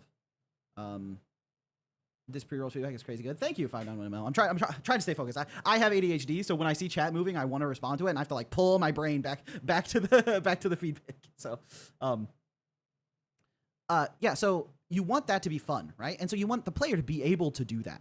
And so I think right now you guys are going for the goal of like 30 days is like the boss fight and you finish the run, and then it's sort of endless after that, but like it's going to scale to like put the player out of business quickly. I think that's fine, actually. I think it's pretty cool to have like a difficult like metric to meet, and then you can go endless afterwards, as long as there are elements in the game that let me keep the shop going. It's like having more dice that are like higher rarity and like legendary dice and stuff like that. It's like, I think Rosie is cool because she unlocks a whole like temporary dice scaling option, and you can sort of get like infinite scaling off of poi for like a dog build. You can like dog stack poi for a long time to get a really high value on poi. But you need more stuff to go with the dog stacking. It's like right now you have like dogs, you have sticks, and then you have poi. And that's sort of like the end of the build. It can't go anywhere. It can't go anywhere past that. So you need more options to continue on the dog build, right? And there are tons of like cool dice options that you can work into, especially as you expand on the box options. With that in mind, I think that the players or the customers, their requests also can scale with difficulty as time goes on, right? It's like Giselle and Ellie, they want 2 sticks. 2 sticks at the start, like in the first like 3 or 4 days of business, is basically like not possible. So if Giselle and Ellie show up on like day 3 or day 4, you're kind of cooked, I think. And so it might be nice if their like level 1 quest is 1 stick that they can share. And then their level 2 quest can be 2 sticks. And then they could even have a level 3 quest where they want like a friend to play with and 3 sticks. And then like a level 4 quest where they want 3 dogs and 3 sticks and also like a tennis ball and they want some birds to chase, right? You can do all of that stuff so that the quests like level up as you go. And then the harder quests can give better die rewards, right? You can get the legendary epic dice, you can get better stickers, you can get all this cool stuff that unlocks these like more, these higher value builds, right? Right now, the dragon, when it looks at die, any die it looks at gets worth double, right?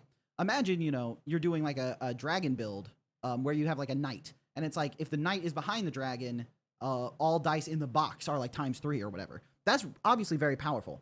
But the knight die could be something you only get from like a level 3 or level 4 customer request, right? So you don't have access to those extremely high multipliers until you get later in the game when the landlord's asking you for like $50 million to pay rent, right? Yeah, it trains the dragon to provide a higher buff or whatever, right? It's like, yeah, if this knight is behind a dragon, that dragon multiplies everything by 4 or 5, right?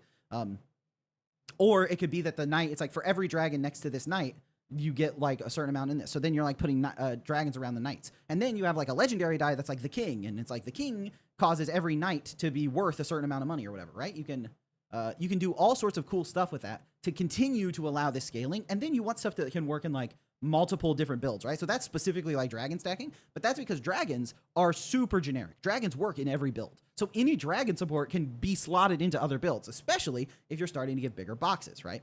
But like for stuff like dog stacking, that's very specific to the dogs, but having an item that's like, that works for animal builds generically or dog builds or like a constellation build. Like you could have like specific animal constellations, right? You could have like a constellation die that's like dog constellation, which counts as a dog and counts as a star. So you could potentially come up with some sort of dog star build, right?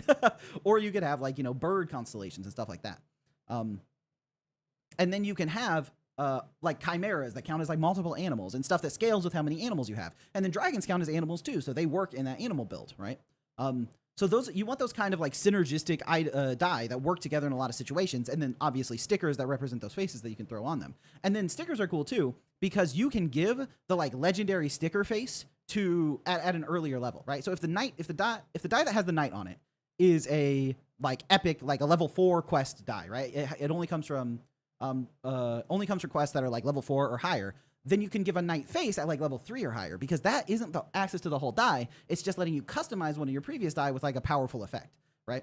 And then Lyra made a good suggestion too, where it's like, can they add weather dice, like rain and wind? I think that's really cool too. I think weather dice that like affect the whole board is a really nice idea. Like if it's raining, your flowers are worth more, but like your animals are worth less or stuff like that, right?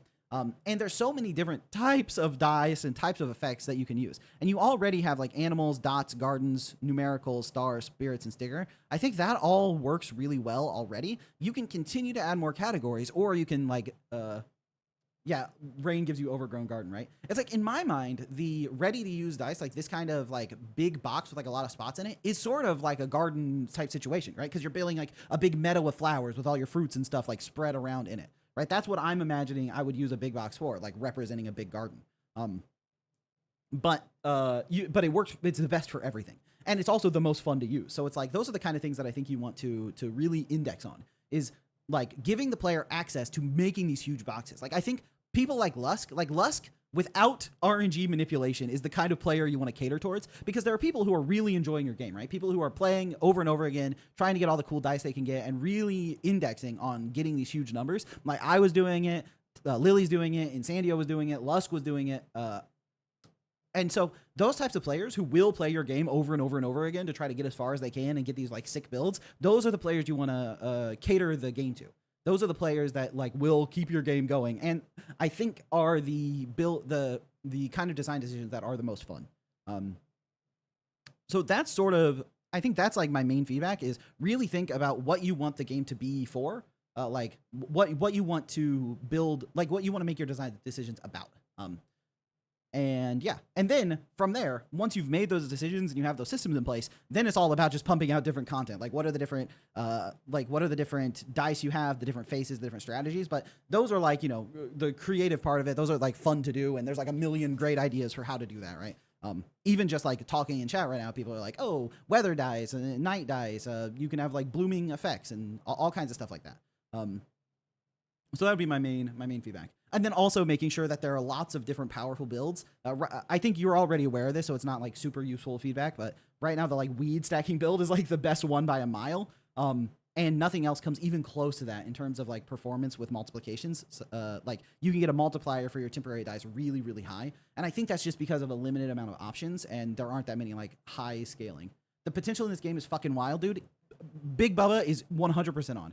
591 ML Studio says that the potential in this game is huge, and I think that's so true. I think that this game has insane potential. It just comes down to really dialing in on those design decisions. And so, yeah, I think that's why everyone is rooting for your success with this game, and that's why people are like really into it and giving you lots of feedback and playing it a lot. And I just want to make sure that I give the best feedback I can to help you out on that quest to delivering on the insane potential the game has. Because I love playing it, and I just want more content, more boxes, and more stuff to play with. And I think that the more generic use and specific use dice and stickers and items you put in the game, the more potential that people have to get these insane runs, and that's what people want. You think the dev might be a bit burned out from working on it? Yeah, that's entirely possible. I mean, they really grinded out the game for the game jam in the first place, and then they grinded out a bunch of balance patches and stuff while people are excited for it. So obviously, take your time. You know, don't burn out on making the game. You can come up with dice over time and make those changes slowly and playtest things like one at a time. You don't have to like rush it out. Obviously. So, but yeah. Yeah, you do take care of yourselves for sure. You're nearly burnt out yourself. Yeah. Fivefold asks, how do you avoid or deal with burnout? Bro, I wish I knew, man. that would be really good and really helpful for me as well as everyone else. They updated so many things right after them for sure. Yeah, but yeah, I think that you guys are on a good path, and if you keep like indexing in on these stuff, and I do think the customer change would help you be able to introduce these powerful and legendary dice without needing to gate them behind like the landlord or like specific days, right?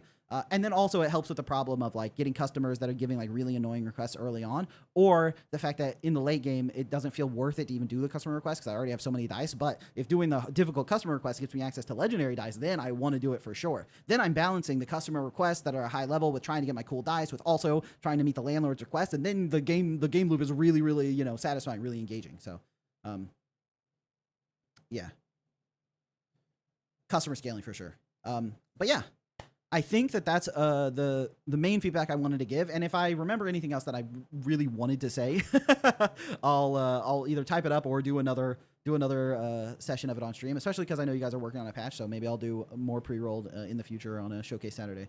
But I am hungry and exhausted, so I am gonna end the stream here and go get something to eat and rest for a bit. So thanks everyone for hanging out. Thanks for take a weekend off. I wish can't remember the last weekend I had off, man. But yeah, I'm gonna go rest for a bit. Talk to y'all later. Peace.